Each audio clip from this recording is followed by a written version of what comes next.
it shows some other items to the left of it that we collected, and then to the right of number 4, where the suspected shoe print was, you can see we took a little casting. So that's a dental stone that we poured into, where you can see it's marked number 4 on the underside of it. We let that dry, and then we collect it. What substance is that? It's basically dental stone that we use, that dentists use for hardening, for like when they make dentures and take impressions. So this is also an impression underneath of it, an impression of tire tread, impression of a tire track, like if you push something into the mud or Play-Doh. We try to photograph it just in case, because sometimes these don't turn out so well. So then after photographing, you've got the scale. We went ahead and mixed it up. You mix it up with distilled water, and then you pour it. We used just like a little box, since it was the small area, as like a border, like a buffer, and then you pour the material in there. It starts curing. It gets a little warm.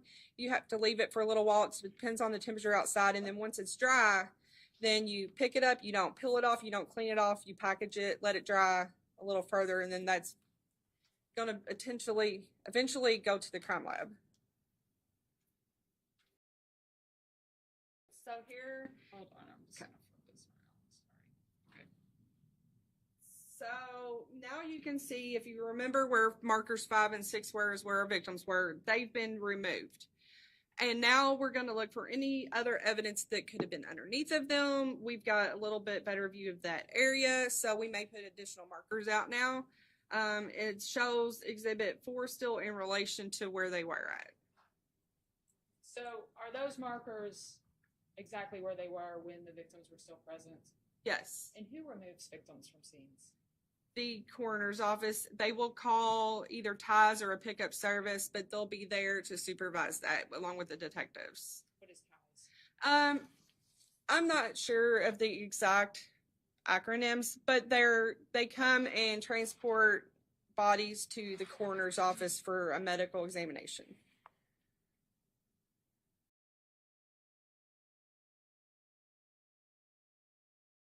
What was marker 7? What was that marker? Let's see. Marker 7 is going to be our Exhibit 8, and I have it labeled as a white burnt handkerchief with suspected blood, located west of the head of victim, located at marker 6. And let me flip this one around. Is this showing the distance from the bodies to the alley? Yes, it is. Okay. After you took photographs, what did you do? So after I took the photographs, I know that the castings were done, allowed to set. We collected. Me and one of the other technicians, Sparks, collected. I believe I was the lead in it. All of the exhibits, and then, as far as what I did, let's see, I collected some more exhibits. Can you tell us what was collected from the scene? Yes. So, just go through the list? Sure. Okay. So we have one is the videotape, which you've already watched. We have Exhibit 2. Do you want to know what marker they're at, or just Exhibit? Exhibit 2 was a cast of a partial suspected tire impression. Exhibit 3, cast of another partial suspected tire impression. Exhibit 4 was an empty white and orange White Castle box located in the grass near the victims. We have number 5 empty white and orange White Castle boxes located in the grass near the victims.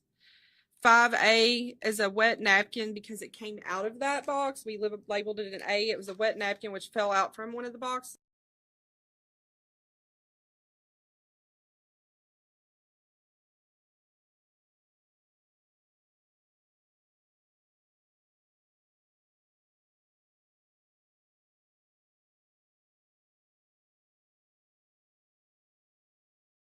Then we have Exhibit 7.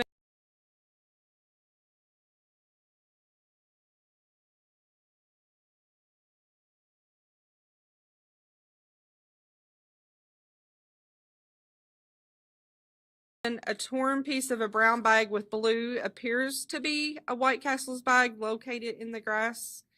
And then we have, of course, again, our victims located at marker 5 is Larry Ordway. Victim at 6 is Maurice Gordon Jr. 8 is a white burnt handkerchief with suspected blood located west of the head of the victim located at 6, which was Maurice Gordon Jr. 9 is a cast of a suspected partial shoe impression. Remember me talking about the impressions. Northeast of the victim located at marker 5. We have Exhibit 10, a wet mainstays, washcloth with suspected blood located between the victims. And then we have Exhibit 11, one partially burnt empty white and orange White Castles box with suspected blood located between the legs of the victim at marker 6, which was Maurice Gordon Jr. We have Exhibit 12, a broken piece of a red plastic jar ring located in the grass. 13, debris from under the victim at marker 5, which is Larry Ordway. It was burnt with suspected body fluids, suspected blood. 14, debris from under victim at marker number 6, which is Maurice Gordon Jr. And it was burnt with suspected blood, suspected body fluids.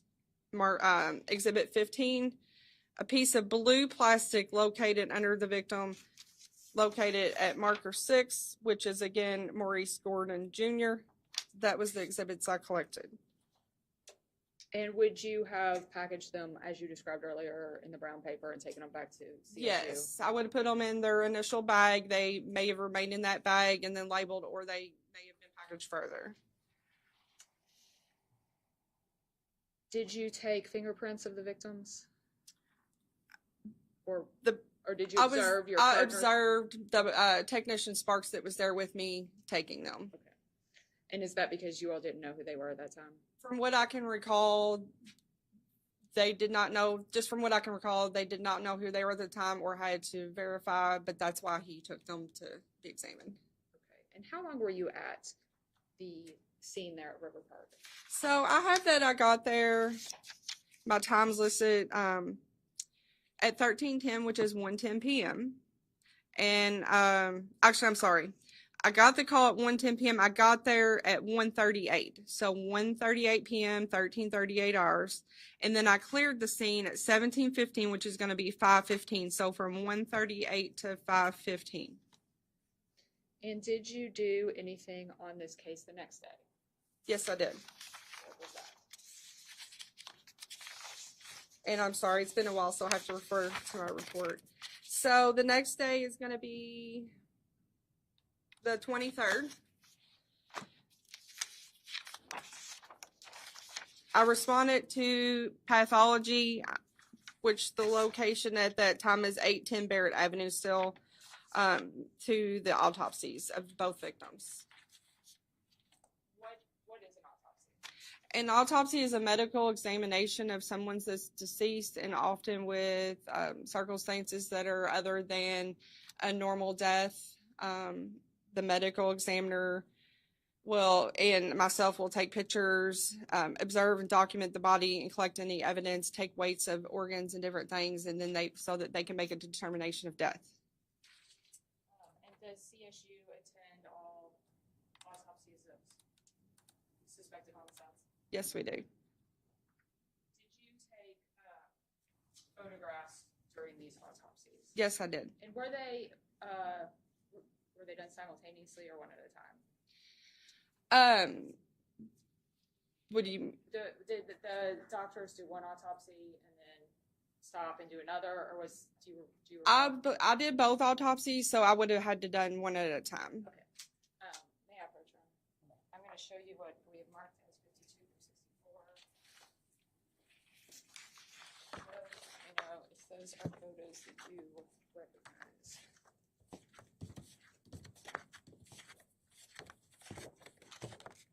Yes, they are. And what are those? These are photographs of one of the victims from the autopsy. And we always start out taking pictures of like the face shot just for identification, both sides of the face. We'll take pictures of any wounds. We'll put scales. Am I allowed to show anything or no?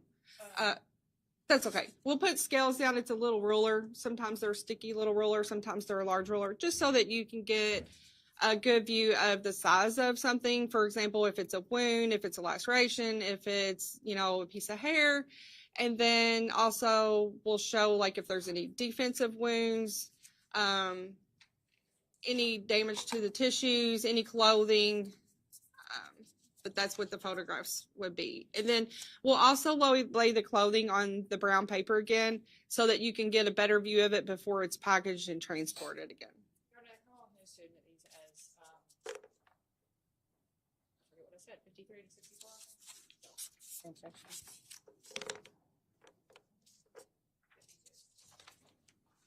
All right, so admitted. No objection, Judge. Thank you.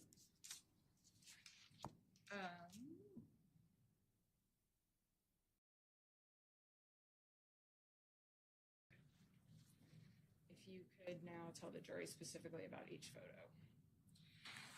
Yes, and I don't have the ME number on here, so I don't know which victim this is, but this is going to be a side view before they're cleaned and washed up, because that does happen after initial photographs. So this is looks like the right side of one of the victims. And this is a face 90-degree angle showing one of the victims. It would, I mean, for Your Honor. If you looked at the, That was with the marker. yeah, if you can tell from the marker which victim this is, referring to your photos from the scene. It's kind of hard to tell that way. Is it the red? Yeah. 5. So that would be. So number 5 is going to be.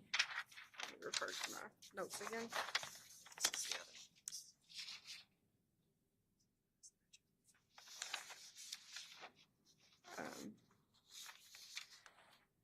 This one is at marker.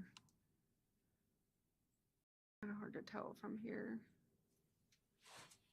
I'll pick a different picture. Yeah, I see the thank problem. you.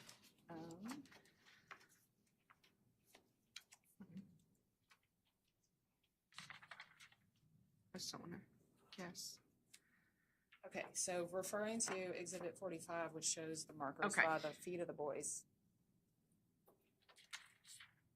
Is 5 in the red shirt? The red shirt is 5, Okay, so which is Larry Ordway. and then the other boy who was not in the red shirt. The other boy who's not in the red shirt is Maurice And Gordon. does his photo, which is 30, match the photo from this autopsy? This is This being the autopsy. number 5. I'm sorry, it's hard to tell from Sorry. here. If we walk back and number 6 does not have the red shirt. Then number 5 has to obviously be Larry Ordway. Right, and number 6 Is Maurice Gordon. and the victim who is not in the red shirt, being Maurice Gordon, does his photo from the scene, Exhibit 30, match the photo that I just showed you from the autopsy?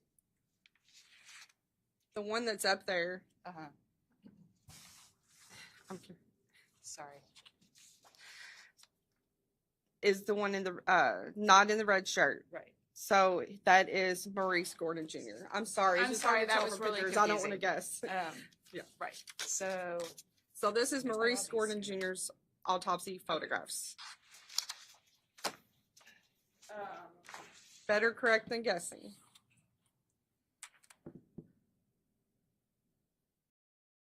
sorry, let me go back. Okay, so this is going to be a photograph of the hand of the victim.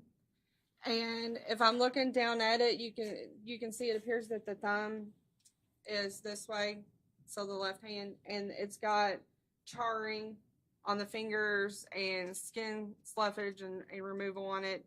And you can see with the scale just gives an idea of like how large that is. That's a 2-inch scale, I believe. Is this another view of the hand? This is another view of the hands, and it just shows the extent of the charring. And this is a defect of a wound that I won't say how it appears to be, but these are, this is another L scale, and I've just got a picture of these 3 wounds in the middle of it before it's all cleaned up.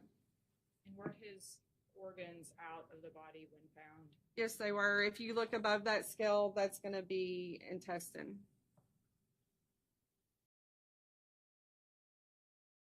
This is another picture of the photographic scale. See where it says ABFO? It's a photographic scale. It's got 2 wound defects in the center of that. Are those centimeters or inches on your scale? They're millimeters. Okay. So broken up into centimeters, or It appears to be, but like, for example, if you looked at the 1 millimeter, you know, I'm not going to guess on that. It just says 1 millimeter. This is a rear photo of the torso showing defects or wounds. And has the body been cleaned at this point? Yes, it has.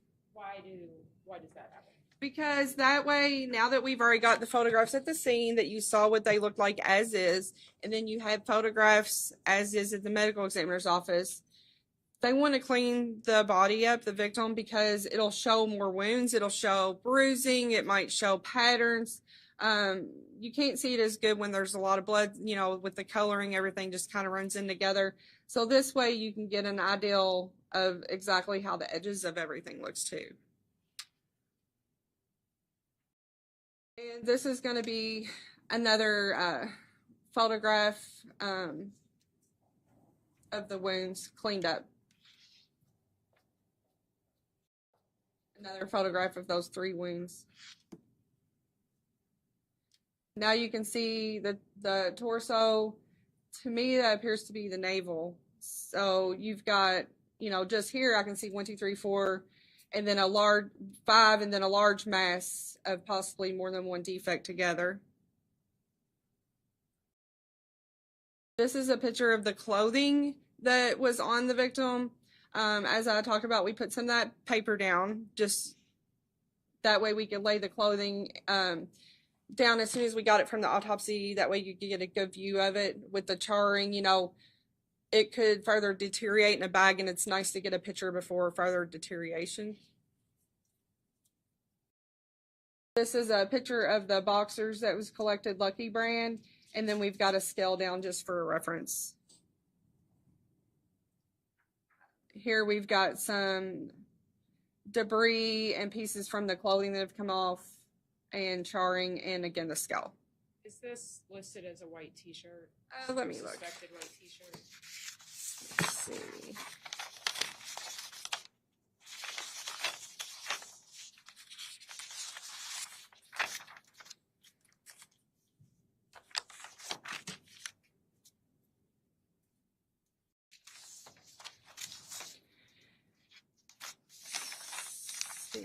We are still on Maurice Gordon Jr., correct?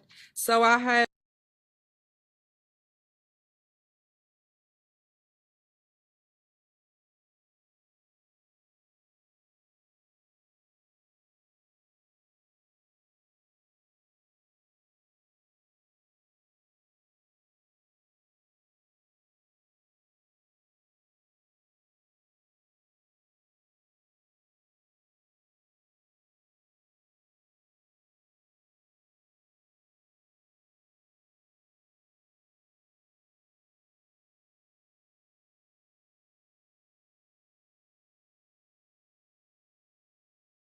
Recording in progress.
All right, Oakland County Court is now in session. The Honorable Shirley Matthews presiding. Your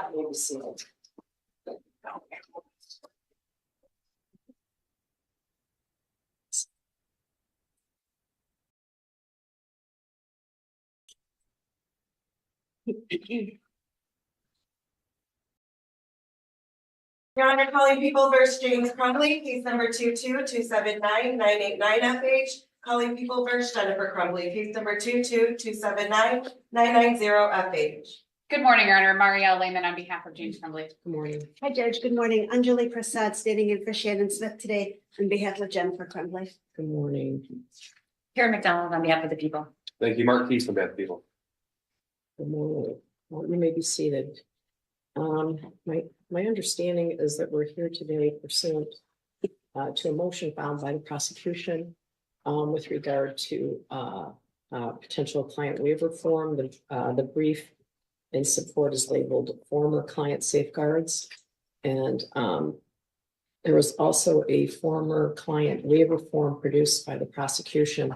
Neither of the defendants objected to that form or to the contents of the brief. I then reached out to all parties and asked that each attorney on each case discuss what was in the prosecutor's brief with regard to former client safeguards, discuss any questions either the clients might have, and additionally talk about the former client waiver form and request that the clients sign that. So do we think that's been accomplished? It has, Your Honor. I have spoken with Mr. Crumbly. He did sign the waiver, Your Honor. Okay. Same, Your Honor. Ms. Crumbly has signed the waiver. All right, well, I'm going to inquire of each of the defendants, and the defendant in each case separately, all right? Your Honor, is it okay if Mr. Crumbly sits because of the hearing device? Yeah, I think that there's some, he gets some static if he moves. Correct, right? Your Honor. Mr. Crumbly, are you able to hear right now? I know that we've kept that device, so I know that that's helped you in the past. I can hear you. Okay, all right. So I guess I'll start with you. Mr. Crumbly, could you raise your right hand? Do you swear or affirm the testimony about to give as a true self help you God? I do. All right, and would you state your full name? James Robert Crumbly. And Mr. Crumbly, have you been able to review the content of the motion filed by the prosecution with your attorney, Ms. Lehman? The document? Well, the Yes. document and what it addresses. Yes, I have. And have you had the opportunity to discuss the issues raised in that document with your lawyer? We have, there are no issues. Okay. And do you understand the purpose behind the document? Yes, Okay. And do you need the opportunity to discuss that any further with your attorney? I have. Okay, you have discussed it with her. I've discussed everything with my attorney and we're good. Okay. The whole point of this is to not just protect your rights, but to address any potential appeals that would happen in the future. All right. It's obviously trying these cases is going to be monumental. It's going to take a lot of effort by everyone involved. So we would like to do it right. Right. So in order to protect your rights, I'm going to ask you all the questions on the former client waiver form and ask you to answer those. All right. Mr. Crumbly, can you tell me how old you are? 47. Can you read, write, and understand the English language? I can. Could you hear and understand? Can you hear and understand me? Yes, I can. Could you hear and understand your attorney, Ms. Lehman? I could. Are you satisfied with her advice? What was that? Satisfied. Are you satisfied with Ms. Lehman's advice? Yes. And you understand you're charged with 4 counts of involuntary manslaughter. I understand them. All right. And do you understand that you have the right to conflict-free representation? I do. Although there were formerly, there formerly was joint representation in this case, as you know. Do you understand that attorney Shannon Smith now only represents defendant Jennifer Crumbly? Yes. And you also understand that attorney Marielle Lehman now only represents you. Yes. Do you understand that your own interest and your co-defendant's interests may be or have already become materially adverse? Yes. Do you understand that both your attorney and your co-defendant's attorney have indicated there is now a conflict of interest between you and your co-defendant? Yes. Although there are now separate trials, do you understand that your co-defendant is a former client of your attorney? Yes. Do you understand that the duty of confidentiality continues after the client-lawyer relationship has terminated, which means that your attorney still must protect the confidentiality of privileged information provided by your co-defendant? Yes. Do you understand that given the duties owed to former clients, your attorney may be limited in their representation? For example, your attorney may not be able to use privileged information obtained from your co-defendant to further your own interests. Yes. Do you understand that these limitations can affect things such as decisions relating to matters of trial strategy? For example, the presentation of evidence at trial, the examination of witnesses, the decision to call certain witnesses, potential negotiations in terms of a sentence agreement, and additionally arguments made at sentencing. Do you understand that? Yes. Do you consent to attorney Shannon Smith continuing to solely represent defendant Jennifer Crumley and attorney Mariel Lehman continuing to solely represent you? Yes. Have you had the opportunity to consult with your retained counsel as it relates to the issue of your representation? Yes. Do you understand that by entering this waiver, you will not be able to raise these issues in an appeal should you be convicted? Yes. And have you executed this form that was provided? He has, Your Honor. Okay, and you'll provide that to the. May I approach, Your Honor? Sure. Thank you, Ms. Singh. You're welcome, ma'am. All right. Any additional questions for Mr. Crumley that come to mind? Not from the people. Thank you, Judge. Okay, thank you. Ms. Jennifer Crumley, could you raise your right hand? Do you swear or affirm the testimony you're about to give is the truth, so help you God? I do. All right, you can put your hand down, and would you tell me your full name? It's Jennifer Lynn Crumbly, And how old are you? 45. Can you read, write, and understand the English language? Yes, Can you hear and understand me? yes, Could you hear and understand your attorney? yes, Are you satisfied with her advice? yes, You understand that you are also charged with 4 counts of involuntary manslaughter. yes, Do you understand you have the right to conflict-free representation? yes, Although there was formally joint representation in this case, do you understand that attorney Shannon Smith now represents you and only you, yes, and that attorney Mariel Lehman now only represents defendant James Crumley? yes, Do you understand that your own interests and your co-defendant's interests may be or may become materially adverse? yes, Do you understand that both your attorney and your co-defendant's attorney have indicated that there is now a conflict of interest between you and your co-defendant? yes, Although there are now separate trials, do you understand that your co-defendant is a former client of your attorney? yes, Do you understand that the duty of confidentiality continues after the client-lawyer relationship has terminated, which means that your attorney still must protect the confidentiality of privileged information provided by your co-defendant? yes, Do you understand that given the duties owed to former clients, your attorney may be limited in their representation? For example, your attorney may not be able to use privileged information obtained from your co-defendant to further your own interests. yes, Do you understand that these limitations can affect things such as decisions related to matters of trial strategy? For example, how evidence is presented, what evidence can be presented, the examination of witnesses, the decisions to call or not call certain witnesses, potential negotiations in terms of a sentence agreement, and arguments made at sentencing. yes, Do you consent to attorney Shannon Smith continuing to solely represent you and attorney Mariel Lehman continuing to solely represent Mr. Crumley? yes, Have you had the opportunity to consult with your retained counsel as it relates to the issue of your representation? I have. Do you understand that by entering this waiver, you will not be able to raise these issues in an appeal should you be convicted? Yes, All right, and has your client executed the form, I do have it. May I tender it to the court? please? Any further issues for the prosecution? No, Judge, I believe that covers it. Thank you. Okay, thank you. I would say that that's the only issue for today. But for the fact that I have a fourth amended final pretrial order that indicates that the prosecutor shall provide the defendant by December 11th, 2023, a list of witnesses the prosecuting attorney intends to produce at trial. And the defendant shall provide to the prosecutor by December 6th, 2023, their witness list. Is that been provided? Yes, Your Honor. It has, Your Honor. Okay, because it has not been filed, is that correct? Correct, Your Honor. Could you tender a copy to the court? I'm trying to use that to determine how long the trial will go. Sure. Yes, Your Honor, we can do that. How long do you think this trial will go? 3 weeks. 2 or 3 weeks?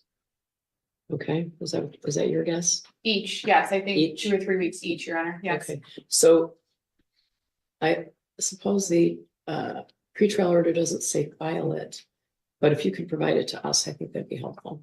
We can do that, Your Honor. Absolutely, Judge. All I right. believe the next deadline is Monday for jury instructions. Correct.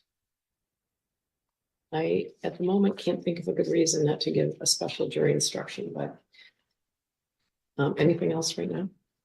Now from the people, Judge, you'll see that from a witness list we filed, I did communicate with defense counsel. That includes a number of chain and foundation witnesses. Okay, I'll work with both counsel as far as stipulation. Okay.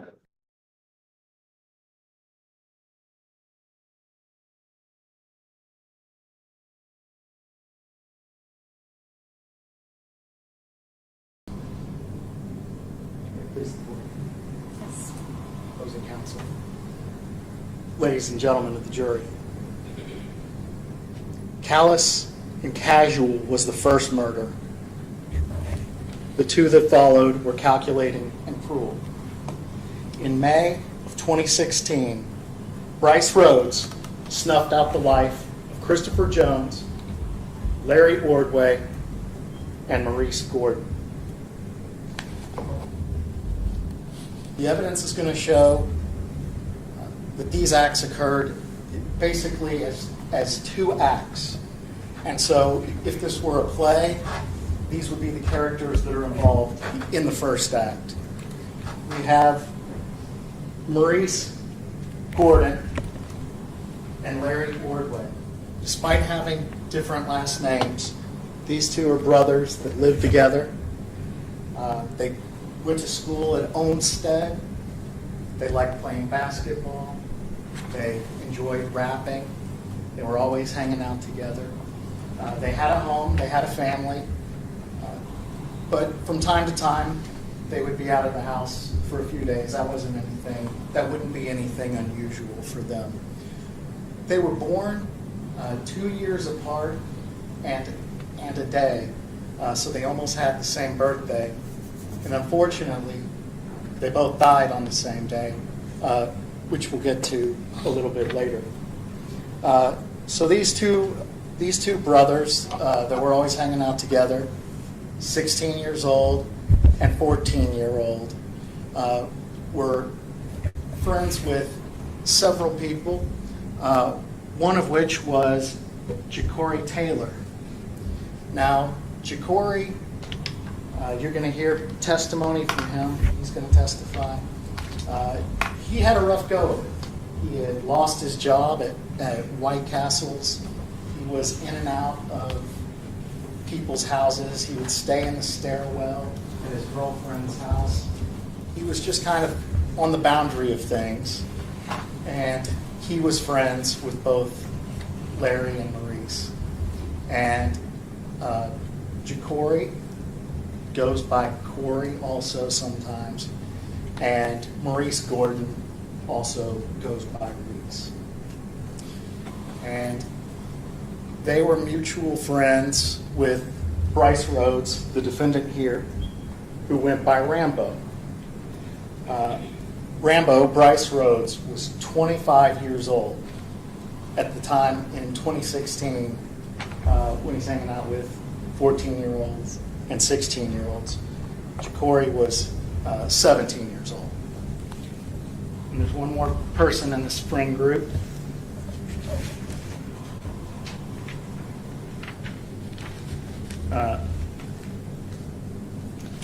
Antoine Carter, right here. And he goes by Buddha. And he was just a friend of theirs that would hang out. So, as they were hanging out, an idea came about. This is a picture of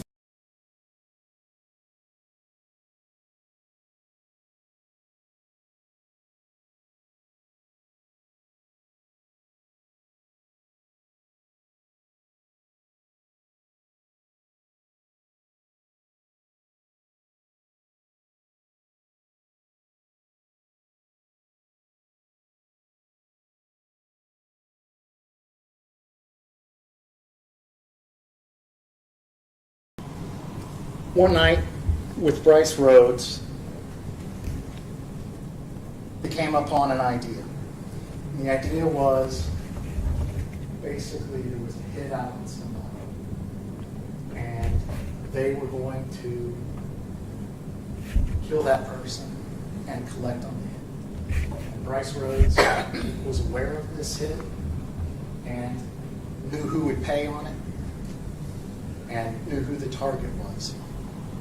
So, on May the 4th, 2016, now keep in mind, all the events from this case happened in May of 2016. So, when you see witnesses on the witness stand, they don't look at all the same as they looked back then. And also, people's memories are a little bit different because this happened a while ago. So, the idea was this. They all hopped in a car on May the 4th, and Maurice was driving the car. It was a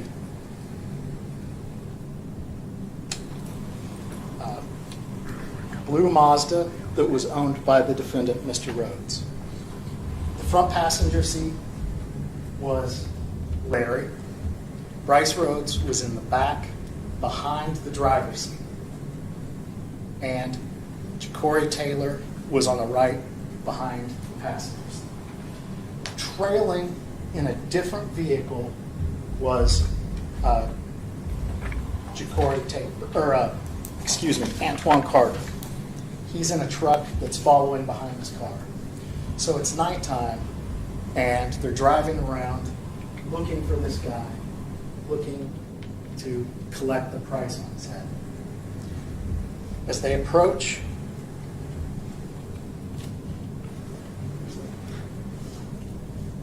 picture of Antoine, who was the follow driver, who was 17 at the time.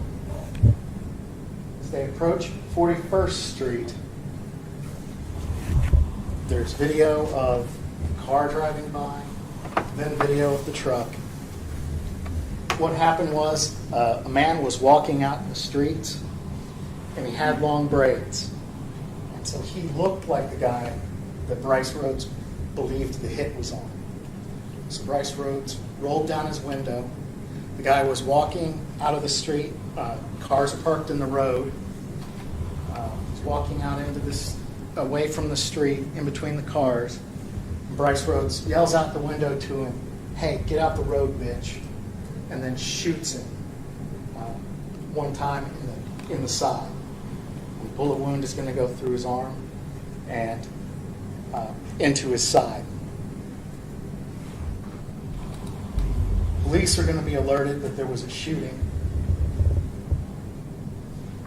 and respond to the scene.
The man on the pavement there is Christopher Jones. He had nothing to do with any hit or street business. He was just in the wrong place in the wrong time and ended up being shot. He was still alive, but non-responsive there at the scene. EMS took him to the hospital where he passed away.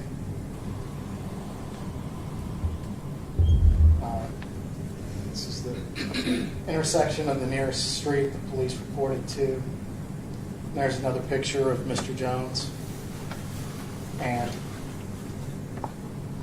this is a picture from the body cam of approximately where his body was in the road as the car drove by. You can see this is the clothes he was wearing, and some of the items that were on his person. And that's what he was reduced to after he was shot by Mr. Rhodes. You can see a single bullet wound in his arm, and then the entrance of the bullet wound that turned out to be fatal into his chest. So that's the end of what, if this were a play, if this wasn't so serious, we'd call the first act.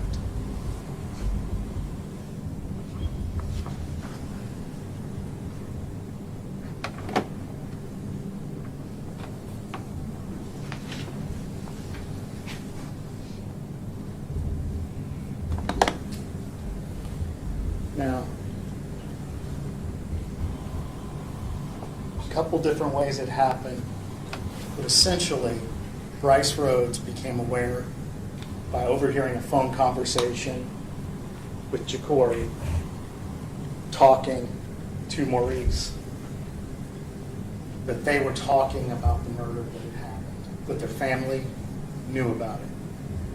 And as soon as Mr. Rhodes knew that the boys were talking, even just to their family, he knew that they had to do something about these boys to keep them from talking, to cover up this first murder.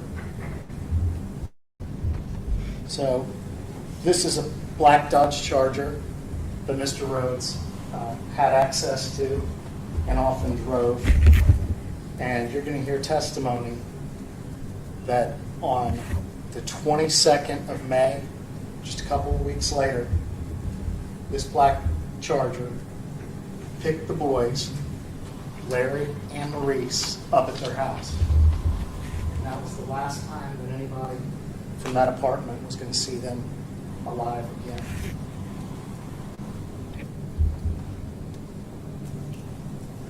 So Maurice and Larry are obviously going to be the victims in this second act.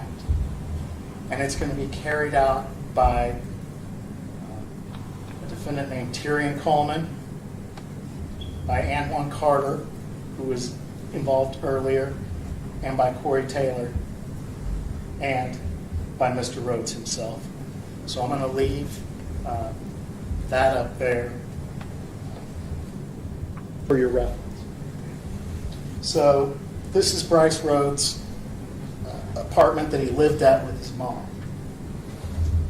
He had the boys over there.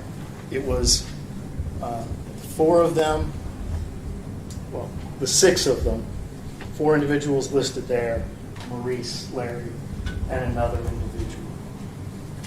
And as the night got on, boys started wrestling around, and there was a little bit of a skirmish that broke out with Maurice. And so Brice Rhodes said it was time to discipline Maurice. Maurice had pulled out a knife on somebody, and so Brice hit him upside the head pretty hard and took him off. He then said, "It's time for you to be disciplined." So he went up to Maurice, put a toboggan on his head, and pulled it down over his eyes so he couldn't see. And he tied his arms behind his back so that he couldn't move. And he made him beg for forgiveness and plead for his life, which he did. He was begging everyone in that room to spare him and apologizing and saying he was sorry. So Larry, his brother, was taken and held in a different room.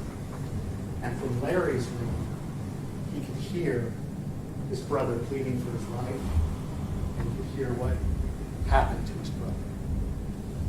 And what happened to his brother is that he was punched a few times by Mr. Taylor, and then Brice Rhodes took a knife and began stabbing him over and over and over again.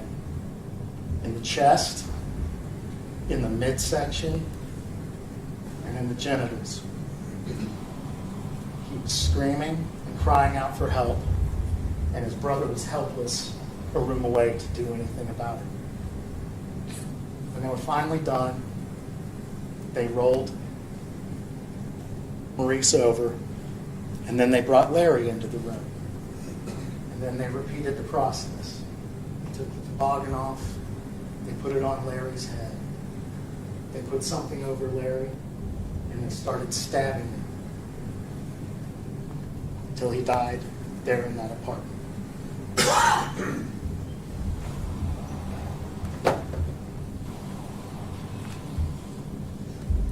Brice's mom and sister, who shared that apartment with him, were out of town that weekend. So he had the place to himself. He had the people involved help him take the body of the boys and put them in some totes, which he then carried down and put in the back of his Mazda. Some in the back seat, and one of them in the back seat, and one of them in the trunk. And then he drove off. Now he left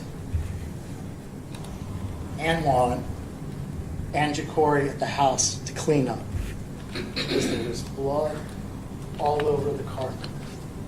He gave them cleaning supplies, and he gave them towel. And just for good measure, because his mom was out of town, he had them also do his dishes while they were scrubbing up his blood.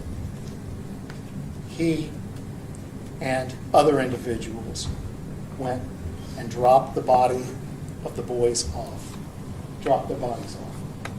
He also set fire to the items that were associated with the stabbing and left it in a dumpster. Dropped the bodies off around 4028 River Park Drive, which you can see from the area is near the park, near Wyandotte Park, where they play ball. So on the 22nd day of May, this is what somebody in the neighborhood discovered. 2 boys mutilated, stabbed, set on fire, and left like trash.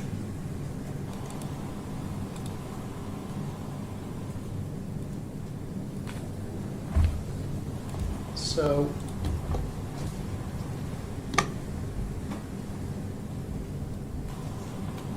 boys' parents are starting to wonder where they're at when they don't come home after the first day. And so mom gives them a call. Well, the person that answers the phone isn't Maurice. It's Antoine Carter. And he tells her, kids are fine. They're doing something else. I just borrowed the phone. So police discover the 2 bodies. And eventually they have sketch artists come out. They can't get fingerprints because the bodies are too badly bent. They have sketch artists come out and draw a picture of how the boys looked, and they're looking for, checking news stories for missing boys. Eventually, they find that there's 2 boys that are missing from Olmsted School, and they have the boy's mother come out, and she identifies that, yes, that's them. From there, police realize a couple things. They know who the boys left with that night. They know that it was Mr. Rhodes. They also know that they left with Antoine Carter and Ja'Cory Taylor. So police track the phone, and eventually it leads them to Antoine Carter. And Antoine Carter eventually ends up talking to police and explaining what happened after some little bit of give and take. He finally got to the story of what happened. About this same time, police pick up Brice Rhodes, and he gives a short statement, which you will hear. Police go out to Brice Rhodes' house once they've heard what happened, and they start pulling up the carpet from his house. And when they do a DNA analysis on that carpet, of course, they find the blood of the two brothers is there on the carpet. Police also learn that after this event, after that night, when Brice Rhodes comes back from dropping the bodies off, he picks up the two boys that were left to clean up the house. Ja'Cory had with him the boots that he wore in the house. And he left those boots at a girlfriend's house.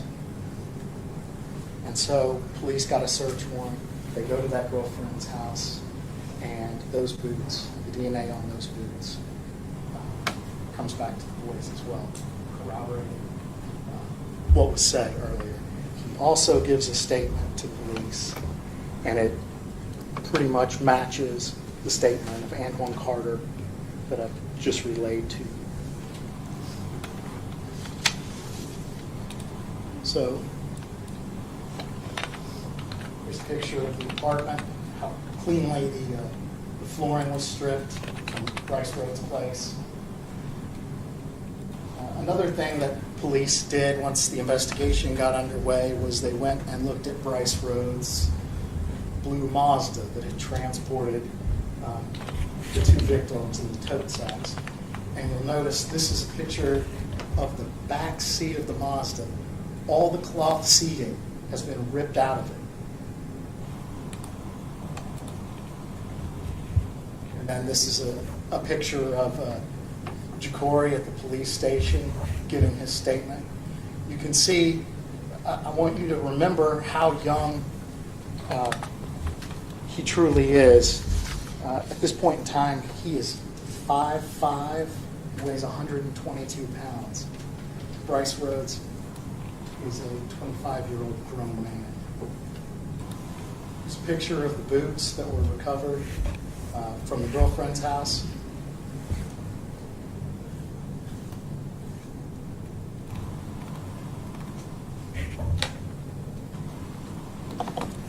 You're going to hear from a lot of different people that are going to come through here. The police that were involved with both of these investigations, that had to piece together that the two investigations were connected and take over, so there's going to be two different lead officers. You're going to hear from experts, and you're going to hear from the medical examiner, you're going to hear from CSU professionals. You're going to hear everything that the police did to make sure that the three victims in this case get justice. And I hope at the conclusion of the Commonwealth's case, you will give them that justice. Thank you.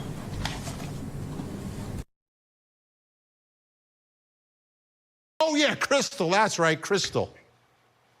All right, so he's just a doddering fool, but I don't think that that's suspicious or inculpating enough to say he's guilty of conspiracy to commit murder or straight up murder.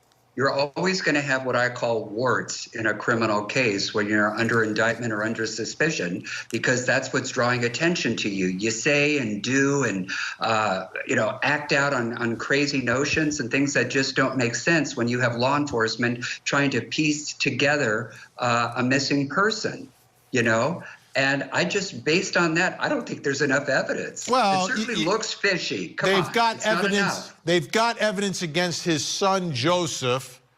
Steve works for Brooks, and they've got the phone records from the night of the disappearance linking Steve and Brooks together, and that was their recitation of what they were talking about. Obviously, prosecutors are going to say they were talking about something else, which was what happened to Crystal there.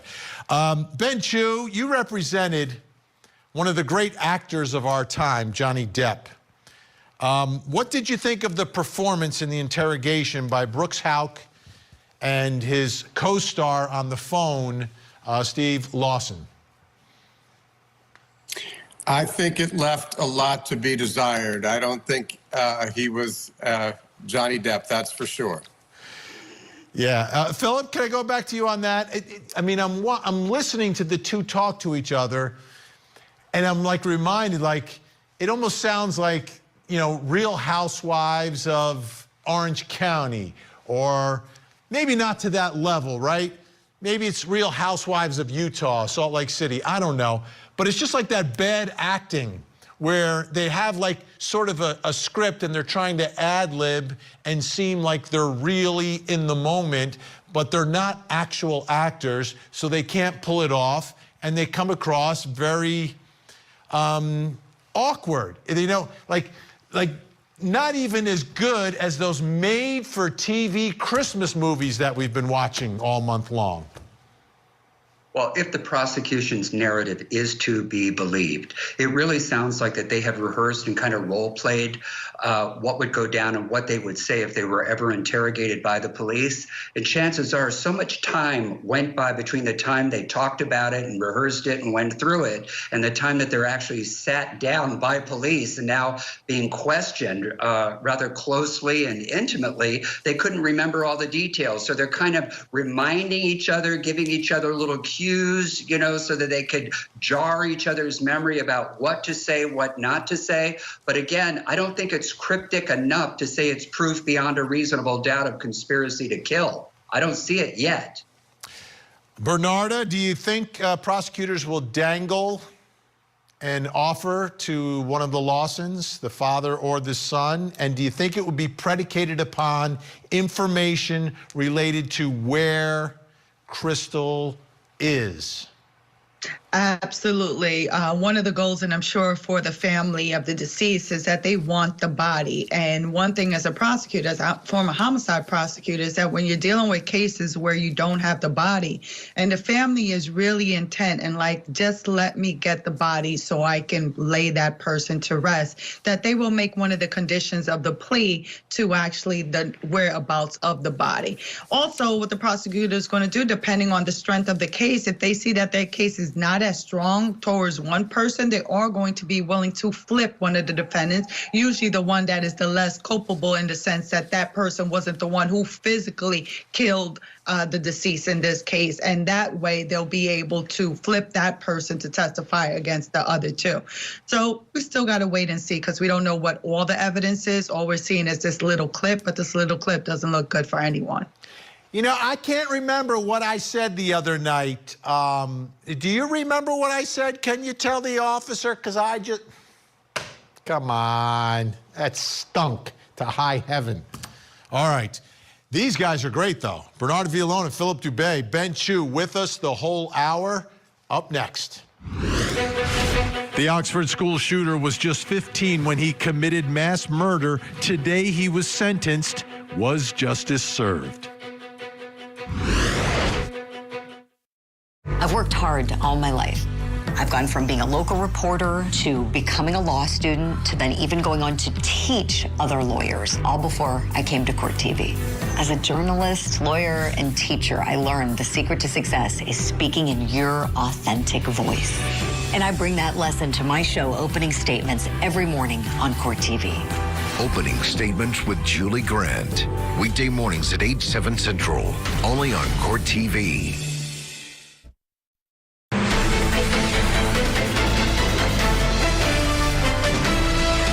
I am a really bad person. I have done terrible things that no one should ever do. All I want is for the people I hurt to just have a final sense of culpability that justice has somewhat been served in any capacity that they can recognize it with.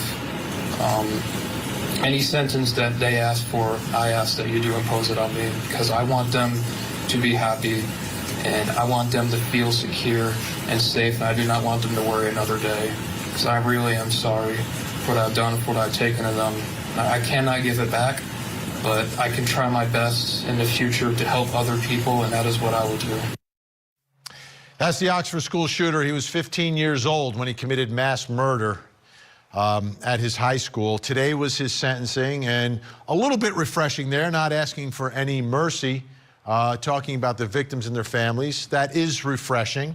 I'd like to see him waive his appeals as well. That would be a nice gesture. But here's the judge handing down the sentence. And the judge had some discretion here. A lot of discretion, from 25 years to life without the possibility of parole. Take a look. The court, having read the PSI and being fully familiar with the defendant and the underlying facts of this case, believes that it is in the best interest of justice as well as proportionate to the needs of this case to sentence defendant as follows. Count 1, terrorism causing death. Sentence of the court is that defendant shall serve life without the possibility of parole, credit for 8 days served. Counts 2 through 5, homicide, first degree, premeditated murder, juvenile defendant. Sentence of the court is that defendant shall serve the rest of his life without the possibility of parole. Unusual, right, to see someone who's 15 at the time, but it was mass murder, gets life without the possibility of parole. That's why I'd like to see him, as a gesture, waive his appeals, because you know that's going to be appealed. Take a listen now, because today was sentencing, and as you know, sentencing is about victim impact. It's their moment, it's their time to finally express everything that they've been through. Let's take a listen. Blood smeared in her hair, and they made sure I saw her from a side that was more acceptable for a grieving mother. That was not my daughter. Madison was far from lifeless. As I banged on the door demanding to touch her, I lost my ability to stand. I was dragged away from her. I was not allowed to touch my own daughter. I was not allowed to hold her hand and just let her know I was there. It's a feeling that no parent should ever feel. But that's my baby. I deserved the right to be with her, but I was not allowed. Instead, I was dragged away from her, screaming like a toddler, saying profanities in the most ignorant way. That is when I realized I could no.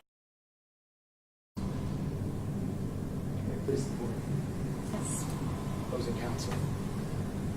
Ladies and gentlemen of the jury, callous and casual was the first murder. The two that followed were calculating and cruel. In May of 2016, Brice Rhodes snuffed out the life of Christopher Jones, Larry Ordway, and Maurice Gordon.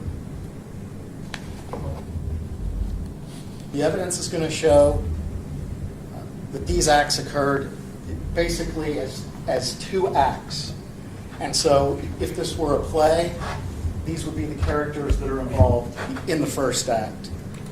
We have Maurice Gordon and Larry Ordway. Despite having different last names, these two are brothers that live together. They went to school at Olmsted. They liked playing basketball. They enjoyed rapping. They were always hanging out together. They had a home. They had a family. But from time to time, they would be out of the house for a few days. That wouldn't be anything unusual for them. They were born 2 years apart and a day, so they almost had the same birthday. And unfortunately, they both died on the same day, which we'll get to a little bit later. So these two brothers that were always hanging out together, 16 years old and 14-year-old, were friends with several people, one of which was Ja'Cory Taylor. Now, Ja'Cory, you're going to hear testimony from him. He's going to testify. He had a rough go of it. He had lost his job at White Castles. He was in and out of people's houses. He would stay in the stairwell at his girlfriend's house. He was just kind of on the boundary of things.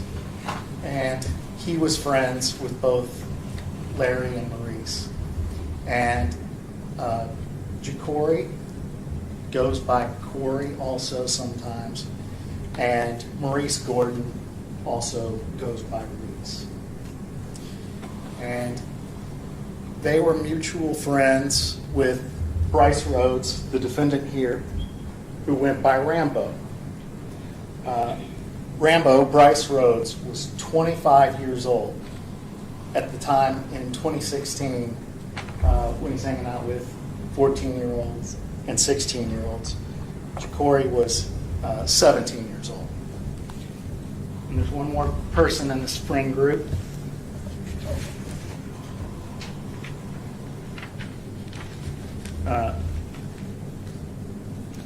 Antoine Carter, right here. And he goes by Buddha. And he was just a friend of theirs that would hang out. So, as they were hanging out, an idea came about. This is a picture of Larry and Maurice, Mr. Rhodes, the defendant. It's a picture of Antoine and a picture of Jacory. Now I'm going to leave this up here just as a reference for you all, so when the names start going, you can look back. So one night with Brice Rhodes,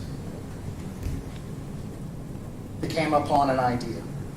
And the idea was basically there was a hit out on somebody, and they were going to kill that person and collect on the hit. And Brice Rhodes was aware of this hit and knew who would pay on it and knew who the target was. So, on May the 4th, 2016, now keep in mind, all the events from this case happened in May of 2016. So, when you see witnesses on the witness stand, they don't look at all the same as they looked back then. And also, people's memories are a little bit different because this happened a while ago. So, the idea was this. They all hopped in a car on May the 4th, and Maurice was driving the car. It was a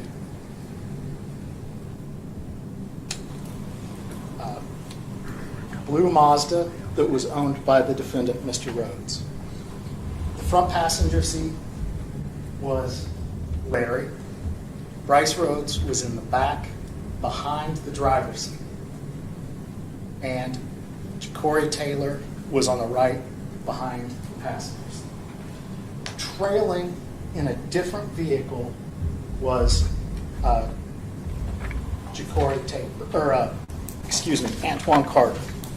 He's in a truck that's following behind his car. So it's nighttime, and they're driving around looking for this guy, looking to collect the price on his head. As they approach,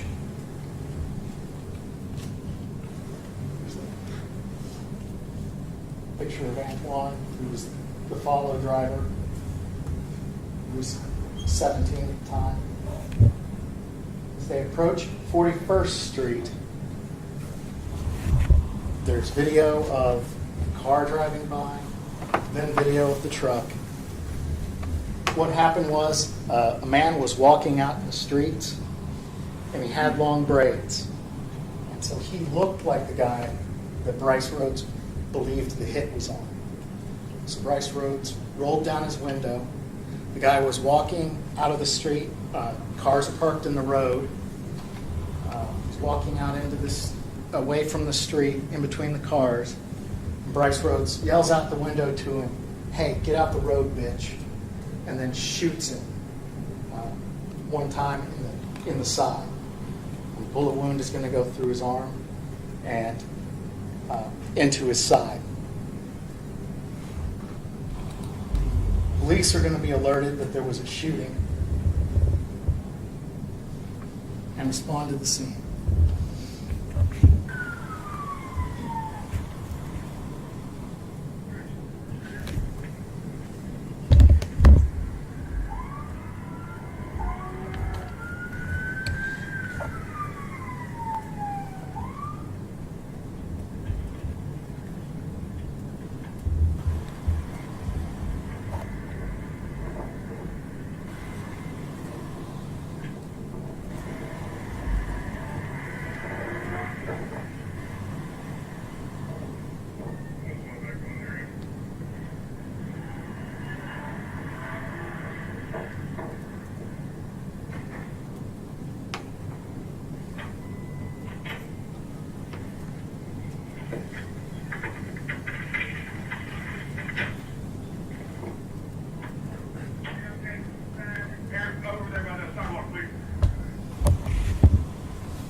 The man on the pavement there is Christopher Jones. He had nothing to do with any hit or street business. He was just in the wrong place in the wrong time and ended up being shot. He was still alive, but non-responsive there at the scene. EMS took him to the hospital where he passed away.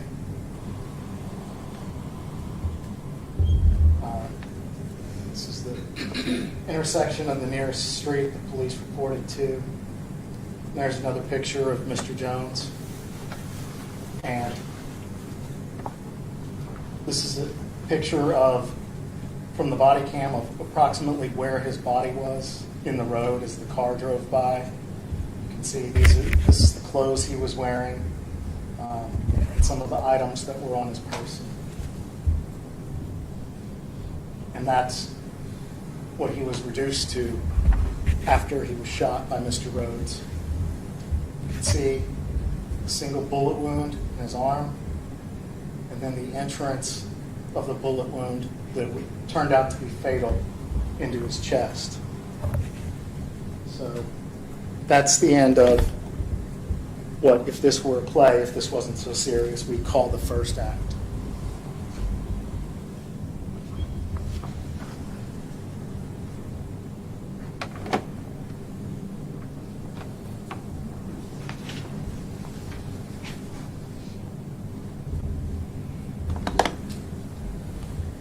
Now, a couple different ways it happened, but essentially, Brice Rhodes became aware by overhearing a phone conversation with Jacory talking to Maurice that they were talking about the murder that had happened, that their family knew about it. And as soon as Mr. Rhodes knew that the boys were talking, even just to their family, he knew that they had to do something about these boys to keep them from talking, to cover up this first murder. So this is a black Dodge Charger that Mr. Rhodes had access to and often drove. And you're going to hear testimony that on the 22nd of May, just a couple of weeks later, this black Charger picked the boys, Larry and Maurice, up at their house. And that was the last time that anybody from that apartment was going to see them alive again.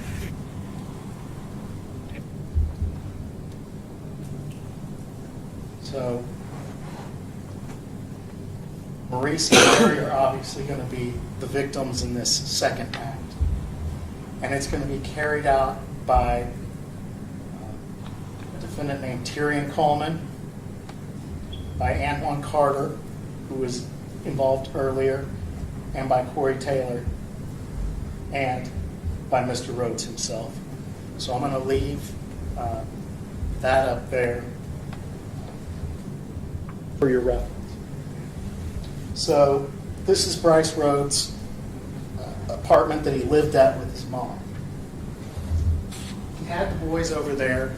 It was 4 of them, well, the 6 of them, 4 individuals listed there, Maurice, Larry, and another individual. And as the night got on, boys started wrestling around, and there was a little bit of a skirmish that broke out with Maurice.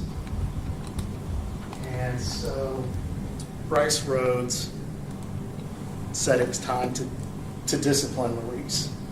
Maurice had pulled out a knife on somebody, and so Brice hit him upside the head pretty hard and took the knife. He then said, "It's time for you to be disciplined." So he went up to Maurice, put a toboggan on his head, pulled it down over his eyes so he couldn't see. And he tied his arms behind his back so that he couldn't move. And he made him beg for forgiveness and plead for his life, which he did. He was begging everyone in that room to spare him and apologizing and saying he was sorry. So Larry, his brother, was taken and held in a different room. And from Larry's room, he could hear his brother pleading for his life, and he could hear what happened to his brother. And what happened to his brother is that he was punched a few times by Mr. Taylor, and then Brice Rhodes took a knife and began stabbing him over and over and over again. In the chest, in the midsection, and in the genitals. He was screaming and crying out for help, and his brother was helpless a room away to do anything about it. When they were finally done, they rolled Maurice over, and then they brought Larry into the room. And then they repeated the process. They took the toboggan off, they put it on Larry's head, they put something over Larry, and they started stabbing him until he died there in that apartment.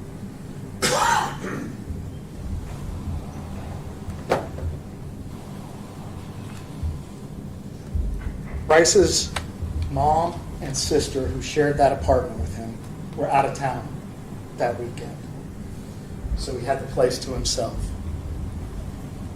He had the people involved help him take the body of the boys and put them in some totes, which he then carried down and put in the back of his Mazda.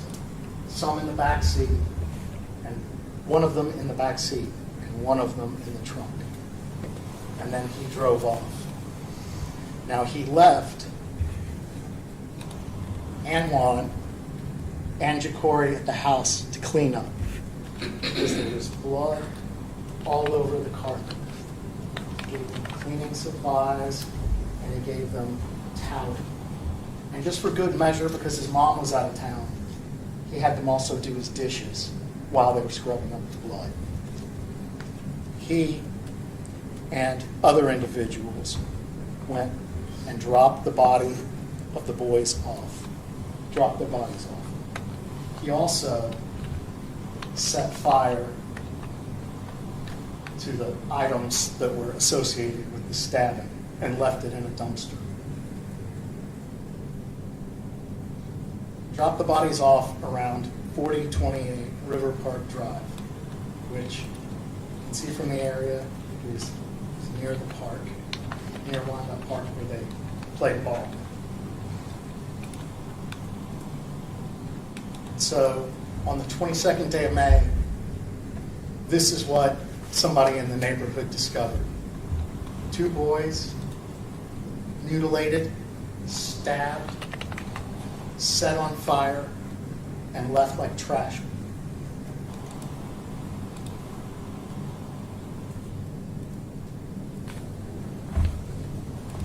So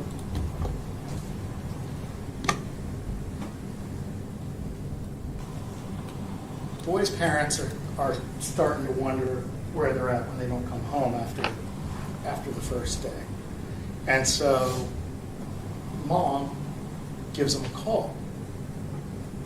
Well, the person that answers the phone isn't Maurice. It's Antoine Carter. And he tells her, kids are fine. They're doing something else. I just borrowed the phone. So police discover the two bodies. And eventually they have sketch artists come out. They can't get fingerprints because the bodies are too badly burned. They have sketch artists come out and draw a picture of how the boys looked, and they're looking for, checking news stories for missing boys. Eventually, they find that there's two boys that are missing from Olmsted School, and they have the boy's mother come out, and she identifies that, yes, that's them. From there, police realize a couple things. They know who the boys left with that night. They know that it was Mr. Rhodes. They also know that they left with Antoine Carter and Ja'Cory Taylor. So police track the phone, and eventually it leads them to Antoine Carter. And Antoine Carter eventually ends up talking to police and explaining what happened after some little bit of give and take. He finally got to the story of what happened. About this same time, police pick up Brice Rhodes, and he gives a short statement, which you will hear. Police go out to Brice Rhodes' house, heard what happened, and they start pulling up the carpet from his house. And when they do a DNA analysis on that carpet, of course, they find the blood of the two brothers is there on the carpet. Police also learn that after this event, after that night, when Brice Rhodes comes back from dropping the bodies off, he picks up the two boys that were left to clean up the house. Ja'Cory had with him the boots that he wore in the house. And he left those boots at a girlfriend's house. And so police got a search warrant. They go to that girlfriend's house, and those boots, the DNA on those boots, comes back to the boys as well, corroborating what was said earlier. He also gives a statement to police, and it pretty much matches the statement of Antoine Carter that I've just relayed to you. So, here's a picture of the apartment, how cleanly the flooring was stripped from Brice Rhodes' place. Another thing that police did once the investigation got underway was they went and looked at Brice Rhodes' blue Mazda that had transported the two victims in the tote sacks. And you'll notice this is a picture of the back seat of the Mazda. All the cloth seating has been ripped out of it. And then this is a picture of Ja'Cory at the police station giving his statement. You can see, I want you to remember how young he truly is. At this point in time, he is 5'5", weighs 122 pounds. Brice Rhodes is a 25-year-old grown man. There's a picture of the boots that were recovered from the girlfriend's house.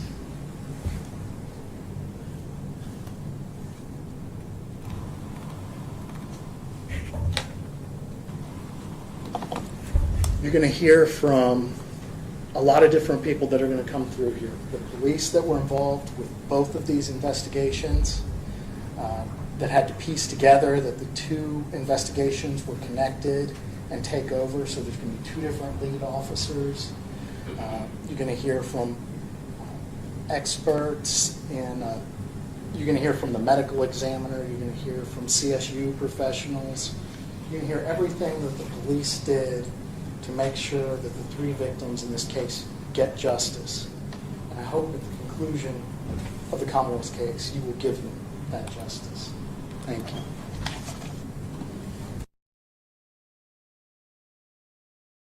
Oh yeah, Crystal, that's right, Crystal. All right, so he's just a doddering fool, but I don't think that that's suspicious or inculpating enough to say he's guilty of conspiracy to commit murder or straight up murder. You're always going to have what I call warts in a criminal case when you're under indictment or under suspicion, because that's what's drawing attention to you. You say and do and, act out on crazy notions and things that just don't make sense when you have law enforcement trying to piece together.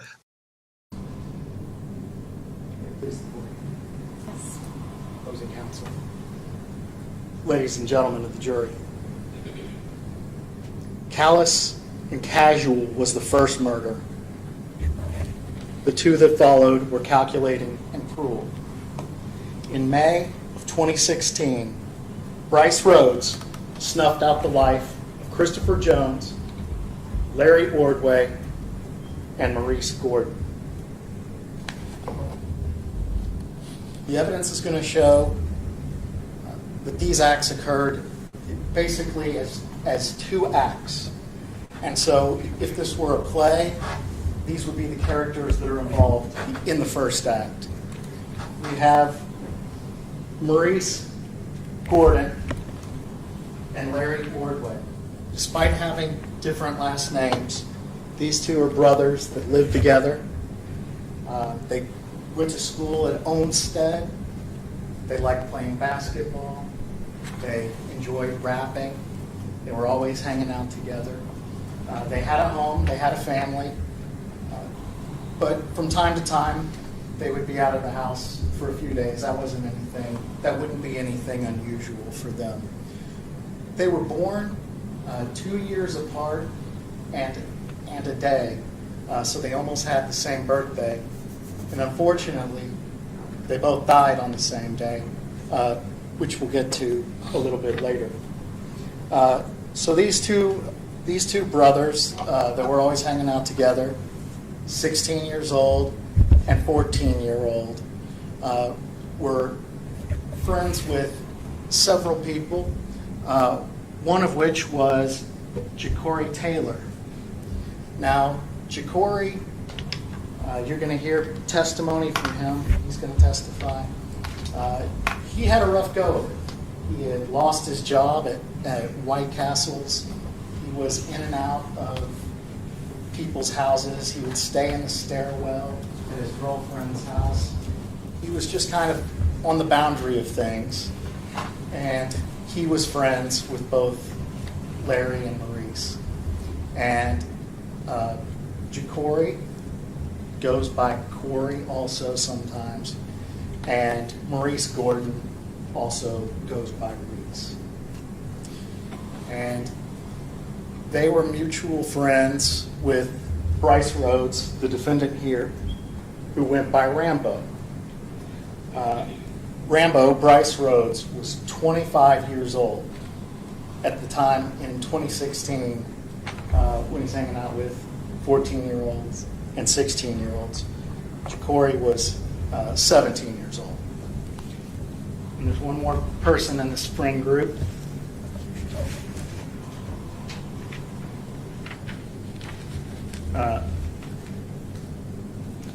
Antoine Carter, right here.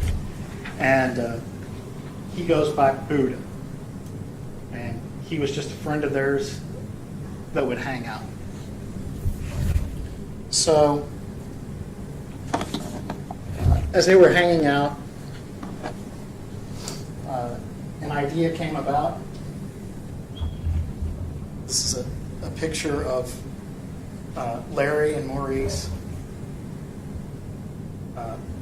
Mr. Rhodes, the defendant. It's a picture of Antoine and a picture of Jacory. Now I'm gonna leave this up here just as a reference for you all, so when the names start going, you can look back. So one night with Brice Rhodes, they came upon an idea.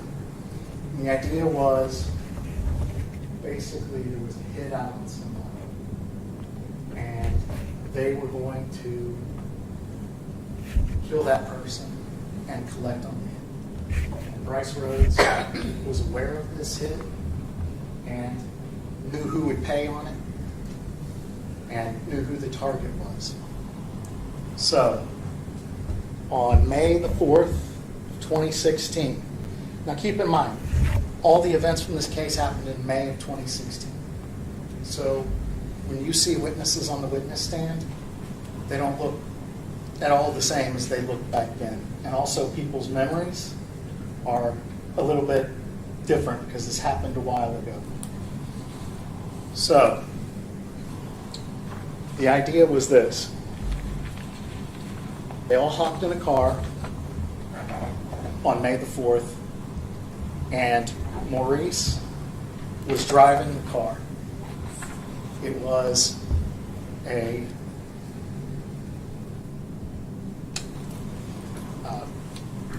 blue Mazda that was owned by the defendant, Mr. Rhodes. The front passenger seat was Larry. Brice Rhodes was in the back behind the driver's seat. And Jacory Taylor was on the right behind the passenger seat. Trailing in a different vehicle was Jacory Taylor, or Antoine Carter. He's in a truck that's following behind this car. So it's nighttime, and they're driving around looking for this guy, looking to collect the price on his head. As they approach,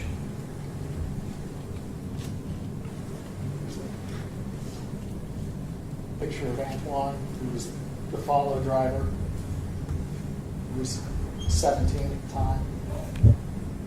As they approach 41st Street, there's video of the car driving by, then video of the truck. What happened was a man was walking out in the street, and he had long braids. And so he looked like the guy that Brice Rhodes believed the hit was on. So Brice Rhodes rolled down his window. The guy was walking out of the street. Cars parked in the road. He's walking out into this, away from the street, in between the cars. And Brice Rhodes yells out the window to him, "Hey, get out the road, bitch," and then shoots him one time in the side. The bullet wound is going to go through his arm and into his side. Police are going to be alerted that there was a shooting and respond to the scene.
The man on the pavement there is Christopher Jones. He had nothing to do with any hit or street business. he was just in the wrong place in the wrong time and ended up being shot. He was still alive, but non-responsive there at the scene. EMS took him to the hospital where he passed away.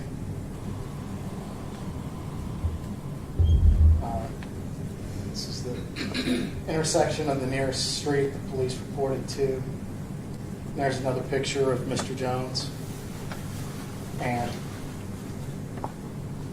this is a picture from the body cam of approximately where his body was in the road as the car drove by. You can see this is the clothes he was wearing, and some of the items that were on his person.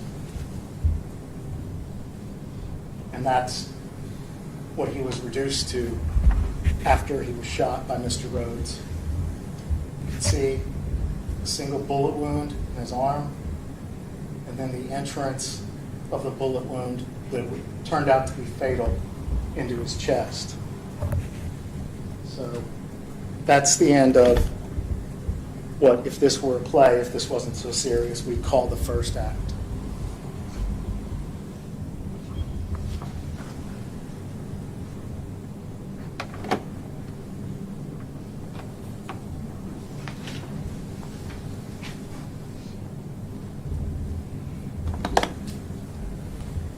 Now,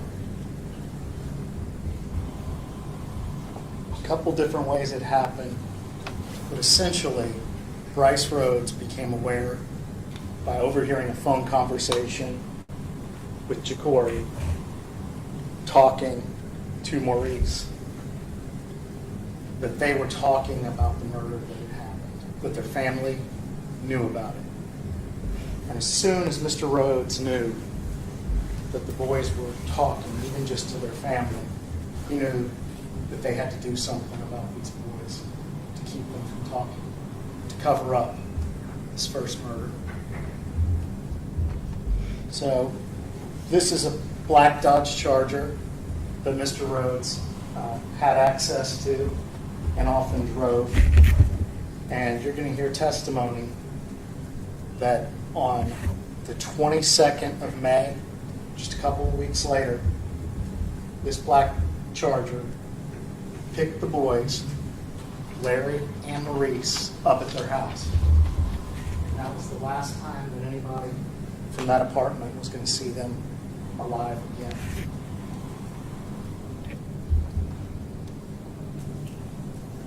So Maurice and Larry are obviously going to be the victims in this second act. And it's going to be carried out by a defendant named Tyrion Coleman, by Antoine Carter, who was involved earlier, and by Corey Taylor, and by Mr. Rhodes himself. So I'm going to leave that up there for your reference. So this is Brice Rhodes' apartment that he lived at with his mom. He had the boys over there. It was 4 of them, well, the 6 of them, 4 individuals listed there, Maurice, Larry, and another individual. And as the night got on, boys started wrestling around, and there was a little bit of a skirmish that broke out with Maurice. And so Brice Rhodes said it was time to discipline Maurice. Maurice had pulled out a knife on somebody, and so Brice hit him upside the head pretty hard and took the knife. He then said, "It's time for you to be disciplined." So he went up to Maurice, put a toboggan on his head, and pulled it down over his eyes so he couldn't see. And he tied his arms behind his back so that he couldn't move. And he made him beg for forgiveness and plead for his life, which he did. He was begging everyone in that room to spare him and apologizing and saying he was sorry. So Larry, his brother, was taken and held in a different room. And from Larry's room, he could hear his brother pleading for his life, and he could hear what happened to his brother. And what happened to his brother is that he was punched a few times by Mr. Taylor, and then Brice Rhodes took a knife and began stabbing him over and over and over again. In the chest, in the midsection, and in the genitals. He was screaming and crying out for help, and his brother was helpless a room away to do anything about it. When they were finally done, they rolled Maurice over, and then they brought Larry into the room. And then they repeated the process. They took the toboggan off, they put it on Larry's head, they put something over Larry, and they started stabbing him until he died there in that apartment.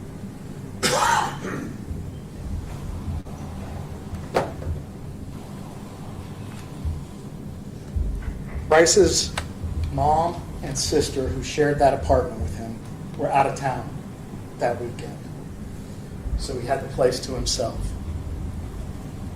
He had the people involved help him take the body of the boys and put them in some totes, which he then carried down and put in the back of his Mazda. Some in the back seat, and one of them in the back seat, and one of them in the trunk. And then he drove off. Now he left Antoine and Jacory at the house to clean up because there was blood all over the carpet. He gave them cleaning supplies, and he gave them towel. And just for good measure, because his mom was out of town, he had them also do his dishes while they were scrubbing up his blood. He and other individuals went and dropped the body of the boys off, dropped their bodies off. He also set fire to the items that were associated with the stabbing and left it in a dumpster.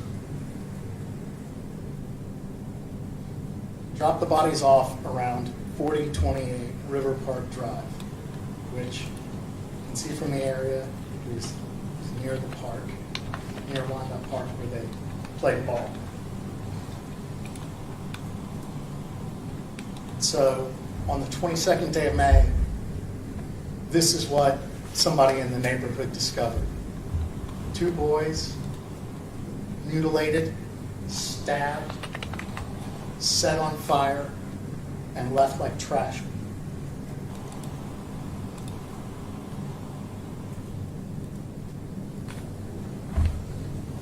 So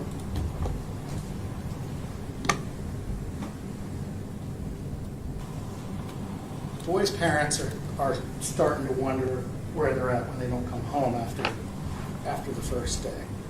And so mom gives them a call. Well, the person that answers the phone isn't Maurice. It's Antoine Carter. And he tells her, kids are fine. They're doing something else. I just borrowed the phone. So police discover the 2 bodies. And eventually they have sketch artists come out. They can't get fingerprints because the bodies are too badly burned. They have sketch artists come out and draw a picture of how the boys looked, and they're looking for, checking news stories for missing boys. Eventually, they find that there's 2 boys that are missing from Olmsted School, and they have the boy's mother come out, and she identifies that, yes, that's them. From there, police realize a couple things. They know who the boys left with that night. They know that it was Mr. Rhodes. They also know that they left with Antoine Carter and Jacory Taylor. So police track the phone, and eventually it leads them to Antoine Carter. And Antoine Carter eventually ends up talking to police and explaining what happened after some little bit of give and take. He finally got to the story of what happened. About this same time, police pick up Brice Rhodes, and he gives a short statement, which you will hear. Police go out to Brice Rhodes' house once they've heard what happened, and they start pulling up the carpet from his house. And when they do a DNA analysis on that carpet, of course, they find the blood of the two brothers is there on the carpet. Police also learn that after this event, after that night, when Brice Rhodes comes back from dropping the bodies off, he picks up the two boys that were left to clean up the house. Corey had with him the boots that he wore in the house. And he left those boots at a girlfriend's house. And so police got a search warrant. They go to that girlfriend's house, and those boots, the DNA on those boots, comes back to the boys as well, corroborating what was said earlier. He also gives a statement to police, and it pretty much matches the statement of Antoine Carter that I've just relayed to you. So, here's a picture of the apartment, how cleanly the flooring was stripped from Brice Rhodes' place. Another thing that police did once the investigation got underway was they went and looked at Brice Rhodes' blue Mazda that had transported the two victims in the tote sacks. And you'll notice this is a picture of the back seat of the Mazda. All the cloth seating has been ripped out of it. And then this is a picture of Jacory at the police station giving his statement. You can see, I want you to remember how young he truly is. At this point in time, he is 5'5", weighs 122 pounds. Brice Rhodes is a 25-year-old grown man. There's a picture of the boots that were recovered from the girlfriend's house.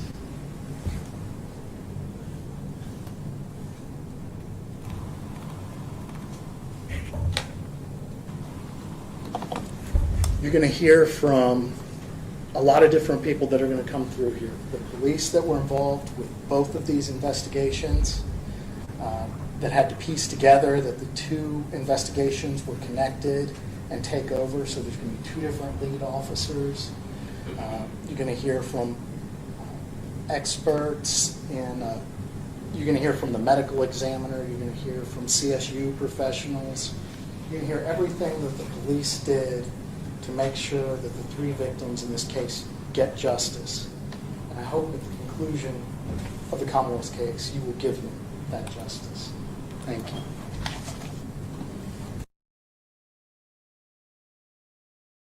Oh yeah, Crystal, that's right, Crystal. All right, so he's just a doddering fool, but I don't think that that's suspicious or inculpating enough to say he's guilty of conspiracy to commit murder or straight up murder. You're always going to have what I call warts in a criminal case when you're under indictment or under suspicion, because that's what's drawing attention to you. You say and do. Opposing counsel. Ladies and gentlemen of the jury. Callous and casual was the first murder. The two that followed were calculating and cruel. In May of 2016, Brice Rhodes snuffed out the life of Christopher Jones, Larry Ordway, and Maurice Gordon. The evidence is going to show that these acts occurred basically as two acts. And so if this were a play, these would be the characters that are involved in the first act. We have Maurice Gordon and Larry Ordway. Despite having different last names, these two are brothers that live together. They went to school at Olmsted. They liked playing basketball. They enjoyed rapping. They were always hanging out together. They had a home. They had a family. But from time to time, they would be out of the house for a few days. That wouldn't be anything unusual for them. They were born 2 years apart and a day, so they almost had the same birthday. And unfortunately, they both died on the same day, which we'll get to a little bit later. So these two brothers that were always hanging out together, 16 years old and 14-year-old, were friends.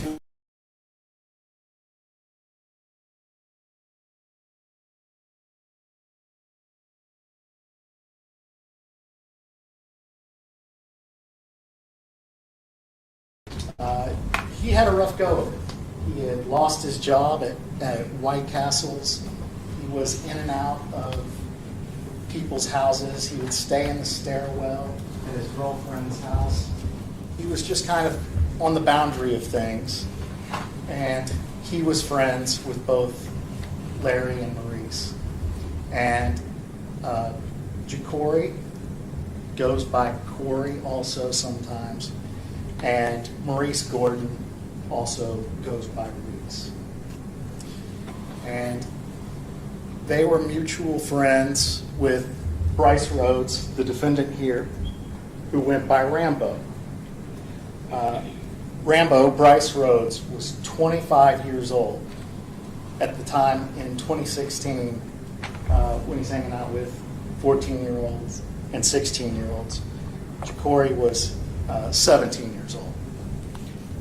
And there's one more person in the spring group.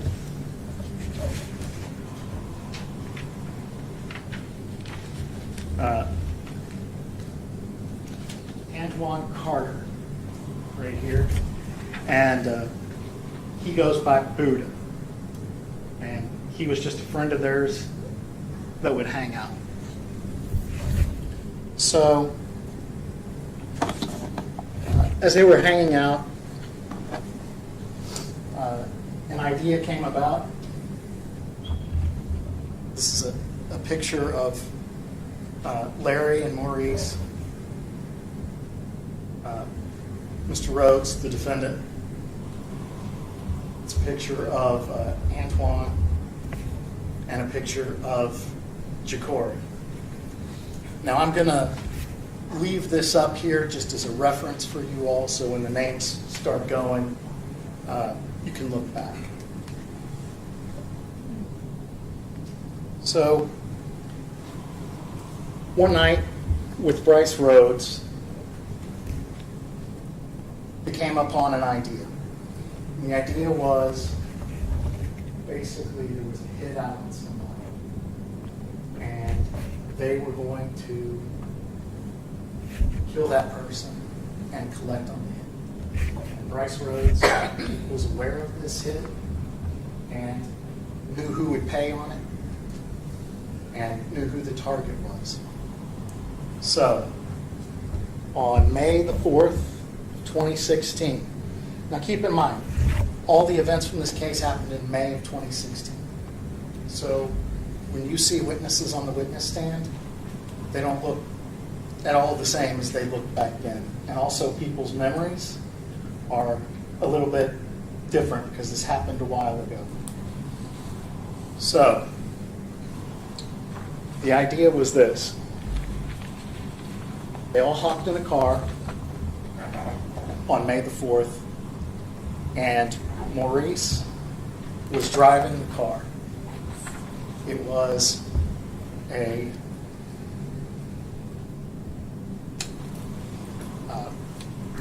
blue Mazda that was owned by the defendant, Mr. Rhodes. The front passenger seat was Larry. Brice Rhodes was in the back behind the driver's seat. And Jacory Taylor was on the right behind the passenger seat. Trailing in a different vehicle was Jacory Taylor, Antoine Carter. He's in a truck that's following behind his car. So it's nighttime, and they're driving around looking for this guy, looking to collect the price on his head. As they approach,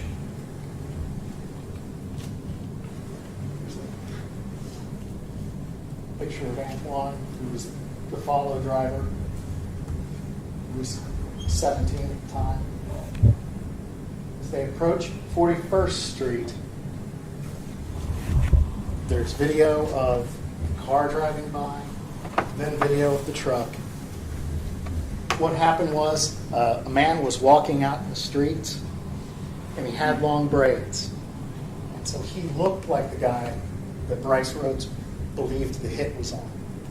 So Brice Rhodes rolled down his window. The guy was walking out of the street. Cars parked in the road. He's walking out into this, away from the street, in between the cars. And Brice Rhodes yells out the window to him, "Hey, get out the road, bitch," and then shoots him one time in the side. The bullet wound is going to go through his arm and into his side. Police are going to be alerted that there was a shooting and respond to the scene.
The man on the pavement there is Christopher Jones. He had nothing to do with any hit or street business. He was just in the wrong place in the wrong time and ended up being shot. He was still alive, but non-responsive there at the scene. EMS took him to the hospital where he passed away.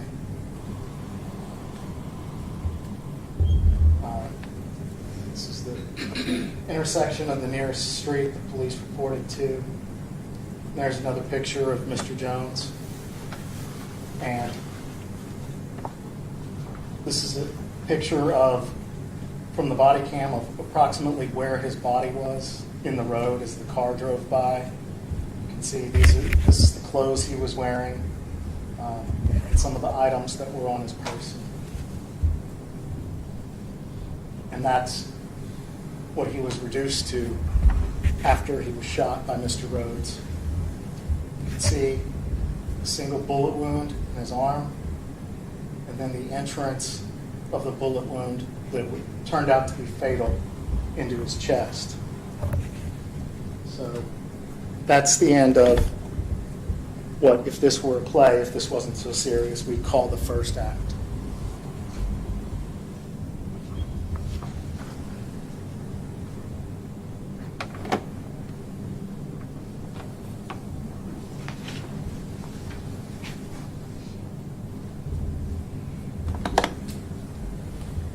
Now, a couple different ways it happened, but essentially, Brice Rhodes became aware by overhearing a phone conversation with Jacory talking to Maurice, that they were talking about the murder that had happened, that their family knew about it. And as soon as Mr. Rhodes knew that the boys were talking, even just to their family, he knew that they had to do something about these boys to keep them from talking, to cover up this first murder. So this is a black Dodge Charger that Mr. Rhodes had access to and often drove. And you're going to hear testimony that on the 22nd of May, just a couple of weeks later, this black Charger picked the boys, Larry and Maurice, up at their house. And that was the last time that anybody from that apartment was going to see them alive again.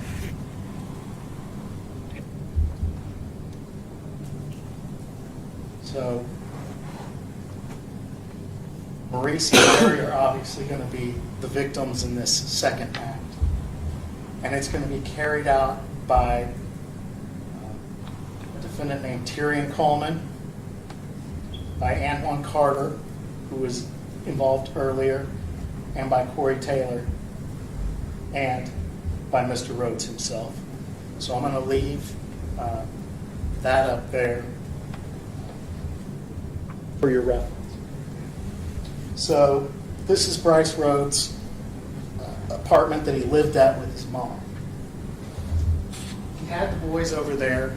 It was 4 of them, well, the 6 of them, 4 individuals listed there, Maurice, Larry, and another individual. And as the night got on, boys started wrestling around, and there was a little bit of a skirmish that broke out with Maurice. And so Brice Rhodes said it was time to discipline Maurice. Maurice had pulled out a knife on somebody, and so Brice hit him upside the head pretty hard, took the knife. He then said, "It's time for you to be disciplined." So he went up to Maurice, put a toboggan on his head, pulled it down over his eyes so he couldn't see. And he tied his arms behind his back so that he couldn't move. And he made him beg for forgiveness and plead for his life, which he did. He was begging everyone in that room to spare him and apologizing and saying he was sorry. So Larry, his brother, was taken and held in a different room. And from Larry's room, he could hear his brother pleading for his life, and he could hear what happened to his brother.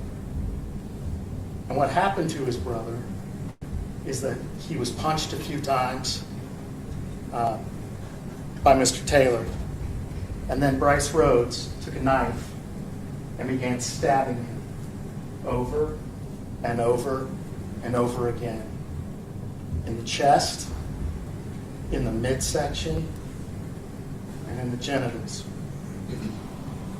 He was screaming and crying out for help, and his brother was helpless a room away to do anything about it. When they were finally done, they rolled Maurice over, and then they brought Larry into the room. And then they repeated the process. They took the toboggan off, they put it on Larry's head, they put something over Larry, and they started stabbing him until he died there in that apartment.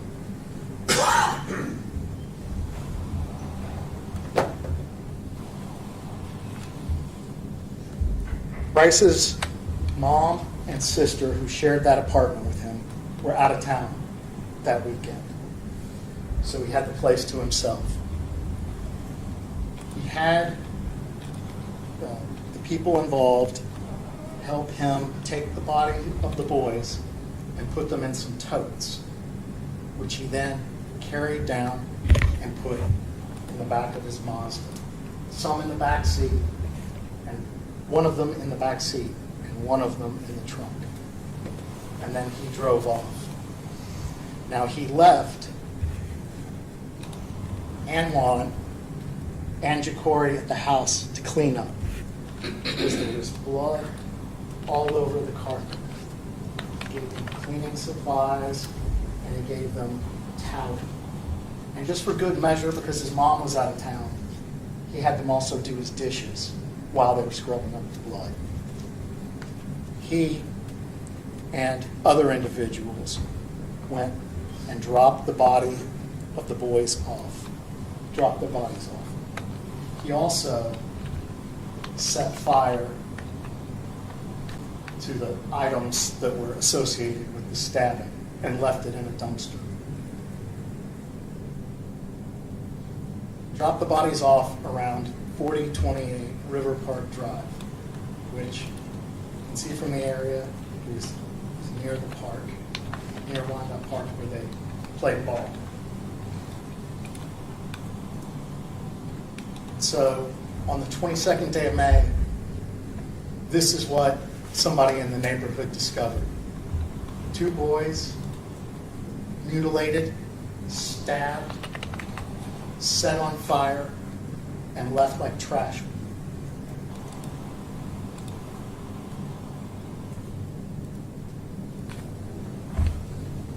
So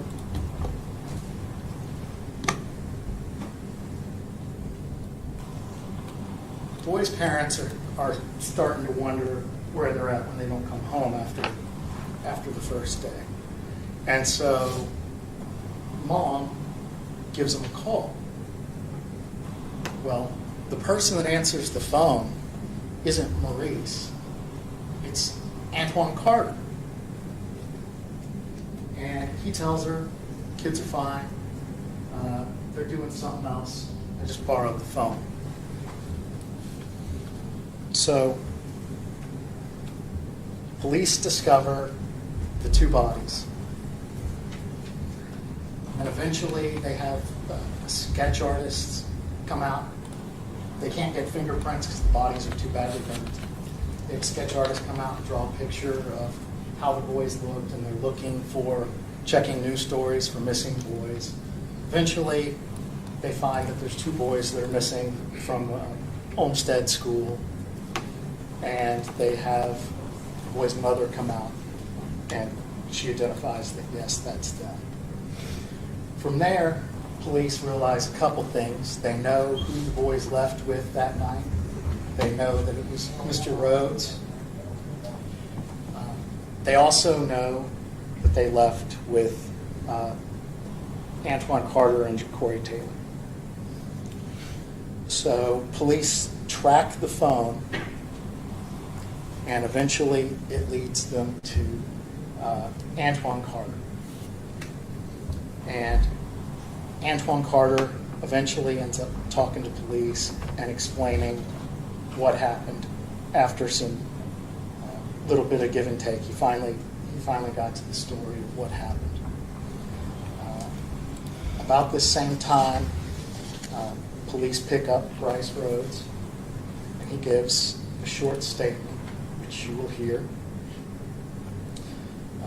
Police go out to Brice Rhodes' house once they've heard what happened, and they start pulling up the carpet from his house. And when they do a DNA analysis on that carpet, of course, they find the blood of the 2 brothers is there on the carpet. Police also learn that after this event, after that night, when Brice Rhodes comes back from dropping the bodies off, he picks up the 2 boys that were left to clean up the house. Jacory had with him the boots that he wore in the house.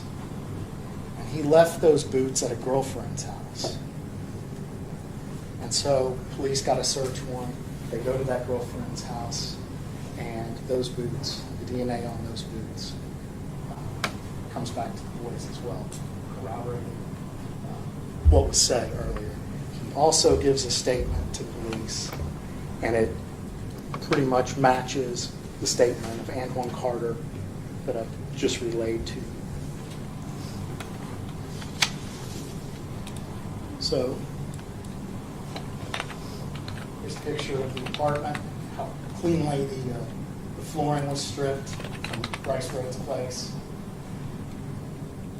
Another thing that police did once the investigation got underway was they went and looked at Brice Rhodes' blue Mazda that had transported the two victims in the tote sacks.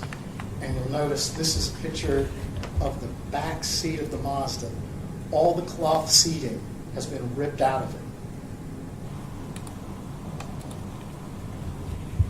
And then this is a picture of Jacory at the police station giving his statement.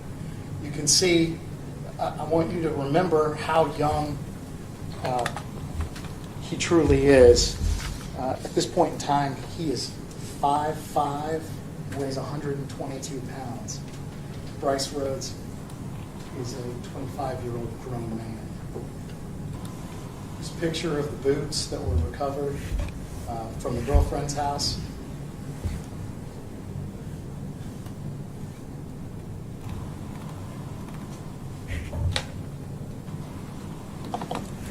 You're going to hear from a lot of different people that are going to come through here. The police that were involved with both of these investigations, that had to piece together that the two investigations were connected and take over, so there's going to be two different lead officers. You're going to hear from experts in, you're going to hear from the medical examiner, you're going to hear from CSU professionals. You're going to hear everything that the police did to make sure that the three victims in this case get justice. And I hope at the conclusion of the Commonwealth's case, you will give them that justice. Thank you.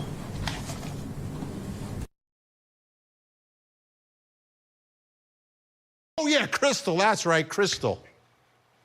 All right, so he's just a doddering fool, but I don't think that that's suspicious or inculpating enough to say he's guilty of conspiracy to commit murder or straight up murder. You're always going to have what I call warts in a criminal case when you're under indictment or under suspicion, because that's what's drawing attention to you.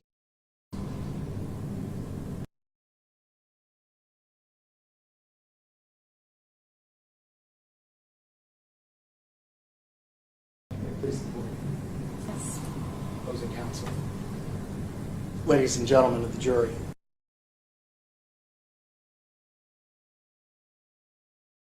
Get justice. And I hope at the conclusion of the Commonwealth's case, you will give them that justice. Thank you.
16 jurors are present, Your Honor. Thank you, Deputy Mills.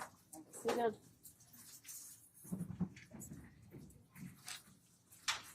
Detective Vance, you can go ahead and retake the stand.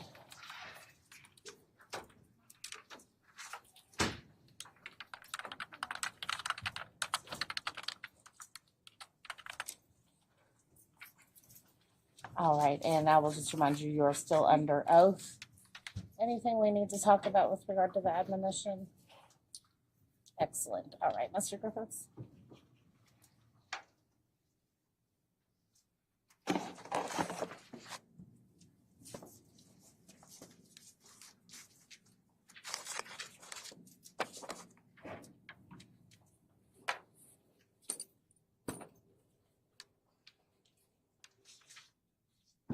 I did. It's okay. Sorry. Good afternoon. I'm not going to go through everything that you already talked about again. So if I'm jumping from topic to topic and I get confusing, tell me, okay? Because that's my fault. That's not your fault. I wanted to start off just by asking you a couple questions about your report. It doesn't look like it's in front of you, but you reviewed it before you came, right? Briefly, yes. Okay. Your report's actually dated 2018. Is that because that's the last time? Does it do the thing like where it updates to the most recent edition, or is it something you actually wrote in 2018? It's something I wrote in 18. Okay. So the work that you did on this case in 2016 wasn't memorialized into your report until 2018? In that form, no. Okay. Correct. Prior to that, it was in note form or handwritten form, something like that? Yes. Okay. And after you wrote your report in 2018, you actually went back and corrected it, did an addendum to it? I did. I'd left out some information that was in my notes mistakenly. There's a method that you can go back and do that and fix that right on the computer and add something more? No, it was an individual report, a separate report. Okay, so a separate report, but referencing the first one. I'm referencing the information I left out. Okay. Yes.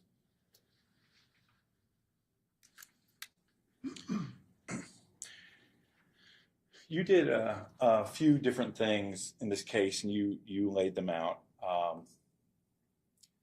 In addition to what you explained on direct, you also participated in the interviews of N1 Carter on the 24th of May in 2016?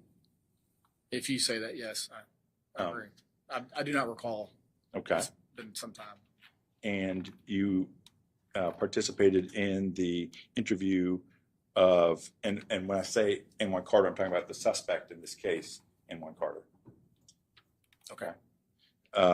And you participated in the interview on the 25th of May of Jacory Taylor, also a suspect in this case. Okay.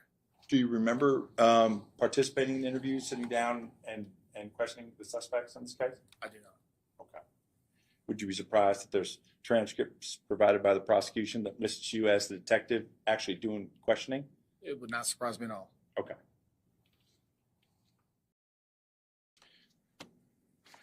You talked about recovering some pieces of evidence in this case. That was part of your testimony earlier today. Yes. And you walked through some of the places you were when you were recovering these objects and things like that. Yes.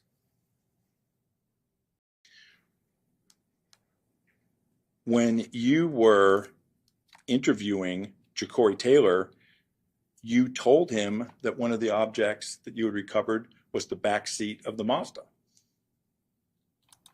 Do you remember doing that, sir? I do not. Would you like to see the transcript of that interview that shows you making that statement? Sure. Okay. For you guys, page 79 of this one is marked May 26th. I know there's more than one, so I'm not trying to be confused. All right. Let's see. It's a big document, so I pulled out the right page. All right. That's you, Detective Vance, right? There's not 16 different Detective Vances on this case.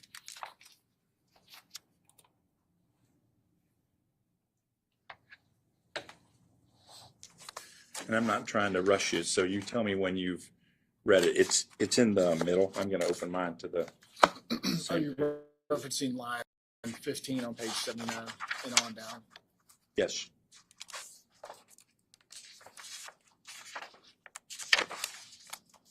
I do actually remember this conversation now. Okay.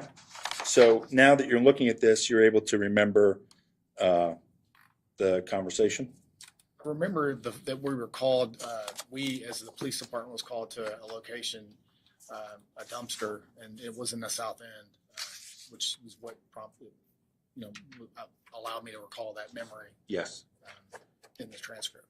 And I apologize because the topic actually begins the page, and I wasn't trying to be tricky. I just got it starts the very next page before 78. If you go backwards, single page, and you went forward. I think it's at the very back there. What page are we on? 78 is what I should have said. I said 79. So I'm going to give you a second to look at page 78. You let me know when you're ready.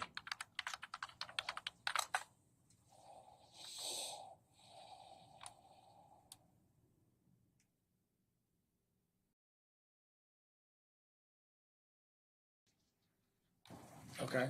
Okay. So you see that you were saying you remembered going to the dumpster, and in that dumpster, do you remember recovering the seat there? That's what I stated to the person I'm interviewing at the time, Corey Taylor. But I do not recall that, but I'm reading the transcript. Okay. And again, I just want to turn to the very front, and I'm not trying to make a mess of it. You're good. The transcript is from the 25th of May. It says 2015, but it should say 2016. Right. Is that correct, sir? Yes. Okay. Thank you. Those are my questions about that. I'm gonna put this here just on the off chance that they have a question. You're good.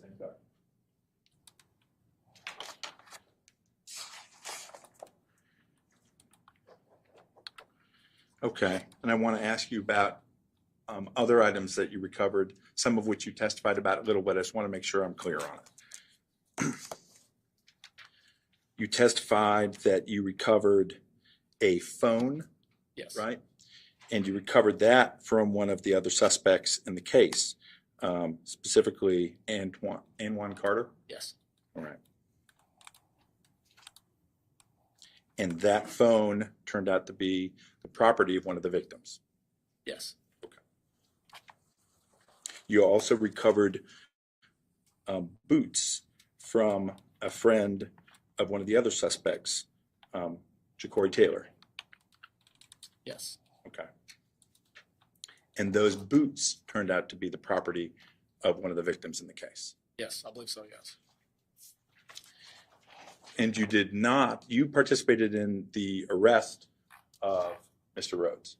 Yes. You did not recover from Mr. Rhodes any property that belonged to the victims in this case? I didn't take any action to recover anything, so I wouldn't have been in that capacity. Right, but I'm just saying, you did recover other pieces of property, so you did not, in any capacity, recover property that belonged to the victims from Mr. Rhodes? No. Okay. I have no further questions.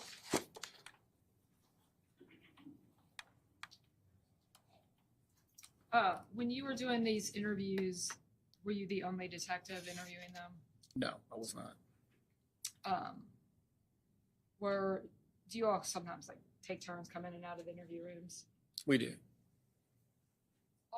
Did you go to the scene where the dumpster was? No, Do you know which detectives did? I do not. I just remember that it was a unique situation, so that's what recall when I read it in transcript. It's what made me recall that memory. So you would have heard about whatever was recovered at the dumpster from other detectives? Yes. No further questions. I have no recross. All right, you're free to step down. Judge, may I give my document back? Yes, please.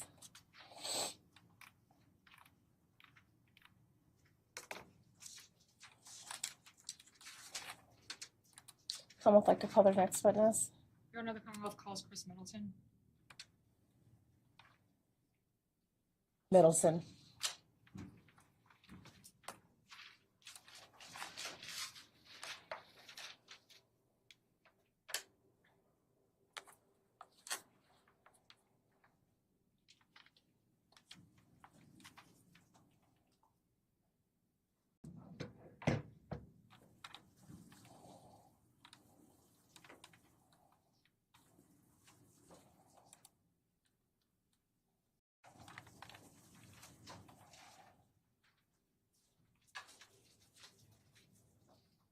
Please raise your right hand.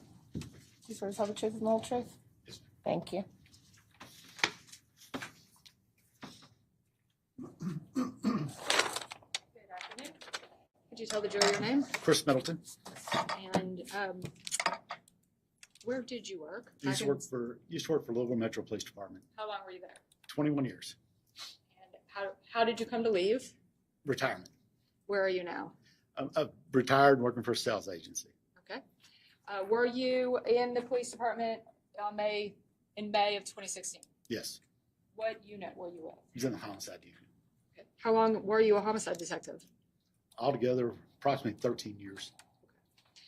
Were you involved in the case where Larry and Maurice were killed? Yes, to some extent, yes. Can you tell us how you got involved? What was the first thing you did on this case?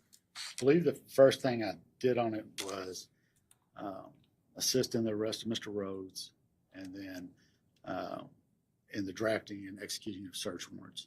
Well, let's start with the arrest. How did you get involved in that? It's been a while, so bear with me. Remember, we had our own radio station, our radio channel. They came across and said, I believe it was that they were following Mr. Rhodes, asked that I assist in it. At the time, I was driving a car that wasn't real common. As a police car, it was a white Toyota Camry, so it wasn't as noticeable. So I followed him, made contact with him at Speedway on Preston Highway, and at which time he was placed under arrest and taken into custody. Where is that Speedway on Preston? If you're familiar with Preston Highway, but the closest reference I can give you would be Indian Trail and Preston Highway, right across from, I guess it was an old feeder supply or something like that, Staples or whatever, Pep Boys right there. To give you an idea, I guess that's the closest I can put you. So how many detectives were involved in the arrest, if you recall? I know it was, I would feel comfortable saying maybe 4 or 5. And were you the actual arresting officer? I was the one that made first contact with Mr. Rhodes, yes. So he was arrested, and did somebody else take him? Yes. Okay. What did you do after that? Eventually, somehow I came to writing a search warrant. Okay. Was this the same day? I think so, yes. And would you recall the date, I'd have to look at my notes. if you could? I guess it was done on May 24th, 2016. May 24th. Can you tell the jury what a search warrant is? Search warrant, try and put it in the best way possible. Basically, it's the gathering of information, compiling it together from every source you've got, whether it be other detectives, witnesses, involved parties, sometimes even actually the suspect. Taking that information, gathering together, drafting it into a written form, presenting it to a judge for their approval, and if probable cause is found to issue that search warrant, it gives us the opportunity to enter a residence, a car, and sometimes even search a person if need be to more extent than just patting down pockets and stuff like that. But it is presented to a judge. The judge reads it, and if that judge finds probable cause, it is issued, and we execute the warrant. When I say execute, it means we go serve the warrant. We either search the house, the car, the person, or whatever it may be. Maybe it's sometimes something as mundane as just records, but it's a legal document giving you the authority to search for an item of evidence. What were you searching or seeking to search when you drafted the search warrant? Taking the information I've given, initially we were searching the residence, I think, to see if any items of evidentiary value, that would be, whether it be a weapon, clothing, notes, just anything that showed evidentiary value of any involvement. And when you say the residence, whose residence? Mr. Rhodes' residence. And where was that residence? It's on Height Avenue. Okay. And is that in Jefferson County? Yes. Do you know what major street is Height off of? Brownsboro. After you drafted the search warrant, did a judge sign it? Yes. And did you go execute it? Yes. What did you find in the house? Well, we actually did 2 warrants. The first warrant, I think we found 2 knives and a hammer. Okay. Did you collect those? Yes, they were collected by the crime scene unit. What happened next? We closed out the warrant, exited the house. I made a phone call to Donnie Burbrink, Sergeant Donnie Burbrink, at the time, let him know we finished up the warrant. So was he like your supervisor? Yes, I'm sorry. Either immediately or just a short time later, he called me, or we discussed that a second warrant would need to be drafted because we'd already closed this one out. A second one would need to be drafted because of new information gained during interviews and through the investigation. So was this information you all didn't have when you were doing the first warrants? Right. So did you draft a second warrant? Yes. Did you all go back in the house? Yes. This time, what was the difference? What were you looking for? This time, I think it was more towards the effect of forensic, more of a forensic style evidence, not actual physical evidence that you pick up and can carry out, but items that would be indicative that something happened at the scene, whether it be body of fluids, minute pieces of evidence, stuff like that, stuff that would take more of a forensics manner. So what did you do during the second search warrant? To be honest with you, I sat and watched the crime scene unit do their job because I'm not a forensics person. I'm not smart enough to do that job. What did you see them do? They provided, I think it was called luminol. It's a reactive agent that they spray, and once you spray it, it reacts with blood and turns a blue color. So they did that. And at that time, it was decided, due to the magnitude of it, we actually removed all the carpet in the living room of the house. So when they sprayed it, what did you see? Blue. On the carpet? Yes. And actually on some plants too, like some potted fake plants. And at that point, did you take the carpet? Did somebody take up the carpet in your presence? Decision was made at that time to remove the carpet from the residence. What type of carpet are we talking about? Was it Like an area rug or was it wall-to-wall carpet? Oh, it was like wall-to-wall carpet. It was installed carpet. And do you recall what times you were what time you were there? I think on reviewing my notes, I think we left like 2 o'clock in the morning. Okay. So we were there for quite a while.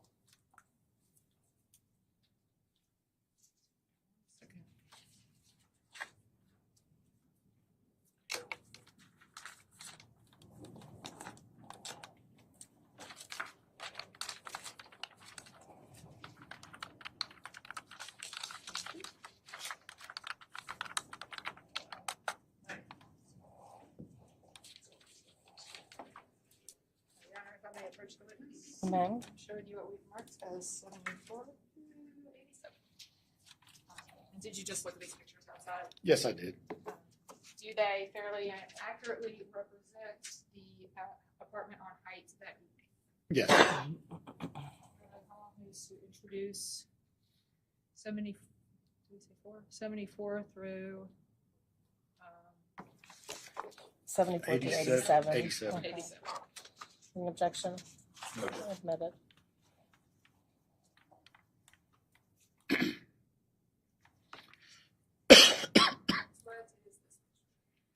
Excuse me? What is this picture? This would be the front of the apartment complex. And if you go in those front doors, would you get to the apartment in question? Right.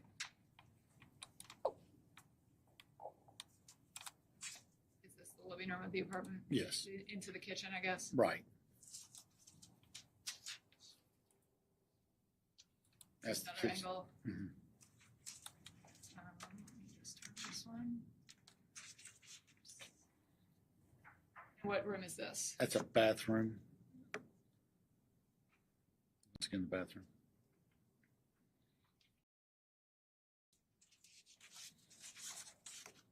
Okay.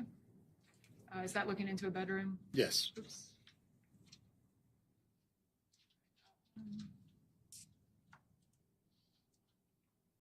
Another bedroom? Yes. Is this a trash can in the apartment? Yes. And is this also in the apartment? Yes. And is this the room where we're about to see some knives under a mattress? Yes. Okay.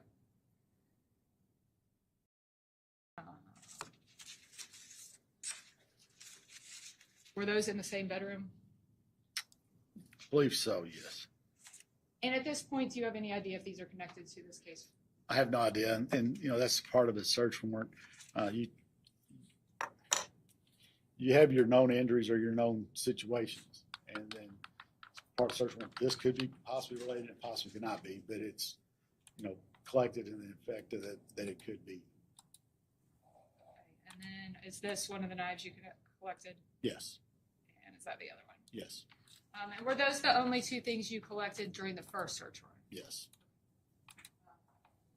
During the second search warrant, did you physically have the carpet collected and taken out of the apartment? Yes. The carpet, also carpet padding? Yes. I have no further questions.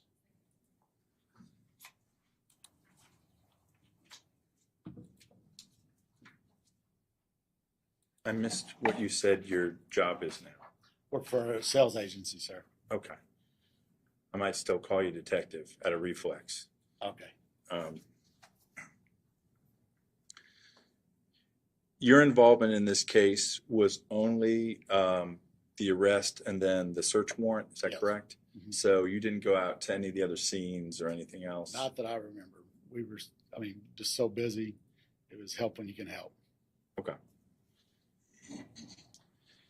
You initially said that you collected 2 knives and a hammer. I think we saw a photo with 2 knives and a hammer. But isn't it correct you actually only collected the knives? It possibly could be.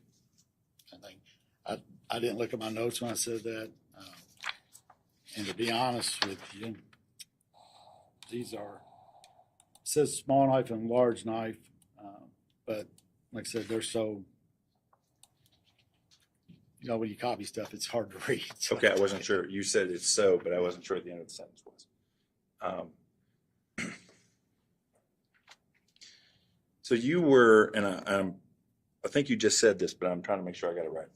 You were done with the first search. We'd finished the first search warrant, yes. And when I say done, like you got in the car, you told the other officers to go about their business, and you left. I don't remember if I'd actually got out of the apartment complex or not. I don't remember if I even made it off the road or what. It was, I don't remember. Well, if you look, you note when you're done with the first search, right? Right, but with that being said, you can have a time that you're finished and still have control of the scene because it takes time to draft the second warrant, takes time to get the judge to sign it, and it takes time to get it. So you may have a clearance time on here. I'll give you an example. What's this say the clearance time is? 23:11. And then if you go over here on this one, 23:56. So you're talking a span of 45 minutes. Yes. So with that being said, driving from Height out off Brownsboro Road to back to the office, to a judge, and back, I would feel pretty comfortable saying that we didn't even make it out of the area because it's such a fast turnaround. It was a computer written warrant, so it's not something I hand wrote on scene. So, it would have been something I feel comfortable saying. There's a good possibility that we never even made it out of the parking lot before the phone call was made. Because I would have called my sergeant as soon as we cleared it and let him know that we're done. So, I feel comfortable saying that he's like, hey, we got another warrant. But because we'd already closed it out, once we draw that line across it, that warrant's closed. And it doesn't matter if we stay in the parking lot for 5 days or 5 seconds, we're going to have to write another warrant because we've shut the door and we've walked away from it. Are you saying you actually wrote the second warrant? I thought the second warrant was prepared by someone else. If you look at it here, the first warrant is. Right. I may not have been clear. I meant the second. Detective Chris Milton. Both warrants are mine. Okay.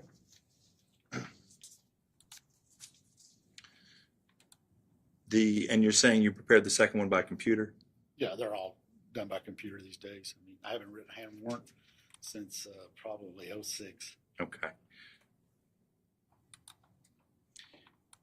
You do agree, however, that well, maybe you don't remember. Would you be surprised if we've already heard testimony that the people involved in the first were leaving and exiting the scene? Wouldn't surprise me at least a little bit. Okay. And like I said, I could have, the fact of the matter is, I could have released everybody because I wrote the warrant, made the phone call, and said, hey, here we are. I got to write another warrant. So, I mean, I understand what you're saying, but I don't know the exact answer. But with such a short turnaround, you know, and it wasn't my habit to leave a house unsecured. Would you be surprised if we've already heard that the owner was told, you can go back in, we're done? No, I have not. I wouldn't be surprised, but like I said, it's what, 7 years later, so. Sure. You talked about how CSU, the crime scene unit, I shouldn't use abbreviations, was present in the second, but they were also present in the first search, weren't yes, yes. they? And in fact, you note in your report that I'm not going to get this name right. Allgaier, that is correct. That specifically a tech named Allgaier was there in the first. Right. And that person, I think, would have been responsible for any crime scene analysis that needs to be done, right? Like I said earlier, the first warrant wasn't so much as analysis done, it was a gathering of possible evidence, whereas the second one was more of a forensics gathering of evidence, you know, using the luminol and gathering that type of stuff. So I can't really talk to each person from the crime scene unit. I can't really talk to each one's position or role. Understood. Okay. But I wanted to make clear there were some folks from CSU there. Right. First time. Right. Were you the one telling them what to do or what not to do in the first search? As I stated earlier, I try not to. There may be items that I point out, but I've not been to forensics classes and stuff like that. So just like I've never been to law school, I'm not going to tell you your job. But you were in charge of the scene? I am in charge of the scene. At both warrants? Yes.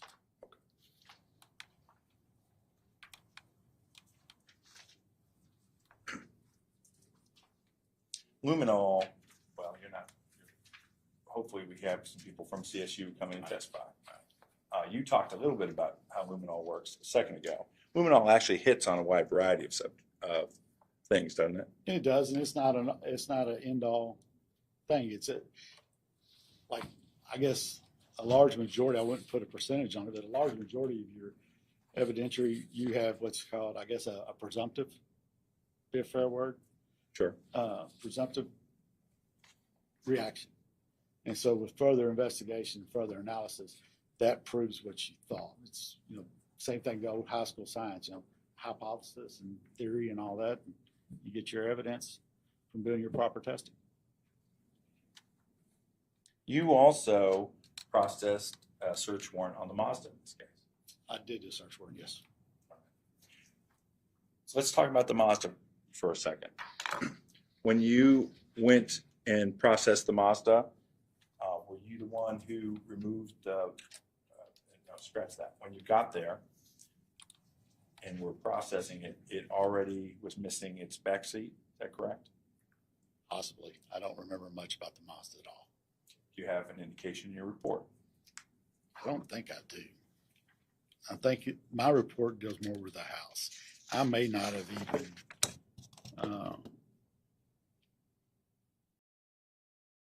the house was, I was more with the house. I wasn't with the Mazda. But you did do the search warrant for that. I did the search warrant. And the thing about a search warrant, I can do it, I can walk in, I can execute it, and I'm part of the homicide unit. I trust the guys that I work with to do their job. So it's not a big thing to execute it and then get called on to do something else, another part of an investigation.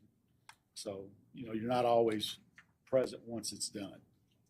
Were you, as the author of the search warrant, were you in control of the scene on the Mazda? I don't remember much about the Mazda. I don't think I had much involvement with it. What I asked was whether or not you were in control of the scene.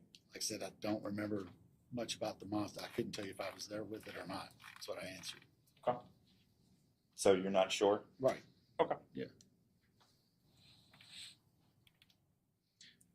So as far as what happened to the rear seat of the car, the Mazda specifically, you just don't know? I have no idea.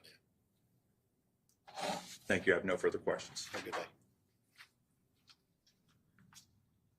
Just to get the search warrant straight. I mean, there was the first search warrant you wrote. Mm-hmm. Did it cover the apartment and the Mazda?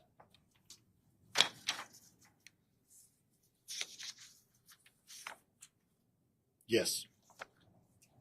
And would it have been common for you all to split up those duties? Absolutely.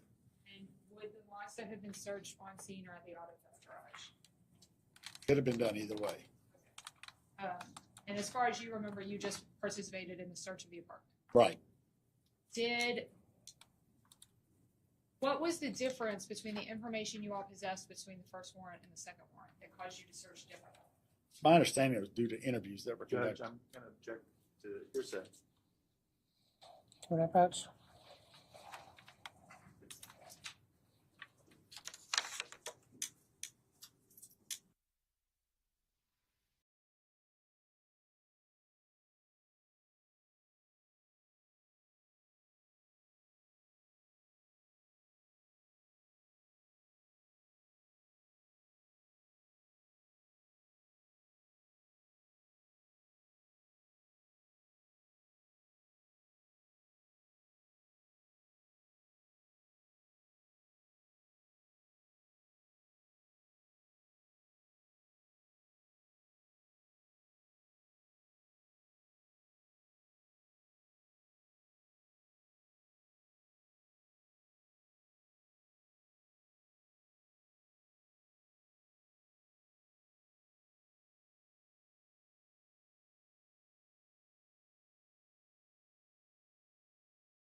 Were interviews being actively conducted down at the station while you were on scene? Yes.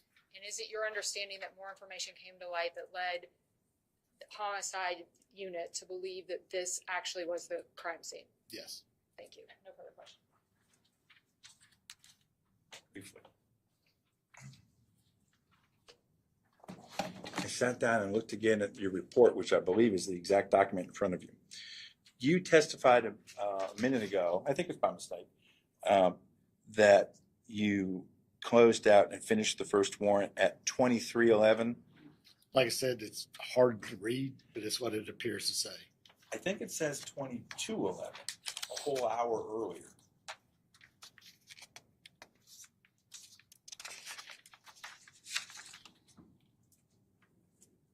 Got a better copy? Let me see yours for a second. Well, that's a terrible copy. But that's not the, let me see if I can look at this. Oh, you're one. fine. Okay. Where I was getting it was there. So what does that say? Even better, 2211, because that would give plenty of time to write the warrant and get back and get it done. So, I mean, that's still an hour difference.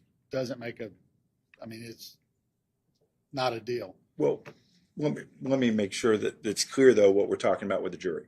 So you had said it's such a short amount of time that you would just be sitting in the parking lot. But actually, the amount of time from when you cleared was not quite 2 hours, an hour and 45 minutes. Possibly so. But, I mean, like I said, it's. Sure, I'm just making sure I got the times Right. You're right on the times, but Okay. it's not. I was kind of proud of myself, to be honest with you, to get one done in 45 minutes. So it makes more sense. So, yeah. I did think that was a rather short window right there. I was kind of proud of myself on that one. So, and when we're talking about, every once in a while, I understand military time, I can do the conversion, but just so it's clear with everybody, you then cleared the first warrant and according to your report, we're done at 22:11. That's 10 p.m., 10:11, right? Yes. Okay. And then the next warrant, you began serving, or the next warrant at 23:56, right? So that's 11:56 p.m. Okay, just making sure I got that right. Thank you. I don't have any further questions. All right, you may step down. Thank you.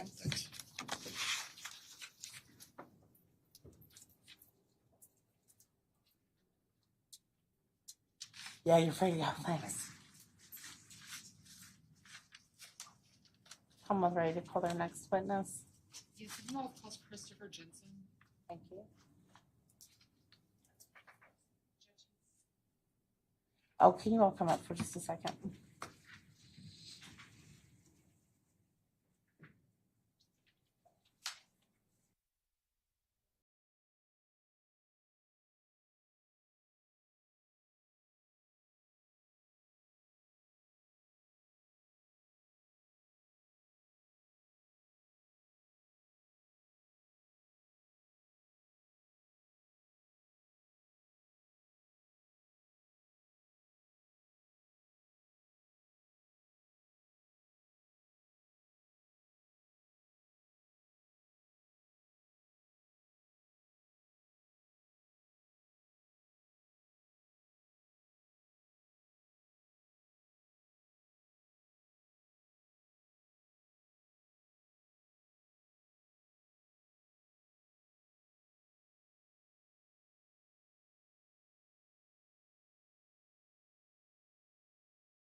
All right, you want to go ahead and take a 5-minute break? Okay. We're gonna go ahead and take a 5-minute break. We should be good to go after that. Let's see, it's almost 2 o'clock. Just be back in front of the doors at 2 o'clock, please. All rise for the jury.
Sure.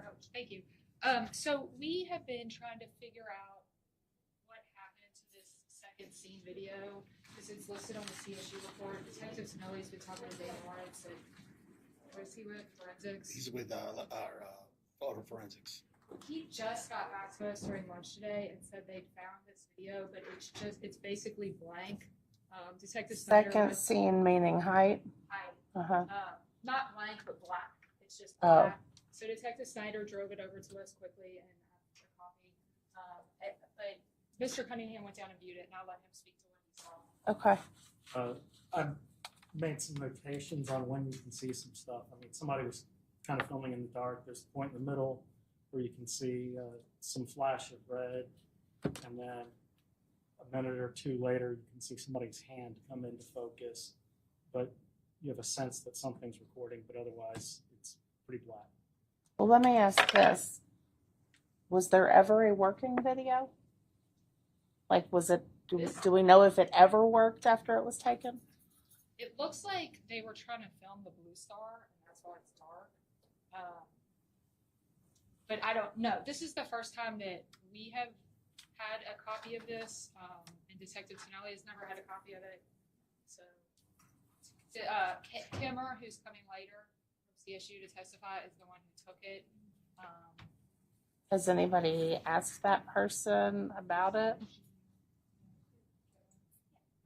We can bring. She's here. If you want Oh, I'm just wondering, like, did that person ever watch it and know if it worked or not?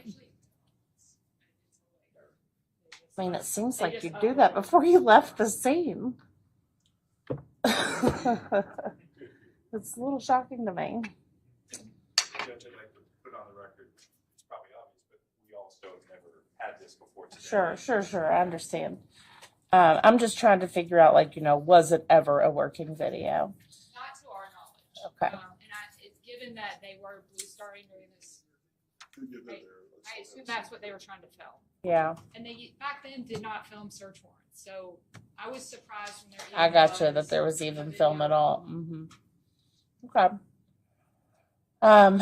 Well, I don't suppose you're planning on showing it if it doesn't show anything.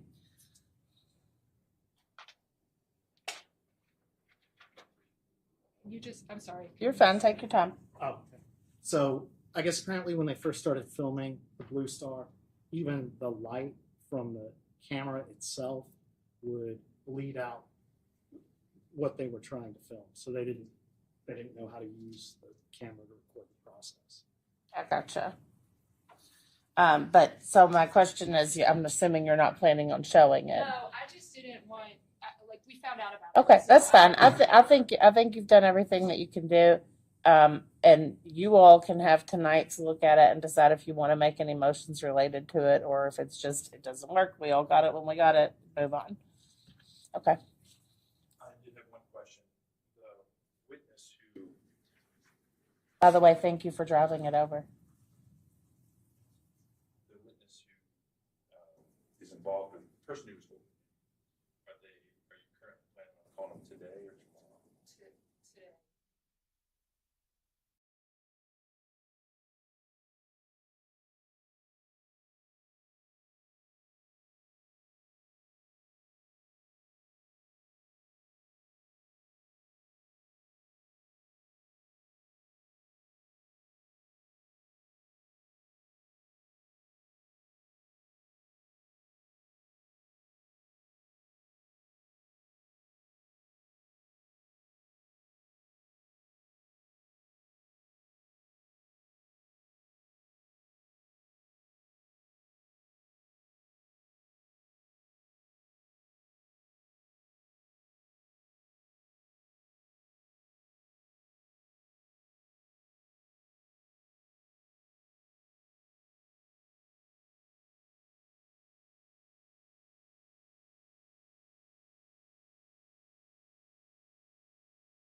Thank you, Deputy Mills. You can all be seated. Anybody have anything to report? Excellent. All right, Ms. Jones-Brown, come what's next witness, please. Thank you. It's for Jensen.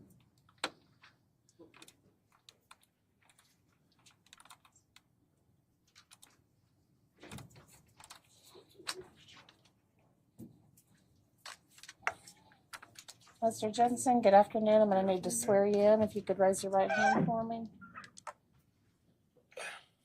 Thank you. Do you swear to tell the truth and the whole truth? I do. Thanks. You can put your head down. Go ahead. Could you tell your name to the jury, sir? Christopher Allen Jensen. And Mr. Jensen, it appears you're in custody. Yes, ma'am. Are you serving over in Indiana? Yes, ma'am. Is it anything to do with this case? No. Back in 2016, did you live in an apartment on Haight Avenue? Yeah, North Height, or is it Haight Avenue Gardens? Okay. What type of apartment complex was it? It was a condominiums, but some people would rent out the condos to, like people owned them, but they would rent them out to different people. Kind of like subleasing, I guess. Mm-hmm. And were you subleasing there?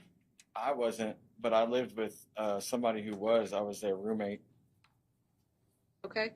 And did you, as a resident there, did you come to know one of your neighbors, Brice Rhodes? Yes, yes, ma'am.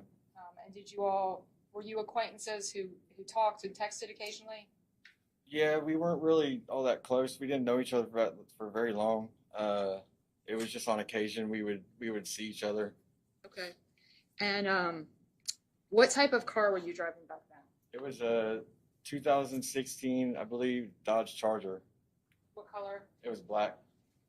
And was it your car? No, it was a rental car through Enterprise, but it was in my name. And how long had you had it? It's been so long, I'm not really sure. Okay. More than a weekend? More than a weekend, yeah.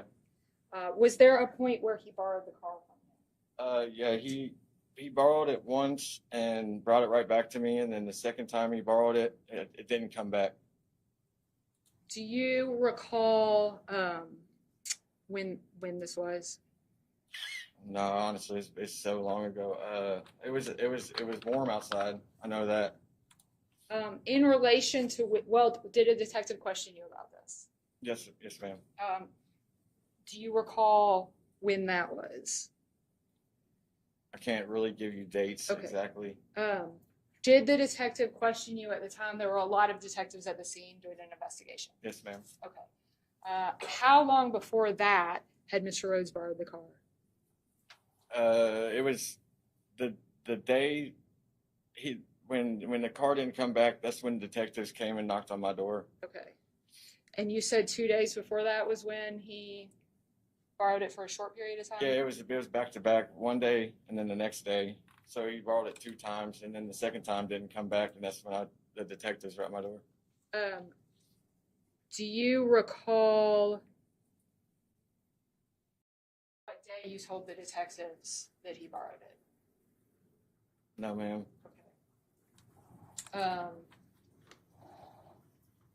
If you saw a transcript of your interview, would that help refresh your memory? Yes, ma'am. Okay.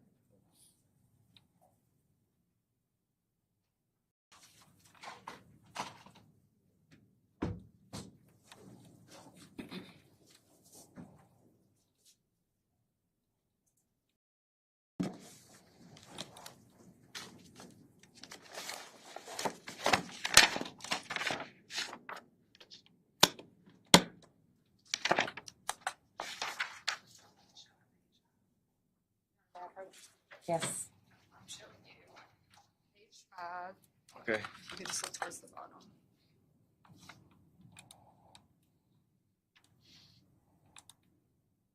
Yeah, that's right. And do you remember now when he borrowed it? Yeah. And what day was that? Saturday. Okay. And that was the day he had it just for however long he was supposed to have it? Yes, ma'am. And then the second time he borrowed it, you said he didn't bring it back? It didn't come back, and that's when I talked to detectives. Okay. And did you ever get the car back? No. Okay. As far as you know, did detectives eventually seize the car? Yeah, it was in evidence. Okay. Yeah. Did you know Mr. Rhodes to have his own car?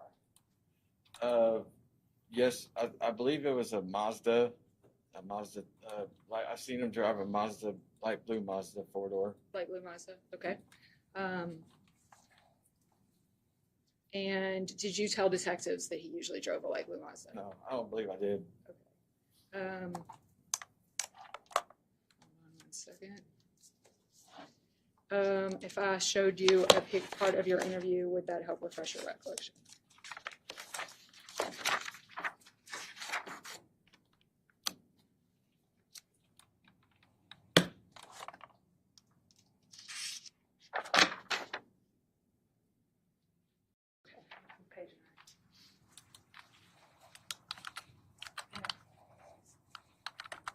It looks like you're all actually standing in front of a car at that point.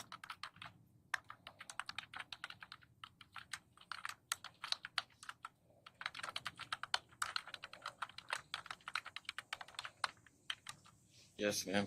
So did you let detectives know which car he usually drove Yes, ma'am. when he wasn't borrowing yours? Yeah.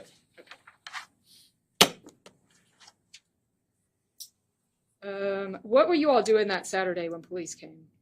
We were moving. And by you all, I mean you and your roommate. Okay. Sorry, not to Yeah. be clear. Had you ever been in the blue Mazda? No, ma'am. And did detectives take DNA samples from you and anybody who you were friends with who'd been in your Charger? Yes, ma'am. I have no further questions. Thank you. Mr. Jensen. So, You said you let Mr. Rhodes borrow your Dodge Charger and you were renting that vehicle? yes, ma'am.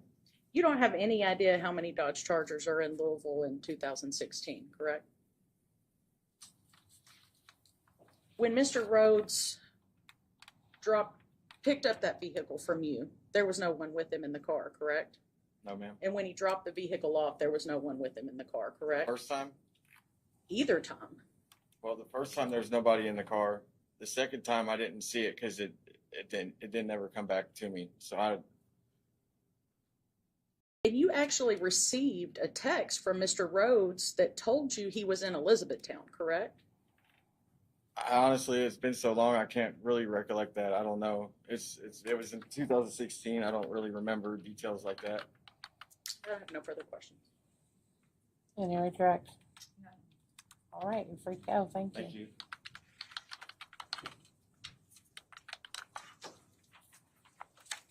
Ms. Jones Brown has come off ready to call their next witness. Yes, Your Honor.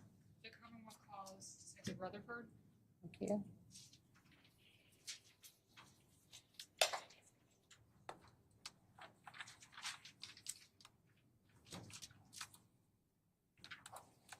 Hi, Detective Rutherford. If you could please raise your right hand. Do you swear to tell the truth and the whole truth? I do. Thank you, sir. Could you tell the jury your name, please? My name is Chris Rutherford. Where do you work? I am employed by the Louisville Metro Police Department, and I'm currently assigned to LMPD's homicide unit in the cold case section now. How long have you been with LMPD? I've been with LMPD since 2008, summer of 2008. And how long with the homicide unit? Since the summer of 2015, so a little over 8 years. When did you move over to cold case? About a year and a half ago, last June. So in 2016, you were with active cases. Yeah, I was on what we refer to as the fresh side. Did you have some involvement in the case we're here to discuss? I did. Okay. It looks like initially you dealt with fingerprints to some extent. Correct. It taken a little while to identify the victims, so I was kind of involved in that process, scouring like records for missing persons, and then I transported the fingerprints, I believe, to the Department of Homeland Security to have them run them through their database to see if we could identify the victims that way. And as far as you know, that led to no leads, correct? Correct. They had no record of the victims on file. And is that common in children? Yes. And then on May 24th, did you become more involved in the case? I did. On the 24th of May, I was requested to respond over to the Hyde Avenue, I think it's called the Hyde Gardens Apartments, to attempt to locate Chris Jensen. The defendant had been arrested in a car that Mr. Jensen had rented. And so I was assigned to attempt to find him and conduct an interview of him to see what he could tell us. And were you able to locate Mr. Jensen? We were. And did he tell you whatever you asked him? He did. While you were talking to Mr. Jensen, did you learn what car the defendant usually drove? Correct. We were able to get a description of a vehicle that the defendant was known to drive, and then subsequently located it in the apartment complex. Did you personally see the vehicle? I did. And can you describe for the jury anything you remember about the vehicle? It was a four-door, I believe it was a Mazda, light blue or silver in color. When I located it upon approaching the vehicle, I believe it was the driver's window was down. There's a strong odor of bleach emanating, like really, really strong odor of bleach emanating that I could actually smell from almost across the parking lot. Looking into the vehicle, the back seat was gone and been removed, and you could see into the trunk compartment too. And it appeared from the outside at that point that everything in the trunk compartment, like to include the carpeting, had been removed from the trunk.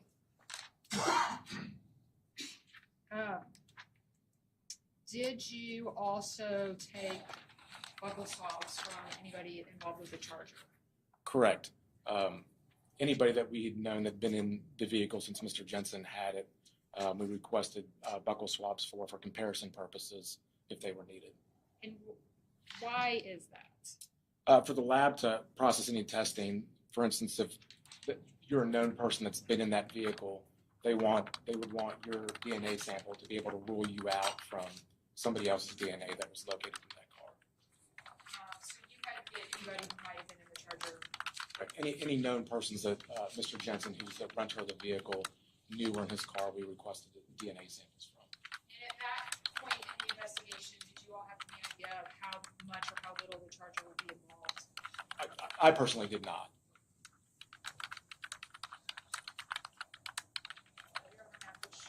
You may. I'm showing you what we marked as 87 and 88. Look at those. Pass those photos. Yeah, this would be the Mazda that was identified as one that was had been operated or known to have been operated by Mr. Rhodes. Your Honor, the Commonwealth moves to admit those as 87 and 88. No objection. Admitted. No objection. That's right. Okay. And is this as you found it in the apartment complex? That's correct.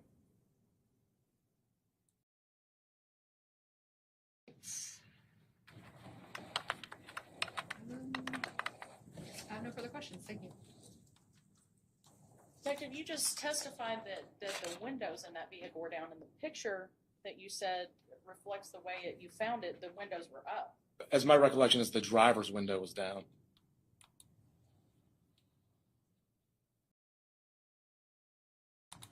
There was no back seat in that vehicle when you found it? Correct. And you participated in these searches of Hyde Avenue, is that correct? Correct. What was your? Just assisting detective on the search. Did you happen to record any of your search? How so? On video? We did not have body cameras at that point. Thank you. When did LMPD issue body cameras to detectives? I believe our unit got them in the summer of 2020, July, August-ish timeframe. Thank you. Any follow-up? No, ma'am. All right, Detective Rutherford, you are free to go. Thank you. Thank you. Ms. Jones-Brown? Yes, Your Honor. I'll call Rebecca Kimmer.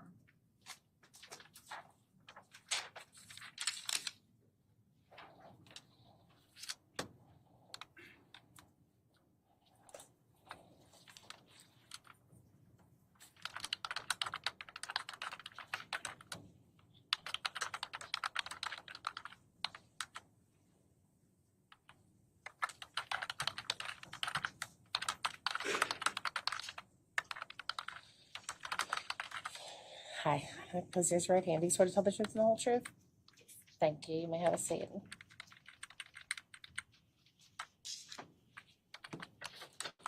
Could you introduce yourself to the jury, please?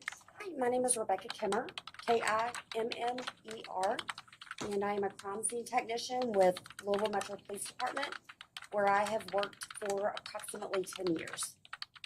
What do you do with the crime scene? I assist the detectives and officers on crime scenes that they may have. So we document, we go out, we photograph, do video, collect and obtain DNA or evidence from the scene. At that point, we bring it back to the office and do our further testing, where we then package and transport to the property room. And on May 24th of 2016, did you respond to 763 Hyde Avenue, Unit 2? Yes. What were you instructed to do at that location? On that evening, myself and Technician Stevenson responded. We were responding to do a search warrant for Blue Star, which is a chemical that we are able to spray on. It enables us to see blood that's not visible with the naked eye. So it will fluoresce in a bright blue color with the presence of blood. And did you do that at this location? We did do that. Where did you spray it? We sprayed throughout the entire condo. We focused on the living room and then a bathroom. And were you didn't know anything independently about this case, right? I did not. Okay, so just whatever the detectives told you to do. That's right. And you don't know where they were getting their information? I do not. Okay. So when you sprayed it, what happens? Like So typically, once we spray, if the presence of blood is there, it will fluoresce in a bright blue color. And do you have to have the lights off to see that? Or? We have to keep the lights off, and our cameras go on different settings in order to capture that luminescence. And back then, were the cameras quite as good as They were not, unfortunately. So did you attempt to take pictures? We did attempt to get photos. Unfortunately, the camera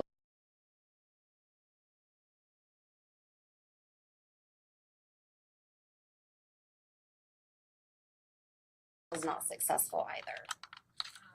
So what do you do next if you can't memorialize that? So once we determined that that was not successful, we moved on, and at that point we just decided to take up the entire rug and carpet along with the carpet padding throughout. How do you get a carpet up? We worked well together pulling it up that night. We just cut and pulled it up, basically. And was that carpet then collected? That carpet was collected, and I transported that back to the crime scene unit. At that time, it was 633 West Jefferson. So how many pieces, or did you have to cut it up? Did you roll it up?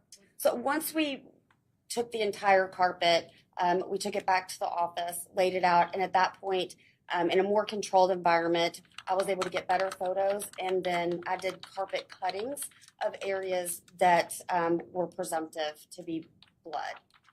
And those were then sent off for testing later on. So how big was did you pull it out in one piece? We did. And so we have the carpet And then the the carpet padding? Yes. So is that just two large things? It was two large things, yes. And did you have to cut them into smaller pieces? Once I got back, I did smaller cuttings to send those off to KSP for testing. And how do you know what pieces to send to KSP? You do presumptive testing that show up for blood, and then anything that I could see that was visible, I cut those pieces as well. And we throw around acronyms so much, I sometimes don't notice when I'm doing it. We say KSP. What are we talking about? Kentucky State Police. I'm sorry. And they run a crime lab? They do, yes. And is it your intention that they do a DNA test? That's right.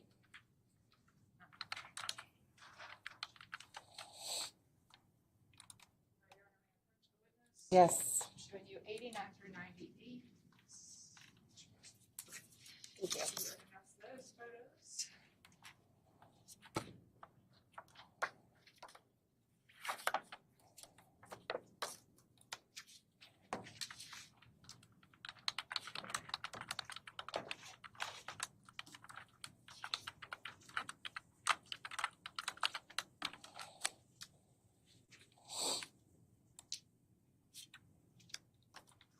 do.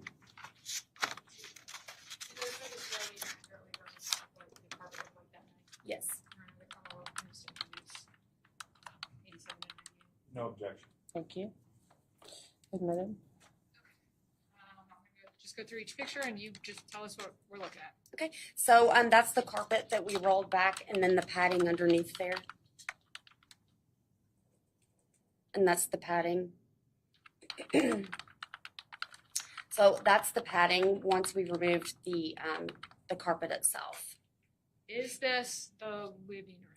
This is the living room, yes. Would we have the kitchen to our backs? Yes, and then the little hallway to the left up there is the entrance foyer from the entry exit door. So you'll just move the furniture to the side? Mm-hmm.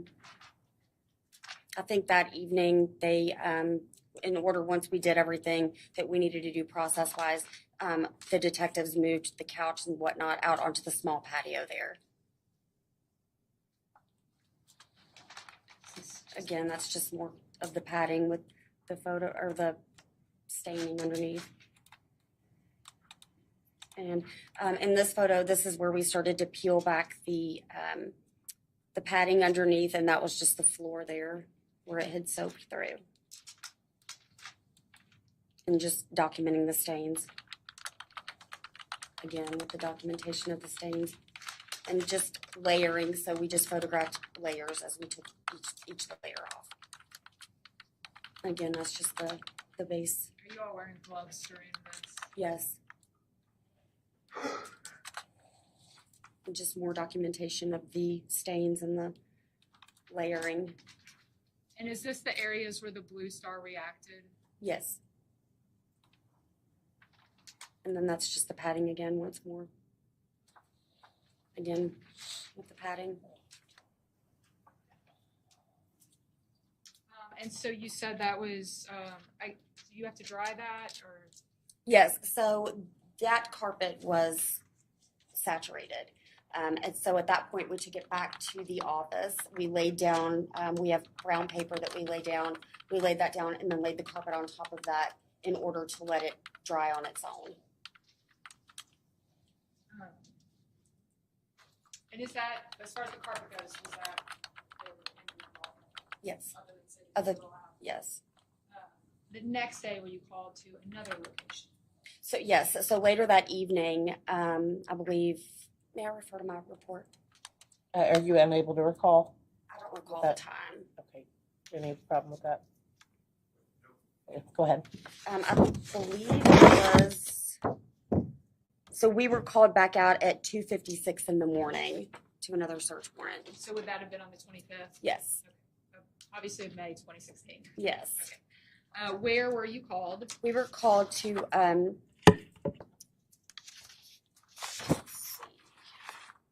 6508 Hackle Drive. Do you recall where that is? It's in the 3rd Division. I believe it's off Cane Run Road, if memory serves correctly. And why were you called to that location? We were called to that location in an attempt to collect evidence that the homicide detectives had been notified was there in a dumpster. What manner of location was that? It was the rear of an apartment building. There were 2 dumpsters back there, and they had knowledge of evidence in those dumpsters. And so were there detectives already there when you got there? Yes. Okay. And what was your role at that scene? So my role was, again, to photograph, document the scene as is, and at that point we started going through each dumpster and pulling every item out one by one, photographing and documenting what was in the dumpster. Was it standard dumpster? Yes. Okay. It was a functioning apartment complex, so.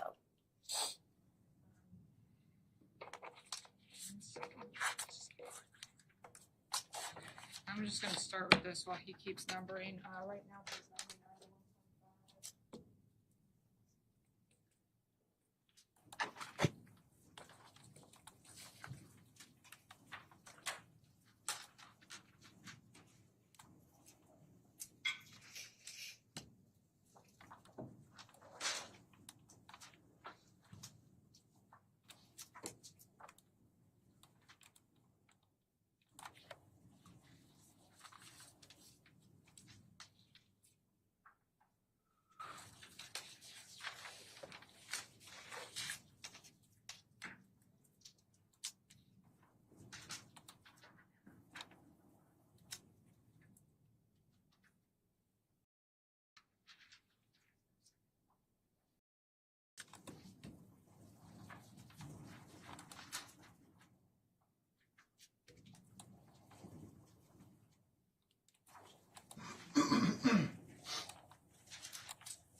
sending you what we've marked as 99 through 133. Let's get some of this stuff out of the way.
Are those photos you took that night at the They are. dumpster and at CSU right afterwards? Yes. Your Honor, the Commonwealth moves to introduce 99 through 133.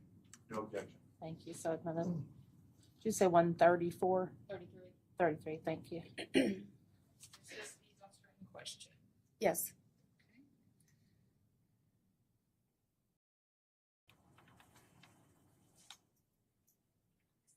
What are we looking at there? We're just looking at the beginning of the photos with the top layer of the trash and debris.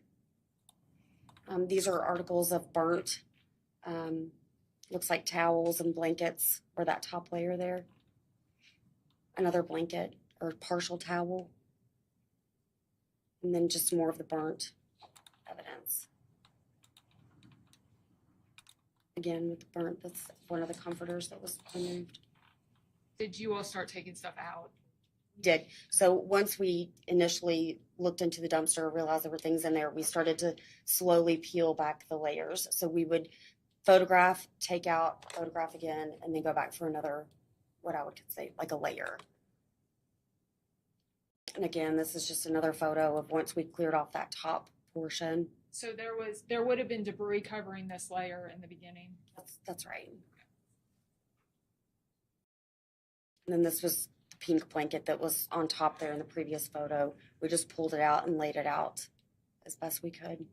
This is a pillow that we located in there, and at the top left corner there's a blue latex glove that had been burned and melted onto the pillow. Again, this is another towel that was kind of folded, wadded over inside of a latex glove. This was looked like maybe a body pillow of sorts, just a very long pillow that was also in there and burned. We took it off and took it out in the photograph. This is one of the sheets that came out of the dumpster. And this was the bottom of the dumpster. Once we pulled those other items out, this was the bottom. Again, just full of typical debris. It's just another angle. And at this point, we started to go a little bit further down where we located, I believe that to be a pillowcase, maybe. Just a different angle there. And then again, just a different angle. And this is where the detective is just slowly pulling things out so that I can photograph and as he's taking them out. And then this is another that we just laid there on the pavement. Just getting up close on the stains there that we found. Just more photos once we take them out. This is just another of the layering there. Okay, and this is back at the office where we were able to get a better look at it. So once we lay down the paper, we were able to see better and then lay it out in a more organized fashion, if you will.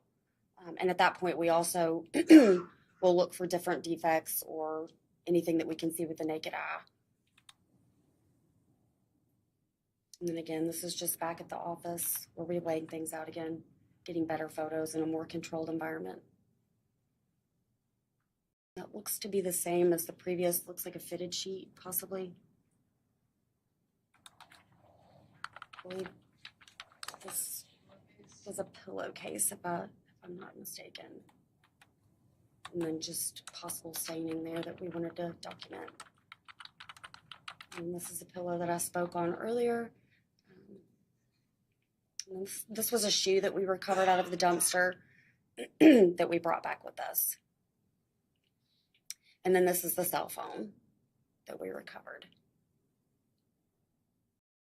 And this is that glove that I spoke on with the rag inside that was turned inside out, knotted in blue latex glove. So at the time, do you know which of this evidence might have anything to do with this case? We don't. So do you have to just I don't. collect everything? We do. Did you all collect absolutely everything from the dumpster, or did you make decisions about? They made decisions on what they wanted me to collect. And who made those decisions? The detectives that were on scene. Was that Detectives Peter and Metzler? Yes. So when you collect these items,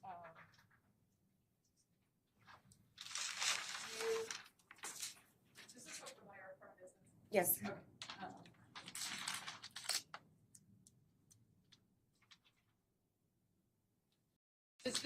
Does this case have a lot of boxes of evidence? Yes. A lot.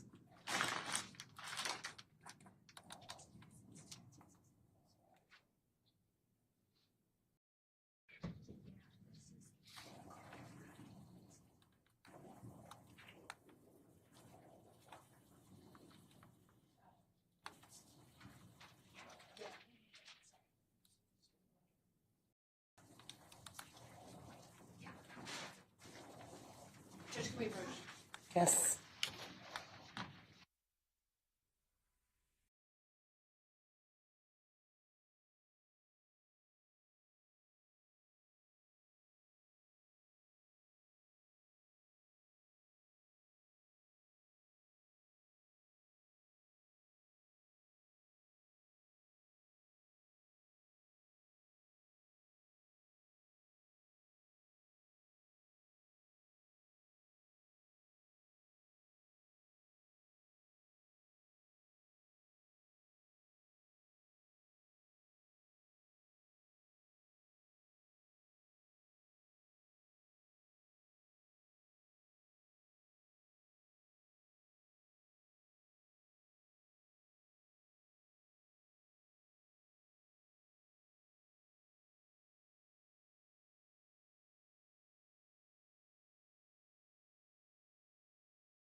I'm going to show you two items that we marked as 134 and 135. These are just what these are examples of evidence from the case. Yes. So this is Exhibit 67, which is a burnt blanket that was recovered. This is 64C, Exhibit 64C, which is a cutting from Exhibit 64. Did you bring gloves and scissors? I brought a knife. Okay. Your Honor, the Commonwealth moves to introduce 134 and 135. Any objection subject to this prior discussion? Great, thank you. Noted. Taking them both all the way out. If you could just maybe pull them out. Why are there bright orange stickers on these items? So the bright orange stickers indicate that it's a biohazard, whether that be blood, body fluids, it's a biohazard. So that's just indicative for everyone coming in contact with it. And is that on every piece of evidence that might have bodily fluids on it? Yes. Okay. Nothing specific to this case? No, just in general.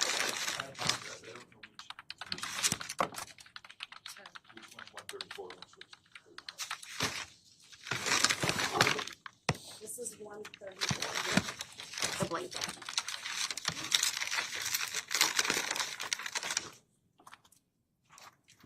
Could you tell the jury what all this tape means?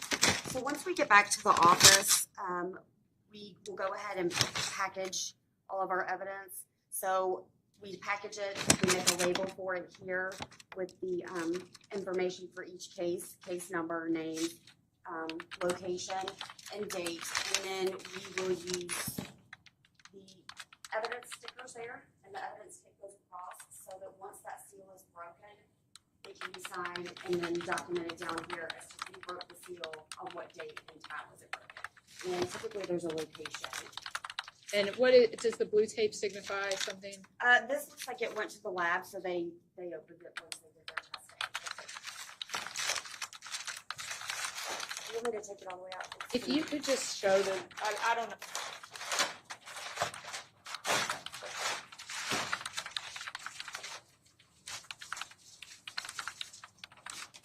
Yeah, that's good. So this is part of the pink blanket that was removed from the dumpster off Hackle Drive. Thank you. Looks like we're gonna need more tape. And I'm just gonna work up here because the evidence sticker. Am I good to go? Yes.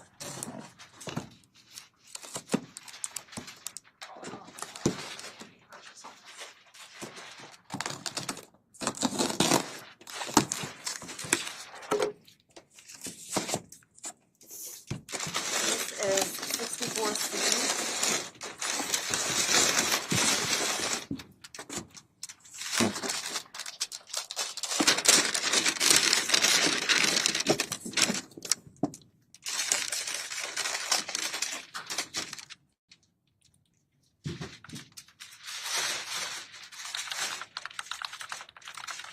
Padding. And you can see once PSP got it, once they received it for their testing, they then circled the areas that they tested for DNA. That's just the way that they document. And then on the back, they initial, looks like date, time. And they label by items.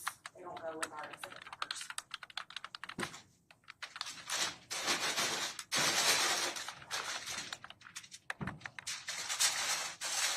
I'm not open anymore, but I just want to. You do not want me to open any? No. Okay. Just are these other items? Just if you could look at them and tell us if these are other items collected.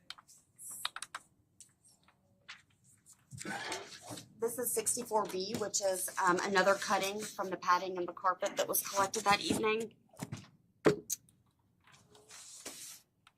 This is 63A and 63B, which are more cuttings from Exhibit 63, which is the carpet and the padding.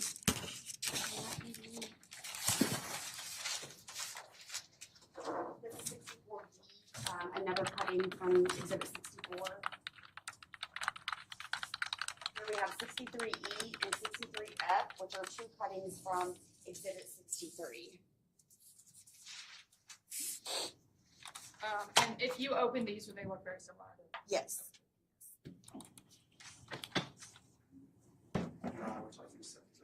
That'd be great. Thank you, Detective Snelling.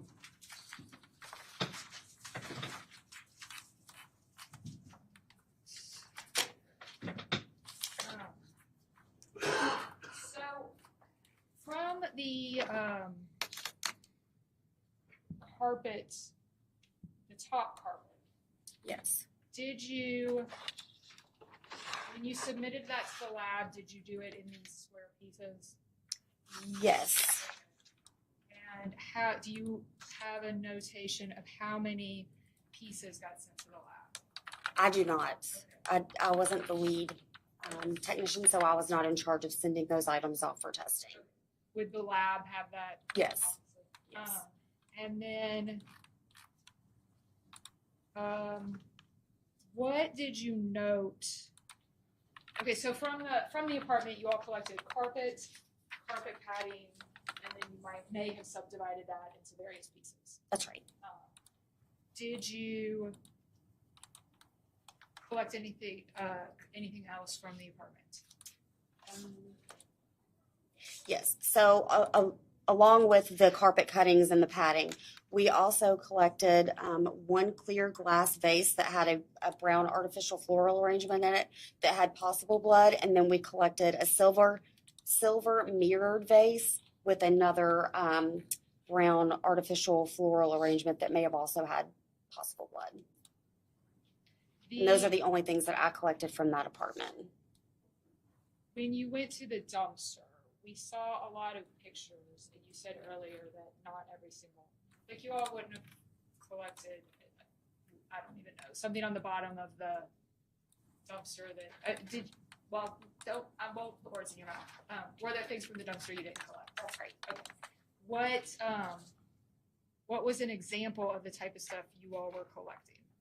We were mainly looking for items that appear to be burned, items that may have had possible blood or staining that could have been consistent with possible blood. We were looking for those type of items. Items that resembled bedding, we were looking for items such as that as well. And if we could go through and if you could just tell the jury, you don't have to read the whole summary of each item, but just a blanket, whatever. Obviously, we have a blanket already. Okay, so exhibit 67 was a burnt pink blanket, which is the exhibit that I just showed. Exhibit 68 was a burnt brown and green pillow. That's the one with the blue latex gloves that was burned to the top there. Exhibit 69, they were various burnt pieces of a towel. Exhibit 70 was a possible blue plastic tote that was partially melted. It was burned with miscellaneous dumpster items. That included a brown and white White Castle bag. And that I did note down here that had a strong odor of gasoline when we collected that. Exhibit 71 was a burnt blue, blue, purple, green, and white twin bed sheet. 72 was a burnt green and white fitted sheet. Exhibit 73 was a burnt, damaged black and silver Samsung cell phone. That was the cell phone that I showed. Exhibit 74 was a burnt, damaged black HTC cell phone. Exhibit 75 were 3 brown carpet cuttings that were located in the bottom of the dumpster. Exhibit 76 was a burnt white towel. Exhibit 77 was 1 partial burnt white sock. Exhibit 78 was 1 burnt green and white bed pillow. Exhibit 79 was 1 blue latex glove with the white fabric or cloth that was rolled into it. Exhibit 80 was 1 burnt black and silver Nike brand athletic shoe. And it was unknown at that time if it was a left or right shoe. Exhibit 81 was 1 burnt Reebok brand athletic shoe. Again, unknown if it was left or right. Exhibit 82 was 1 burnt white towel. Exhibit 83 was 1 burnt white and yellow flat sheet with some type of orange fabric that was attached to it. Exhibit 84 was 1 piece of miscellaneous burnt fabric. Exhibit 85 was 1 burnt Air brand athletic shoe. Again, unknown if it was left or right. Exhibit 86 was a cut piece of white knotted fabric. And Exhibit 87 was 1 white, blue, and red Murphy USA brand lighter. And were all those items properly packaged and stored at CSU? Yes, so they were all transported and secured in CSU that evening.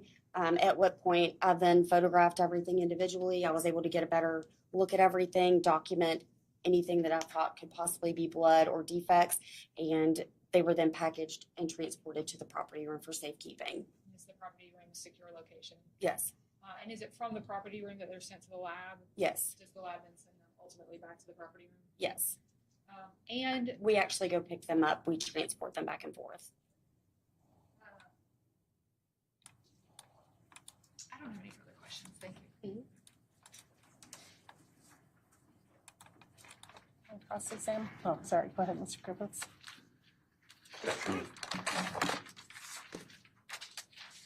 We haven't spoken before today. No. Okay.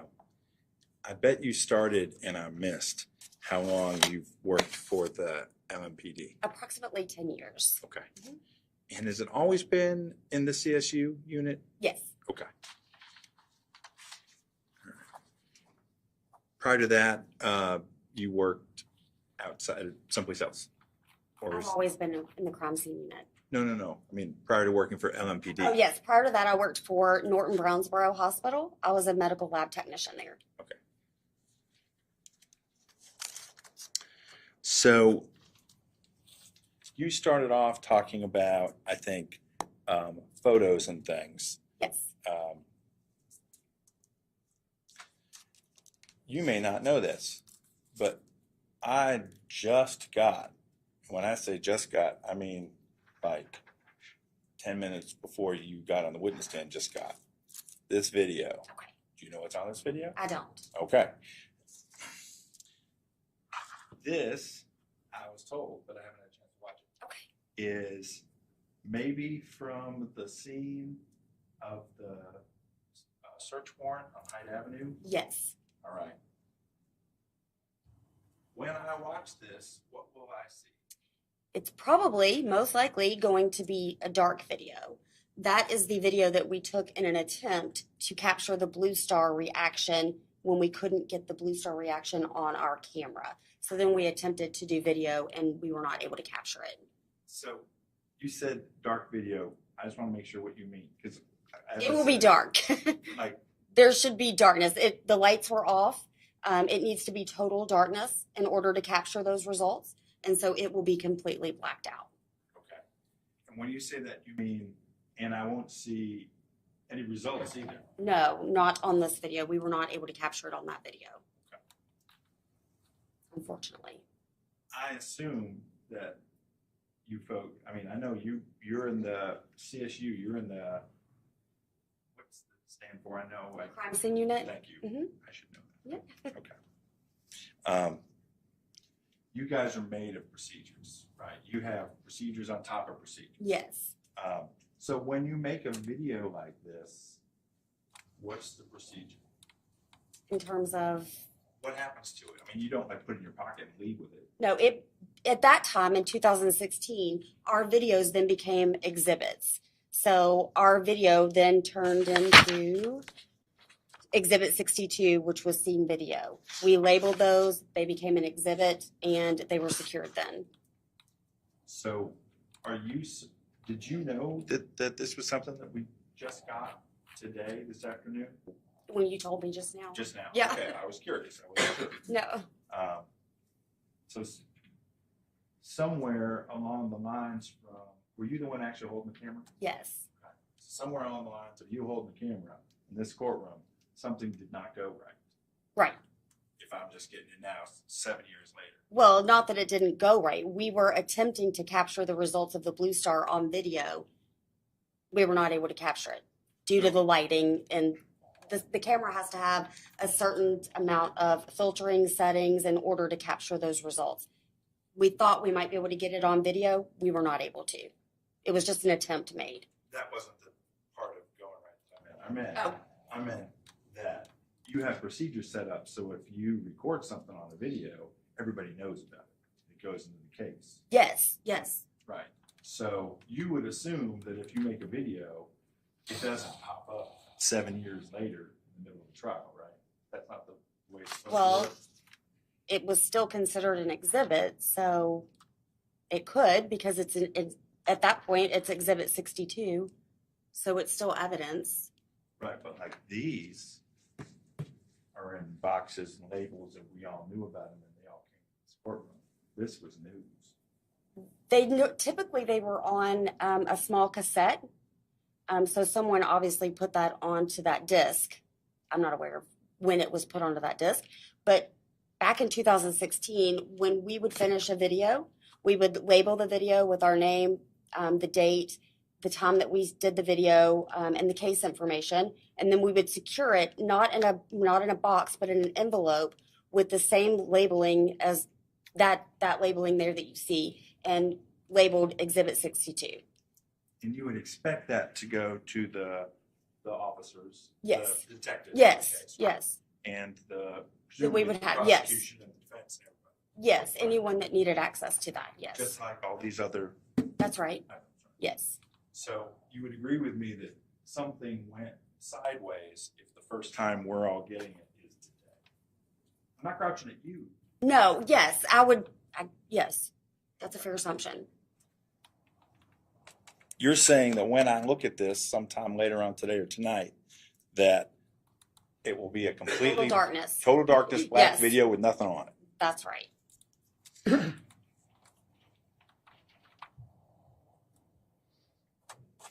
I think you said you took photos that also were basically black, Yes, we were not able to capture it, unfortunately, yes. which is why we haven't seen those up on the screen, and we have, right? Yes, probably so, yes. Okay, you didn't. It's just darkness.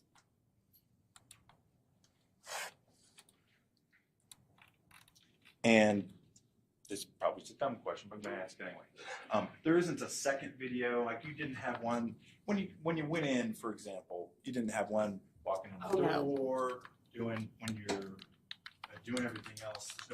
No. No.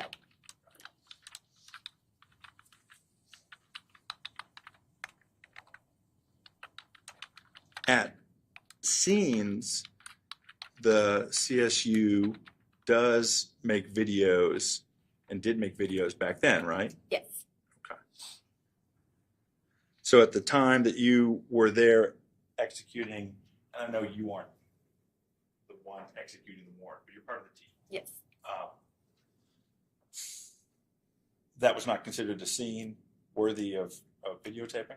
So typically, the videos are done on the initial scene itself. So the very first response location where the actual crime took place, or where they were called initially, those videos are done immediately. So on a homicide scene that we get called out, we will start with scene video, and then we will do our photos. On a search warrant such as this, we typically do not do a video. This video was only done in an attempt to capture the positive blue star reaction. So we went a little bit out of order with that one. You may not know this, so tell me if this is outside the scope. Did you know that there were 2 warrants and searches at that location on Hyde Avenue? That part I'm not aware. Okay. I don't know. Okay. I'm not going to ask you about stuff Okay. you don't know. You were only involved in a single search of that residence? Yes. Okay. Yes.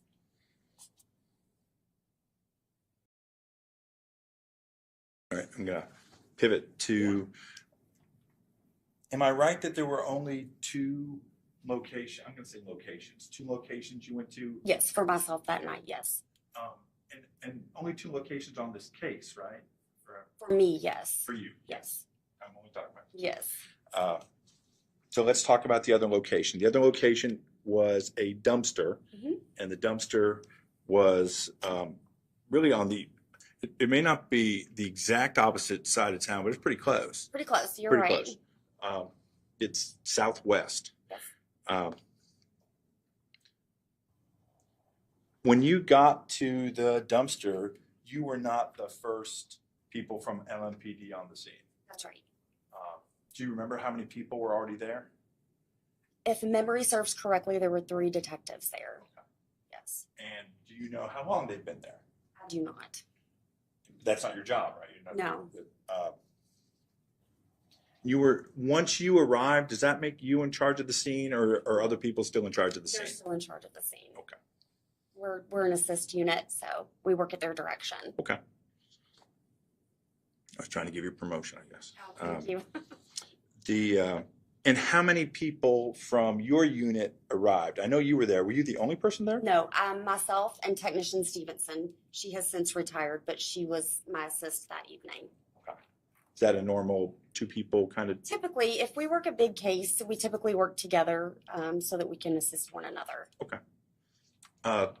If that's the case, and tell me if I'm wrong, because I'm not sure. Does that mean one person is doing more of the physical handling, and the other person's maybe memorializing with a camera or video? Sometimes, but typically we pretty much help each other out. It's an equal job. So While you're there doing that, do you have the detectives pitch in? Are they doing that too, or are you the only one who's touching? we are just us. Yeah. Yes. Yeah. Typically, we try to keep fewer hands involved, typically.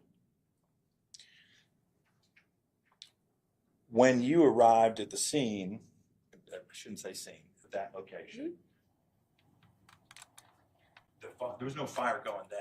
No. There was no any fire that was there. It was out. Yes.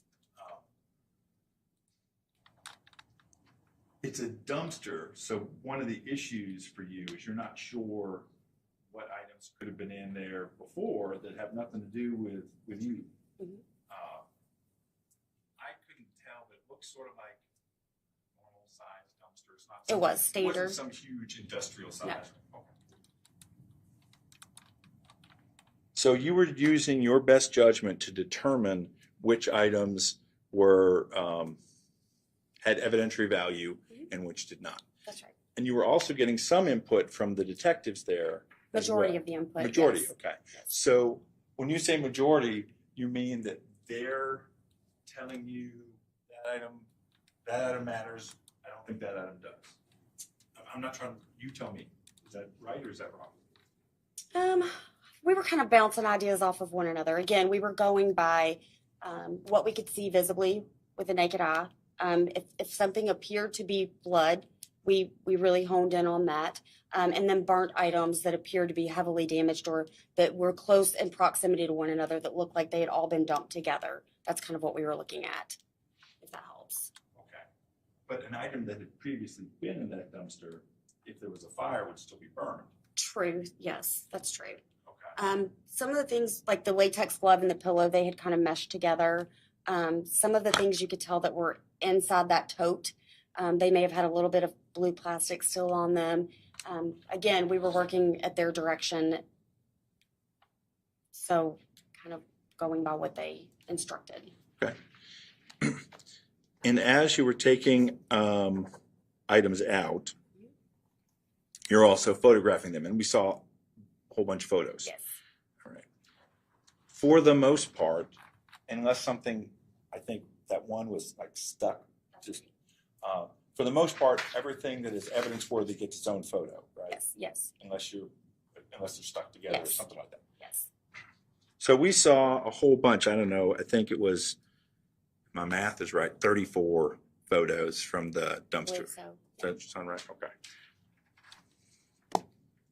And there wasn't anything that didn't get photoed, right? That's a terrible sentence. Everything got photoed. Yes. Photographed. Yes.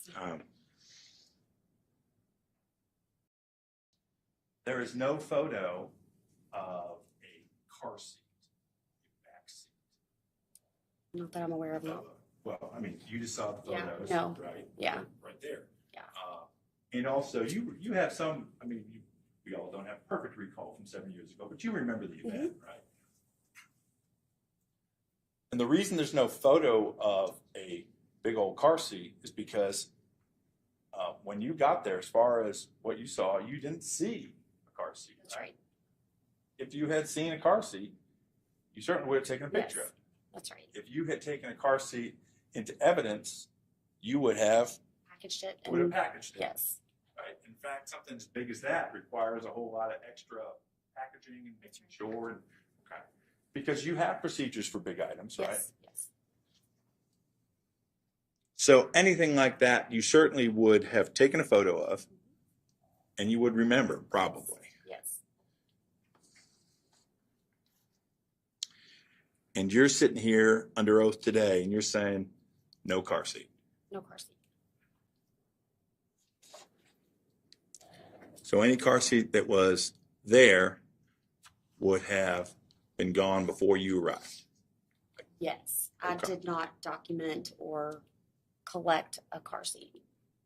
Thank you. I have no further questions. Right, Direct? Yes, just circle back to the video. Okay. On that, back in 2016, you took the video, correct? Yes. And you're saying it was on a cassette? Yes. Was that, like, did you have a video camera? So we had handheld camcorders that actually still used the small cassette tapes at that time.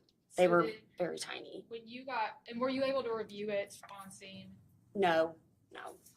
I mean, we could see So the you could screen itself that it was coming up black. So, but we didn't actually go back and replay anything at that time. But you could see as it was filming? Yes. It wasn't- Yes. And then you took the cassette back with you, and what did you do with it? Again, once we get it back to the office, it becomes an exhibit. So we then would label the exterior of the tape with the case number, the date, our initials, and the exhibit number that we've assigned, and the description, which was scene video, which then became Exhibit 62. And is Exhibit 62 listed on the CSU? Yes. Is that the CSU report that we've all been working on? Yes. So everybody's known that it was listed in the report, even though we didn't have it. Yes, it's in my report.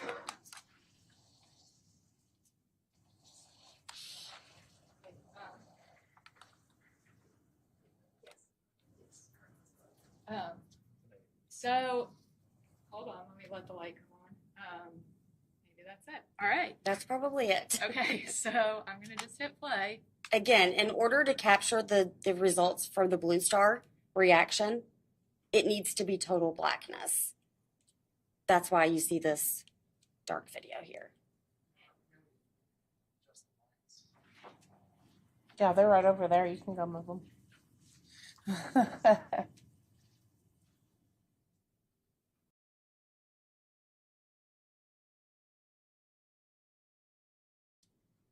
so, is this just gonna be another 8 minutes of this? Yes. Okay. Of us just trying to capture the results.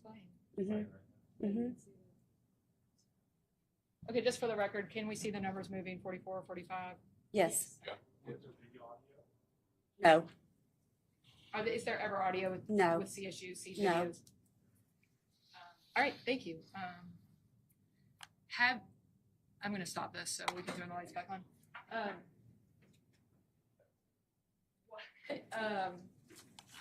Has CSU made any changes to improve video? Yes. Video of Blue Star. Yes. Typically, we do not capture positive reactions of Blue Star on video. We just attempted that evening to see if we could finagle it in a way that it might work, and it did not work. It was not successful, obviously. That was just an attempt that we made to try to capture those positive results. So if you went out now to a scene, and We would not video it. You wouldn't video it No. at all. We have new cameras. We would photograph Is there a better way to photograph now? with our new cameras. Yes, seems to work better. What's different about those? They're just updated. It's just an updated camera, basically. I have no further questions. Thank you. Judge, I don't have any further questions, but due to the new video, could this be subject to? Yeah, that was my plan, actually. Ms. Kimmer, you are free to go, but you're what's called subject to recall, which means that if something arises and we need to call you back to ask questions about the video, that might occur. So you cannot be in the courtroom. You might not have been anyway, but for the Wasn't. remainder of the trial, you cannot be in the courtroom. But for now, you're free to go. All right, thank you. Thank you. Sure.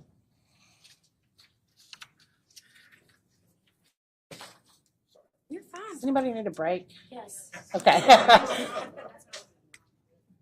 Okay. Oh, you don't? Okay, just 1 second.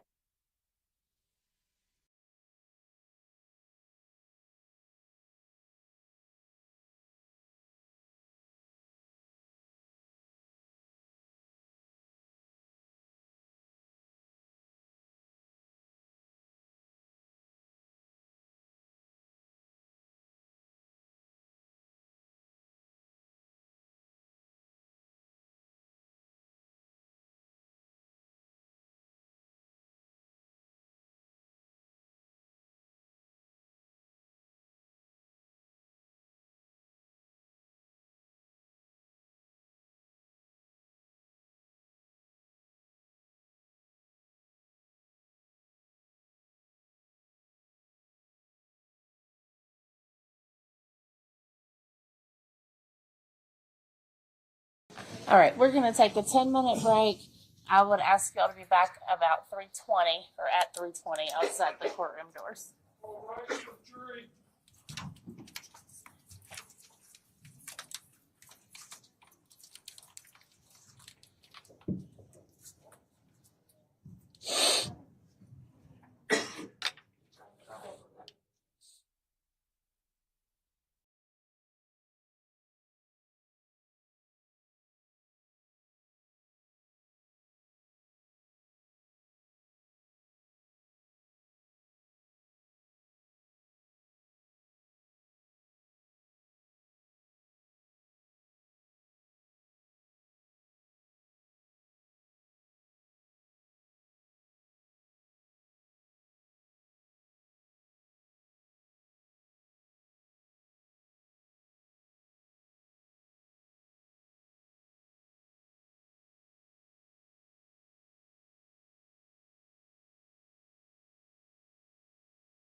Y'all be seated. Anybody have anything to report?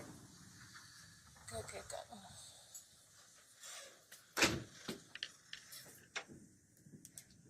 good. Just 1 second.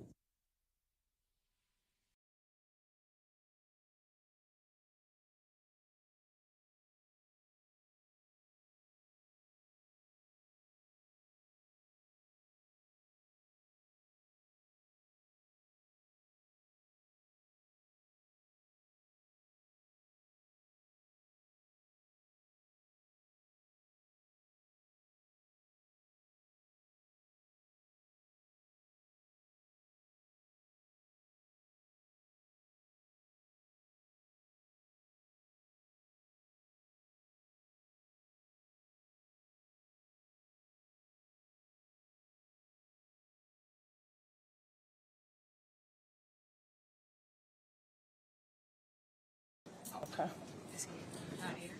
No, I think he is.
Just let me know when we're ready, John.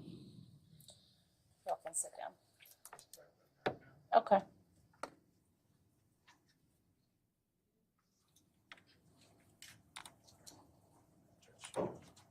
No, we don't have any judge. Oh, okay. Can you come up here or come and talk to you?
More often not.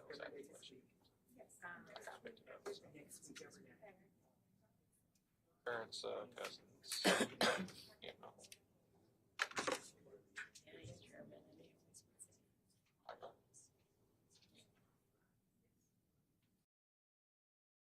Some children are family. Well, ancestors like that, so. Come on.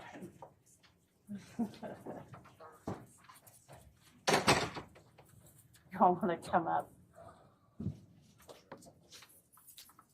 Not Mr. Britton yet.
Ladies and gentlemen, I'm probably wondering what's going on.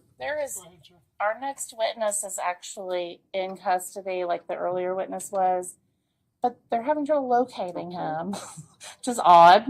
We know that he's somewhere there, but we're going to take about a 15-minute break to try to get that figured out, not have you all just sit here until then. So go ahead and head on out and be back in front of the courtroom doors at 3:45. All rise from jury. Okay. Okay. All right. All right. Corrections. He's over. I'll call him. Yesterday. I'll call him. He's in corrections. She's calling corrections right now.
Because it had to.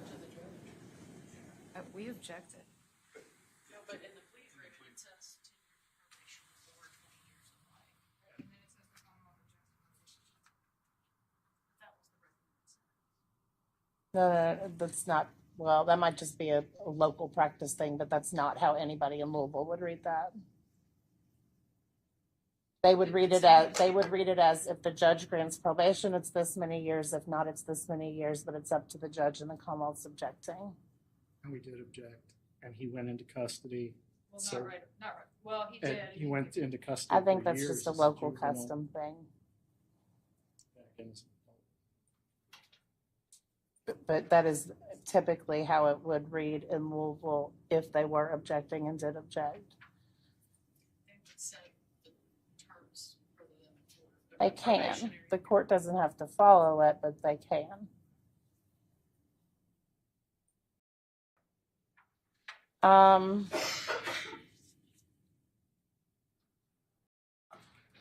I'm not trying to make a big issue of this, Judge. Yeah, I mean, I just think it's safer to just say, just let them introduce it so we aren't creating an issue later. So can I just refer back to the fact that there is a plea agreement? I'll let them do what they want to do, and then at some point redirect. I'll get into the terms. You all have a problem with them saying that there is a plea agreement at all? Because then it kind of looks like they're trying to hide it or something, if not. Like they go through a whole line of questioning and don't even mention there's a plea agreement, and then you bring it out, it looks like they're trying to hide it. I'm sure they have. Okay, so yes, I will let you ask about the existence of a plea agreement, but no further details, which the defense may bring out. And if you object to that procedure too, you can say so for the record. Now. Okay, thank you. All right, we ready for the jury? Great. No one wins. He's here.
All 15 jurors are here, Your Honor. Thank you.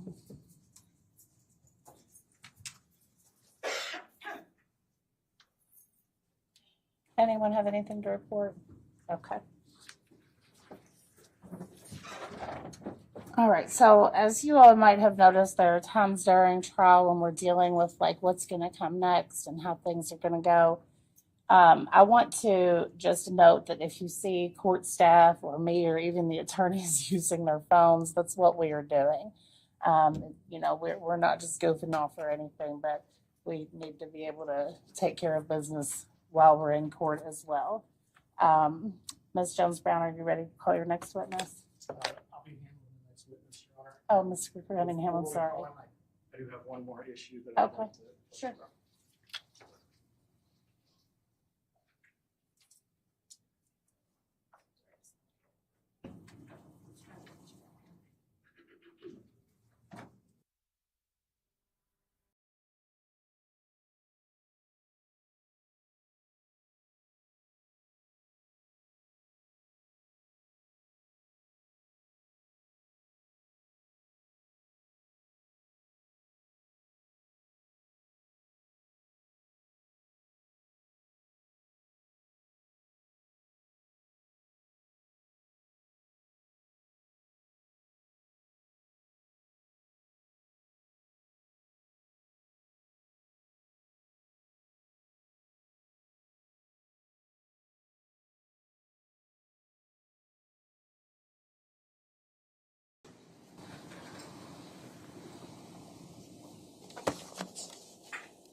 Your Honor, the Commonwealth is going to call Ann Carter. Thank you.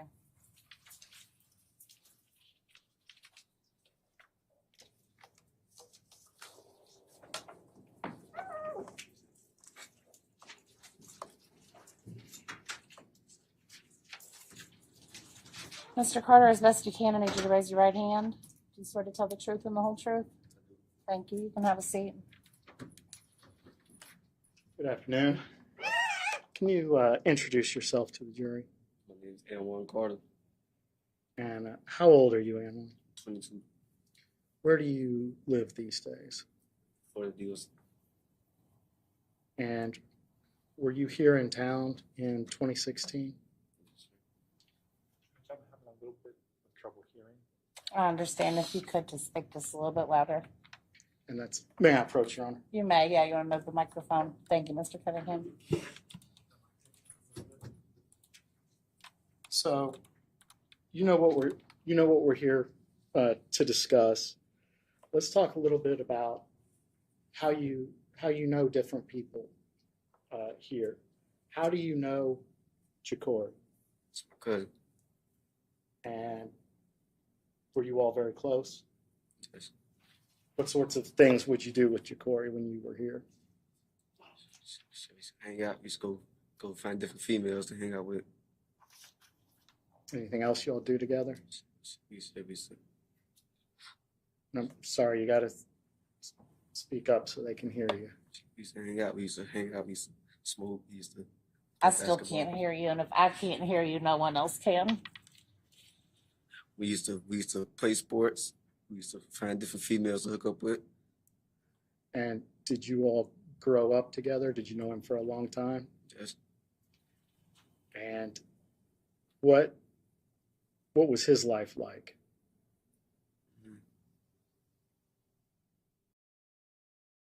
Yeah. He was homeless for a while.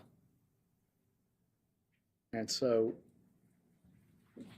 as a result of his homelessness, how would he get by? What sorts of things would he do? Yeah, we used to steal out of people's cars. We used to sleep over at a friend's house. And what about you? Did you have people to live with here in town? Yes. So how old were you in 2016? 15.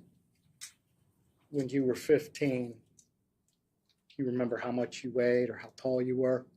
I was about 120 pounds. So how did you meet Larry? At school. And did you meet Maurice at school as well? Yes. And what was your relationship with them? We're the same as Corey. We used to go link up with different females. We used to hang out. Was there anybody in town that you were closer to than the three of them? No. And do you recognize Mr. Rhodes in the courtroom? Yes. And what did he go by as far as you know? Rambo. And how did you meet Rambo? Maurice and Larry. And before we get to... Judge, I'm sorry, I couldn't hear that response. Can you repeat that, please? Through Maurice and Larry. How long, when we get into May of 2016, how long had you known Rambo for? A couple weeks, 2-3 weeks, month.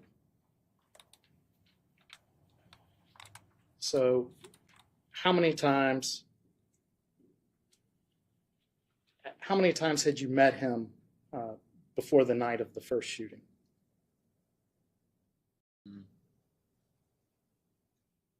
I don't know. A couple. So tell the jury, how did the idea of a shooting happen? We was in somebody's backyard. We was all smoking. And must slow down a little bit. Who's we? Me, Corey, him, Maurice and Larry. Okay. And what happened? We was all smoking. He said that somebody got some money in their head and we just need a gun. That's what Brice said. We need a gun. And just to spell it out, what does that mean? They have a price on their head and we just need a gun. We get paid to kill somebody. You just need a gun. Now, at this time, do you know approximately how old Rambo was? Was he older than you guys? Yeah, he's way older than us. I'm sorry? He's way older than us. Yeah. Was he bigger than you all? Yes. Was he the one that was coming up with the ideas? Yeah. So, how old Judge, were... objection, that calls for speculation. I'll allow it. Overruled. How old were Maurice and Larry then? Do you know? Like 15, around my age. Okay. So when he first proposes this idea to you all, do you think he was serious? Mm-hmm.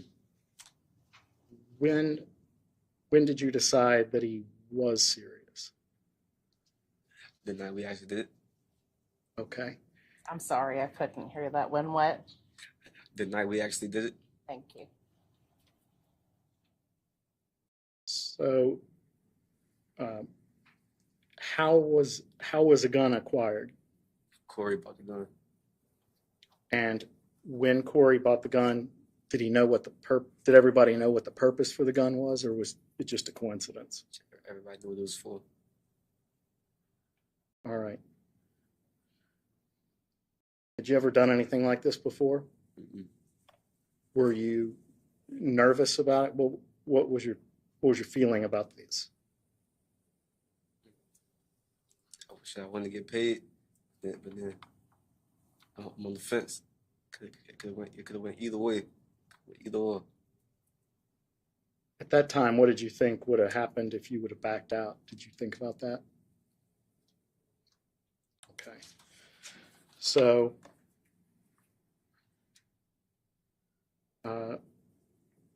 Judge, was there a response to that question?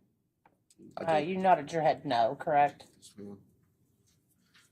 So let's get to the day in May. You all get together. How did you first get in touch with the group that day? We had like me and Corey. He had went over his grandmother's house. While Maurice and Larry, they was at home. So then when we was finna get dropped back off of Maurice and Larry's house, they was already gone. Okay. How did you get around in those days? Yeah. We used to walk, we used to catch rides, people used to drop us off, bikes, everything. And at that time, did Rambo have a car? Yeah. Did you have a car? I didn't have a car of my own. So who was it that drove you around that night? Q. Q. And how do you know Q? Q's Corey's cousin. So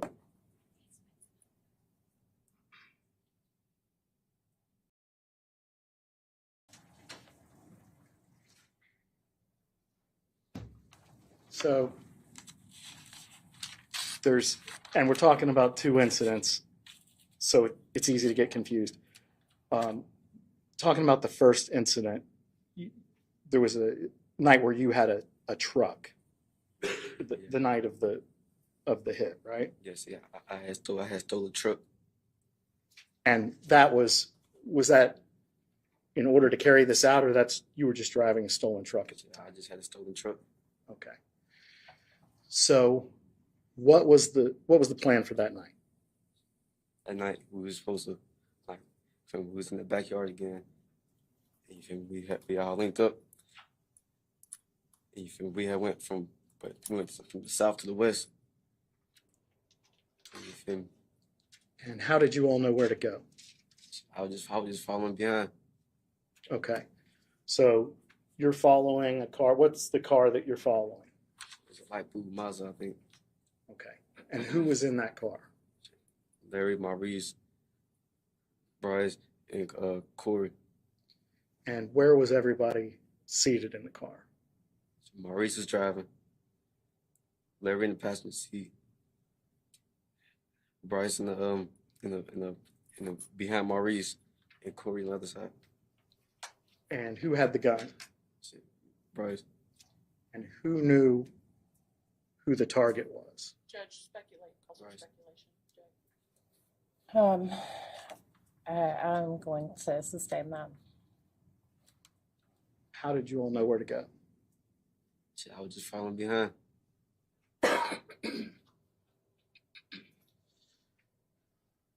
So, how long did you all drive around? 30, 45 minutes. And what did anything eventful happen during that time? So, Shit, besides murder. besides what? Besides murder. Besides somebody getting shot. Yeah. Okay. So you're driving along. The car in front of you stops around 41st Street. Something like that. Stops somewhere in that area. Judge, may we approach? Sure.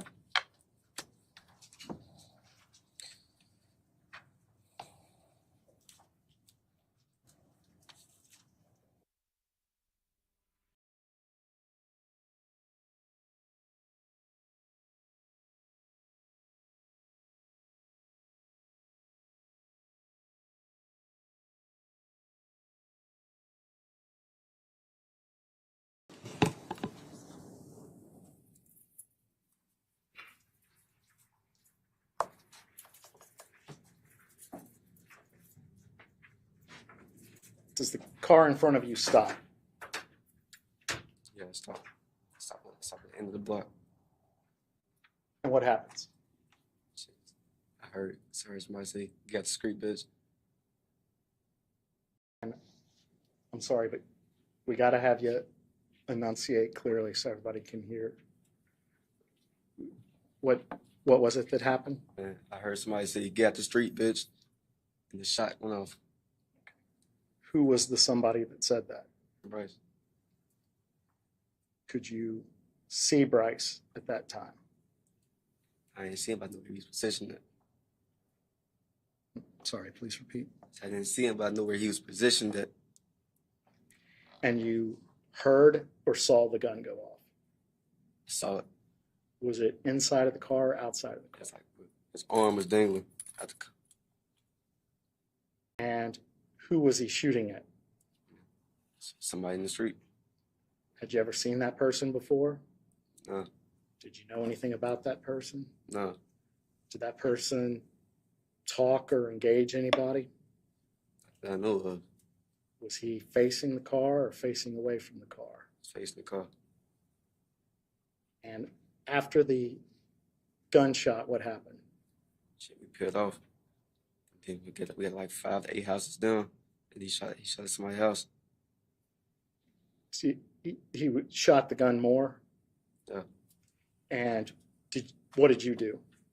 Just driving. You just continued to follow?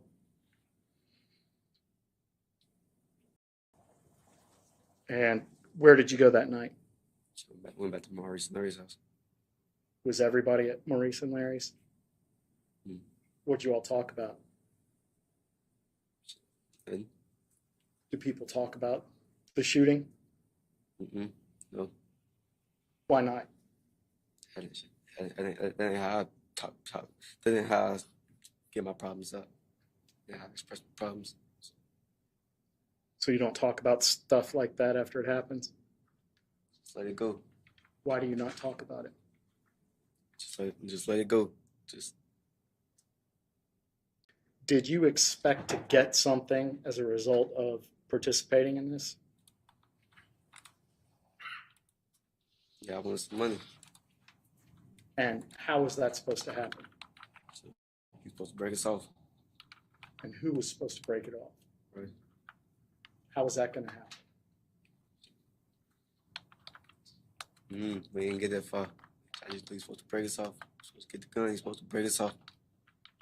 And when you say break us off, you mean share the money? Share the money. Come on up.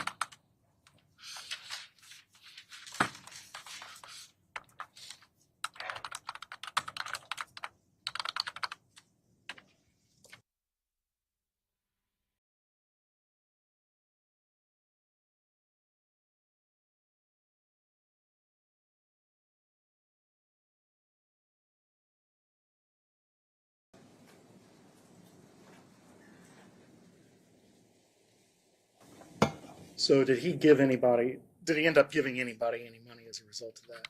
No. And how do people feel about that? How did you feel about that? I didn't really care. You didn't care that you didn't get paid? So I didn't think he got paid. So. Were other people upset about not getting paid? Objection. Calls for speculation. If you know, you can answer that. I don't know. Okay. What did you end up doing with your, did you do anything with your truck that night? We burned it. And why did you burn it? He said in case it was on like camera or something. And who's he? Right. And so how did you burn the truck? Put gas in it. Lit it on fire.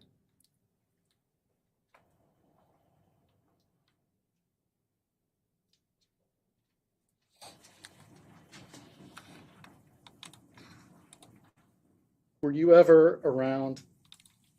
There was a phone call that you overheard between the boy's mom and the defendant, right? You remember that? Yeah.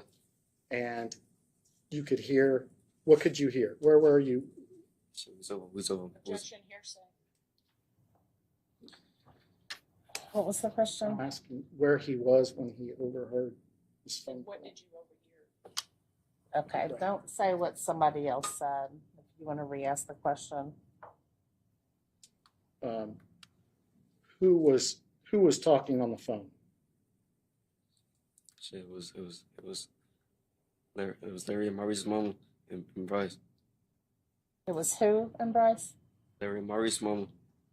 Larry and Maurice's mother? Okay, thank you. And what was the tone of the conversation? It was about the shooting.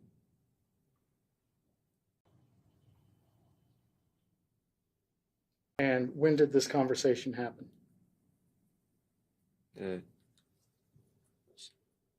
Whenever Maurice had told her about it. Was she angry?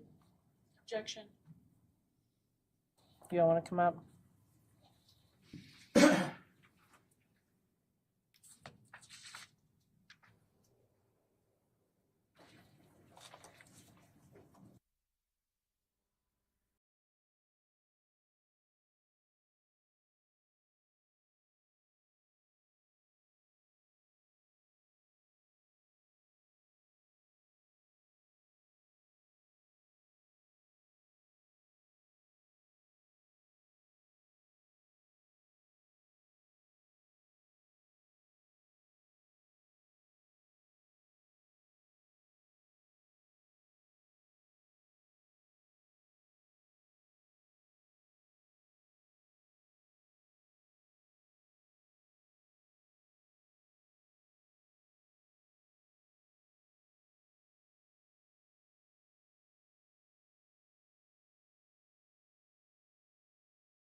All right, so now let's jump forward to the night that you were talking about on the 24th.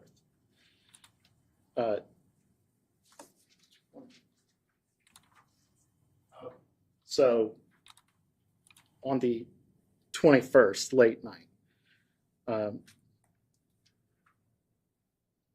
how are you traveling around that night? The truck's been burnt. How are you traveling around?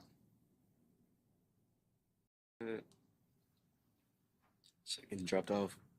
Okay, and so who was dropping you off? And on the 21st, I don't remember. Okay.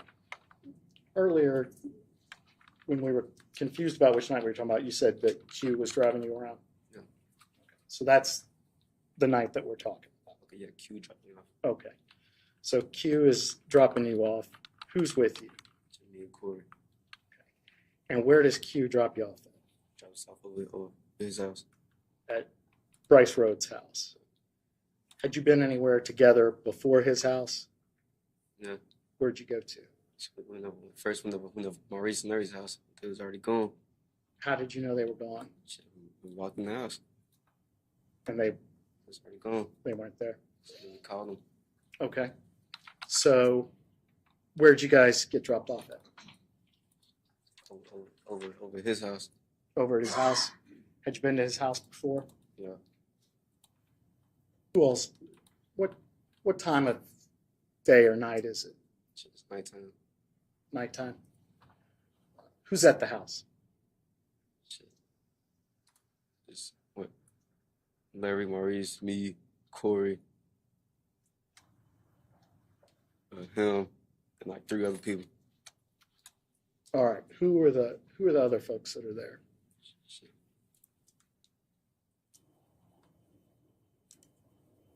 I don't know. Tyron. Okay. I don't know. Had you've explained the people that you know that were there. Had you met Tyron before? For that night. Just then. And there was another person there that you didn't know? Yeah. And you don't know who they are now? Is that what you're saying? Yeah. Okay. So tell me what was going on that night? We was all smoking, drinking. And then you feel me? Larry and Maurice got into an argument. Not Larry and Maurice, but Larry and Corey got into an argument. Was it common for people to get into arguments when you all were hanging out? Yeah. And what happened with this argument? Maurice grabbed a knife. Okay. So Maurice picked up a knife. Did he wave it at Corey? Yeah, I ain't gonna say he waved at him. He picked it up in an aggressive manner. And what happened next? So we take it from him and he smacked him. You say he, do you mean Brice Rhodes? Brice took it from him, he smacked him. How did he take a knife from him? He went to do that with the knife anyways. And what, can you describe the knife? It was like a big combat knife. And what did Brice do after he took the knife? He's like he gonna violate him. Okay. Brice is going to violate Maurice. And can you explain in general terms, what does it mean to violate somebody? What's that term mean? It really means like inflict pain. Like he could have just hit him in the chest. He could have did a range of things. It's like a disciplining of the person. Yeah. So did that alarm Maurice? How did Maurice respond? He didn't go with it. He thought it was just gonna be a punch in the chest. And why would he go along with it?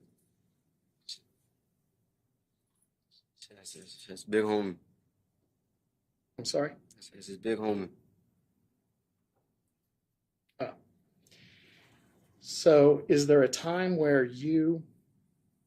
I just want to make sure. Did you say because he's May we big? approach? Yes.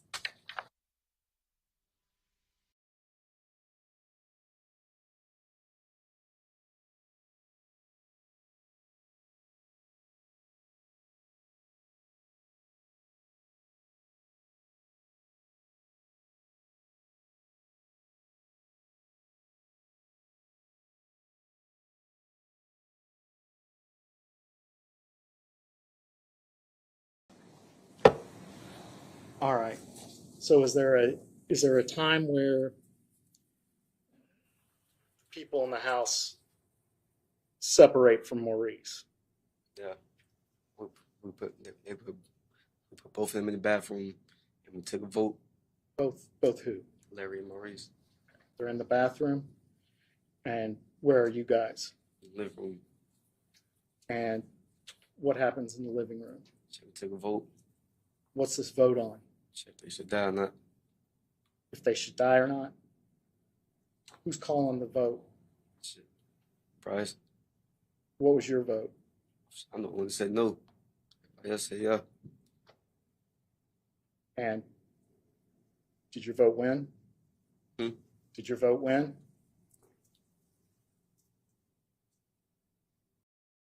Did you think about what would have happened to you if you tried to leave at that point in time? I ain't had nowhere to go. He lived too far out. So what happens after the vote's taken? What happens to Maurice? He put a sock in his mouth, tied his hands behind his back, and put a hat over his head. And where did he do this? In the living room.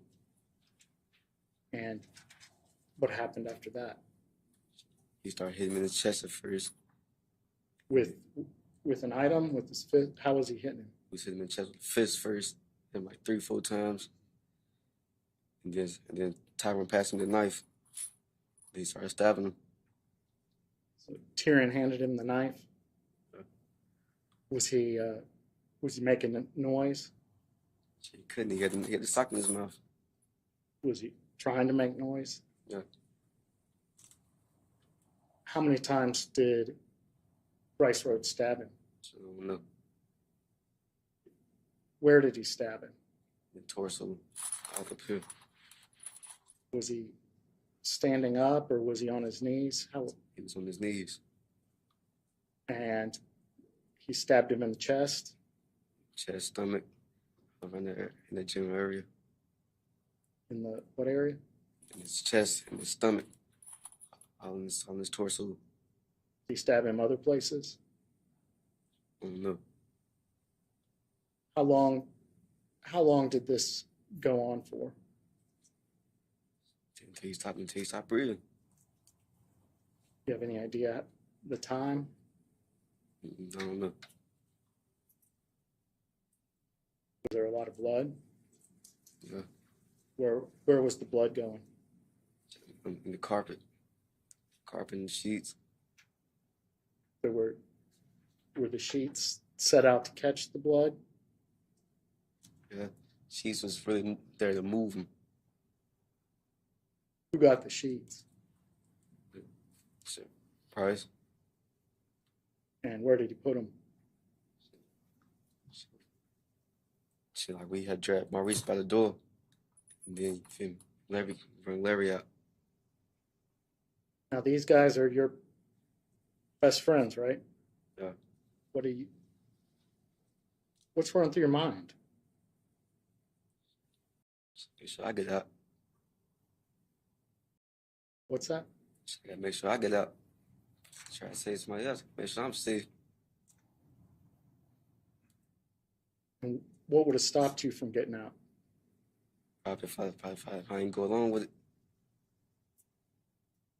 What would have happened? Probably been with him. Probably same situation, same fate. All right. So they bring Larry out of the bathroom. Does he have? When does he get the sock? He already been like he had the belt, he had a hat, he got the sock.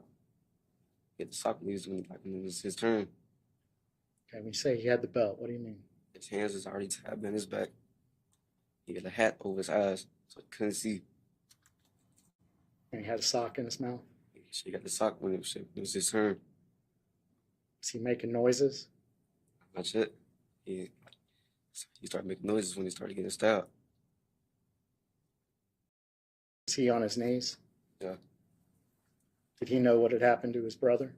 No. Was there blood in the spot that he was at? Yeah. Did he respond to that? Yeah, he started like trying to kick everything off, get his hands untied, get his hands free and stuff. Was his brother making any noise at that point? My brother already did. So how many times did he get stabbed? I don't know. A lot. Who was stabbing him? Shit, he stabbed him until he was dead. Brice did? Yeah. Then we passed the knife around. Who did he pass the knife to? He passed it to me. Why'd he pass you the knife? They're both dead, right? Yeah, both dead, but shit, we all, he said, so we all gonna be in it. So it's on all of us now. So you would participate? Yeah. So what did you have to do with the knife? I had to stab him. Who'd you stab? Larry.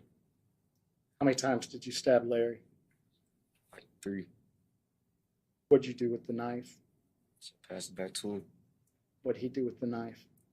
She passed it to somebody else. Who was the next person up? I don't remember.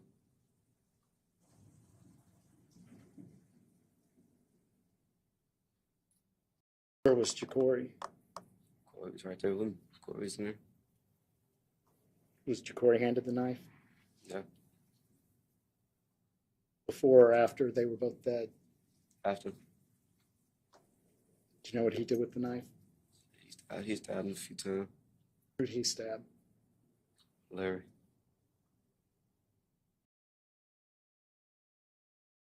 All right. What's the next thing that happens? We put him in totes. You feel me? Took him and like with him, Rice, Tyron, and somebody else. They were supposed to take him to like a abandoned house and burn the bando. The 3 older guys were? Yeah. They're supposed to take it to a abandoned house and burn it. And when you say totes, what most people know, but what's a tote? The little thing that you put clothes in. Like a suitcase? No suitcase. It's like a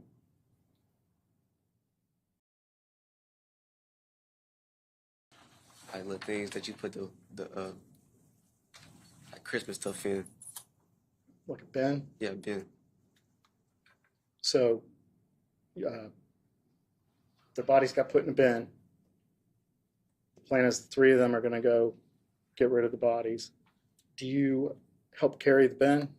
How do the bins get down? We all helped take it to the car. And which car was it you took them to? To Sky Blue Mazda. And did you help load the bins into the car? Yeah.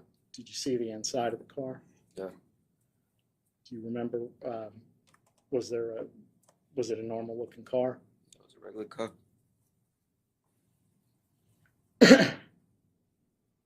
So the 3 of them are going to go do this. What are you and your cousin supposed to do? Sit back, clean the blood up. Just scrape the blood out of the car. And how was it decided that that's what the 2 of you were going to do? There wasn't no room in the car. Did someone tell you to do that? Yeah. So they left. You're up in his living room. Did you think about leaving? No. Why? Because I knew he was gonna drop us off eventually. So what was the process for cleaning up? We had some bleach. We just scrubbing the floor. What were you scrubbing the floor with? Rags. How long did it take you to do this? We went from that night to like next morning. We didn't go to sleep. So you worked through the night cleaning it up? And how long after did Brice come back to the house? Yeah. How long was he gone for? He's gone for a while. Did he say anything about what had happened? Did he help you clean up? Yeah. Once you all had the house cleaned up, what's the next thing that happens? What do you do with the stuff? We took it to various dumpsters. Okay, so you hopped in a car. Which car did you hop in? In the blue one. And where'd you put the stuff? Which mean we put the stuff?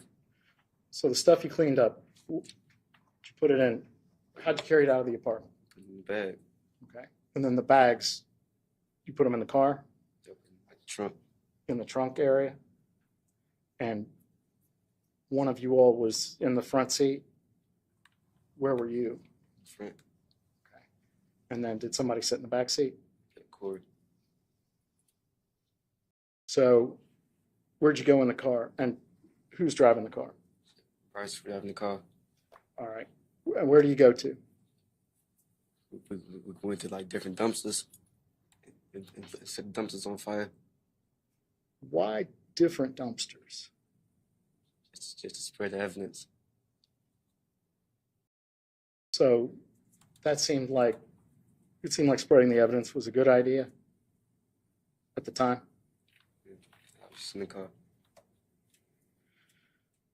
So did you end up, so stuff gets dropped off, it gets burnt. How was the stuff set on fire? We put some gas in the dumpster, lit it on fire. And then drove off? Where'd you go that night? I went to Park Hill. And what was going on in Park Hill? Where'd you go? I went shopping train. I'm sorry? Yeah, so it was over. So I was trying to trade shoes. Okay. What, were you wearing the same clothes that you had on earlier in the day? Yeah. And so you're changing out of those clothes? Who's giving you clothes? I know people. And did you end up with any items that belonged to either Maurice or Larry at the end of that night? Yeah, I had some shoes and I had the phone. Okay, whose phone did you have? I had Maurice. And why'd you have Maurice's phone? So I picked it up. Where'd you pick the phone up? At the house. And were you able to use that phone? Yeah.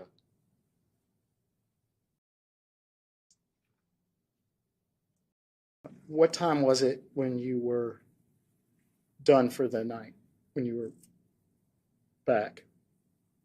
Was it all through that Saturday? Was it, or all through that day? Was it late afternoon now, or was it nighttime? It's like late afternoon. And did that phone ever ring? Yeah. It did? And who was on it? Different people. I was using the phone. I'm calling people. Was there anyone related to Maurice or Larry that called you on that number? Yeah, his mama called. And who did she want? She was asking where they was at. What'd you tell her? They was in the store. And what'd she say to that? She said, I'm calling. Were you worried about what she was going to think at that point? So what'd you do with the phone? She kept using it. And then later on that day, did you get a visit from somebody? Yeah, U.S. Marshals. And what happened? She got booked. They took me in for questioning. What were you thinking when that happened? She panicking. And had you not thought about the phone might be traceable? That's before I even know they can do it. You didn't know it? Because how old were you then? 15. Okay. So that night, do you talk to police? Yeah. And do you end up telling them what you've told the jury? Yeah. And do you have a plea agreement with the police that night, or is that something that happens later? Something happened later. So you told what happened before you had any sort of deal? Yeah.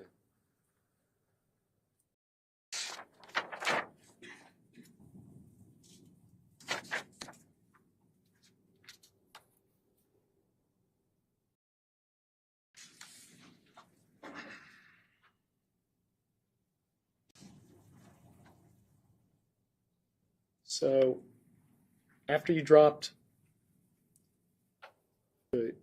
did the cleanup, after you went to the dumpsters, after you set the bags of stuff on fire, what'd you all notice about the car? It had blood in the back seat. And so how was that handled? Cut the back seat out. And who cut the back seat out? Brice. What did he do with the back seat after he cut it out? We put it in the back of somebody's garage. Was it somebody you knew? Random person. Is it somebody that he knew? I don't know.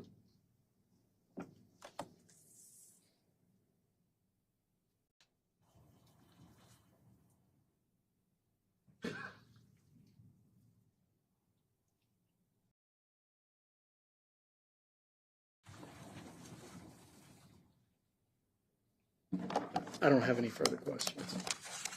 You'll approach.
All right, defense, your witness. Thank you, Your Honor.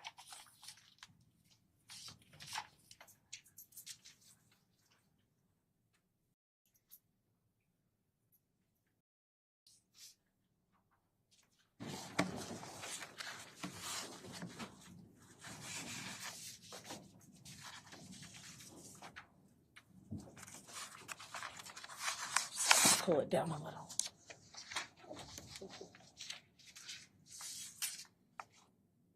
Mr. Carter, you gave an interview on May 24th, 2016, 2 days after Larry and Maurice's death, correct? And you sat down at the police station with Detective Tonelli. Do you remember that?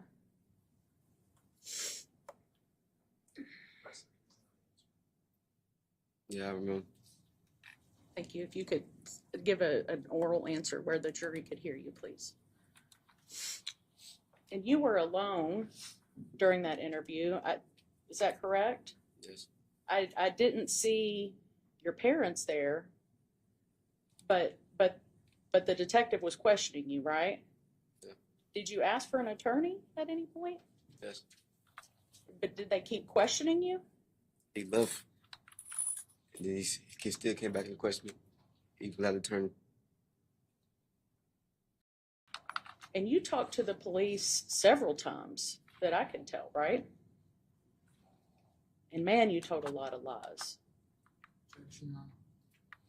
Didn't you? I'm going to sustain the objection. Please refrain from testifying. I'm asking if he told a lot of lies. Right, but before that, you made a statement, and I'm asking you not to do that Yes, ma'am. again. I'll be glad to. Did you tell a lot of lies to the police? Yeah. Thank you. You even lied about knowing Brice, right? Yes or no? Yeah. Isn't it true that you first told Detective Tonelli that I promise I'm telling you everything, but I don't know Brice, and I've never been in a car with him. Did you say that? don't know, not to my knowledge. If I told you that I have a transcript, word for word, of what you said in that interview, would you believe that you had said that? Yeah. I would approach her on. You may.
Did you tell Detective Tonelli that you hadn't heard anything or didn't know anything about Maurice and Larry's death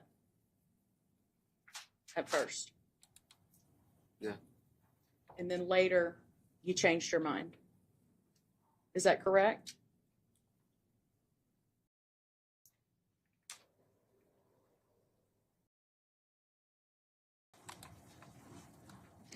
At some point, you said I think you just said this, you were speaking to a detective and a different one came in. Is that what you said, Mr. Carter? No.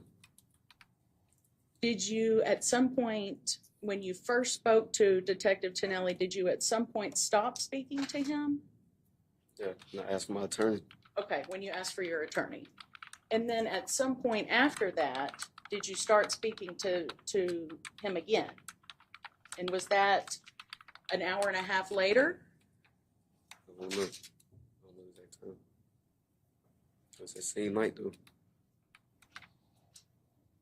Do you remember promising this officer who was speaking to you now that you would be telling the truth? Huh? When you started talking to the police again for the second time, do you remember telling them, I'm telling you the truth? I don't know, probably.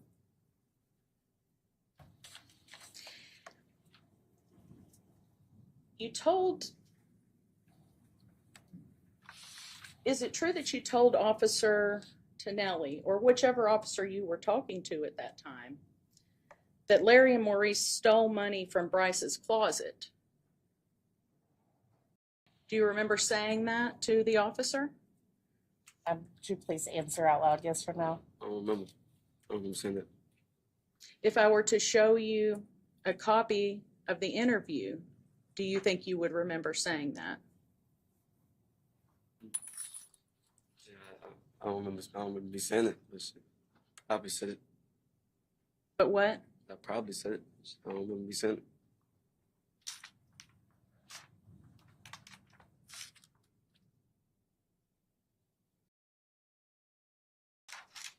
Did you tell the detective at that point that you weren't close to Rambo?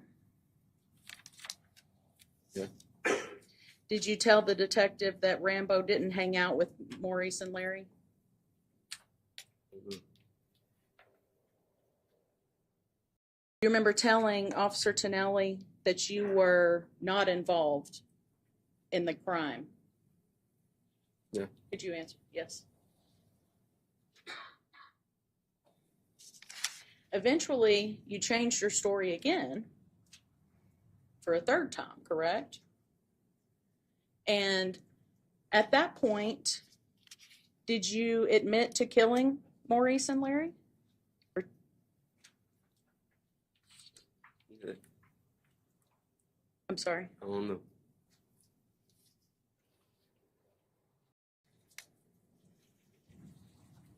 Mr. Carter, do you remember during the interview, Officer Tonelli telling you that Rambo was throwing you under the bus?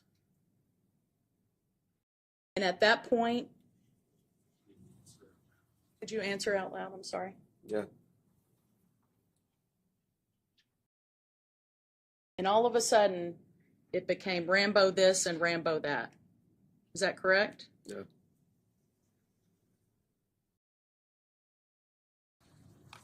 And now you tell the detective that Rambo stabbed Maurice and Larry. And that you participated, but he made you do it. Right? Yeah. Yes.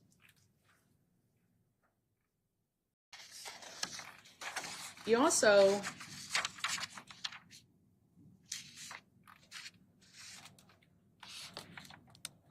told the detectives that Rambo had shot Christopher Jones, correct?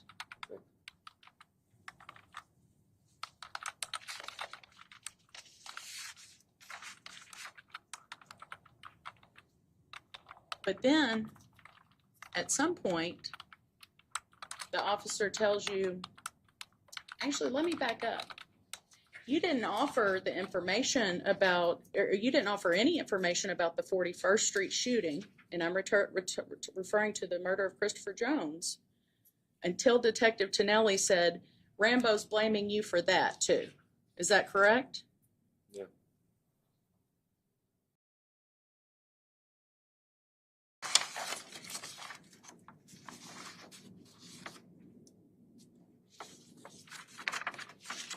You remember telling the officers that you saw Ja'Cory Taylor buy the gun? I ain't see him buy the gun. I know he bought the gun though. How do you know? He don't know that has money.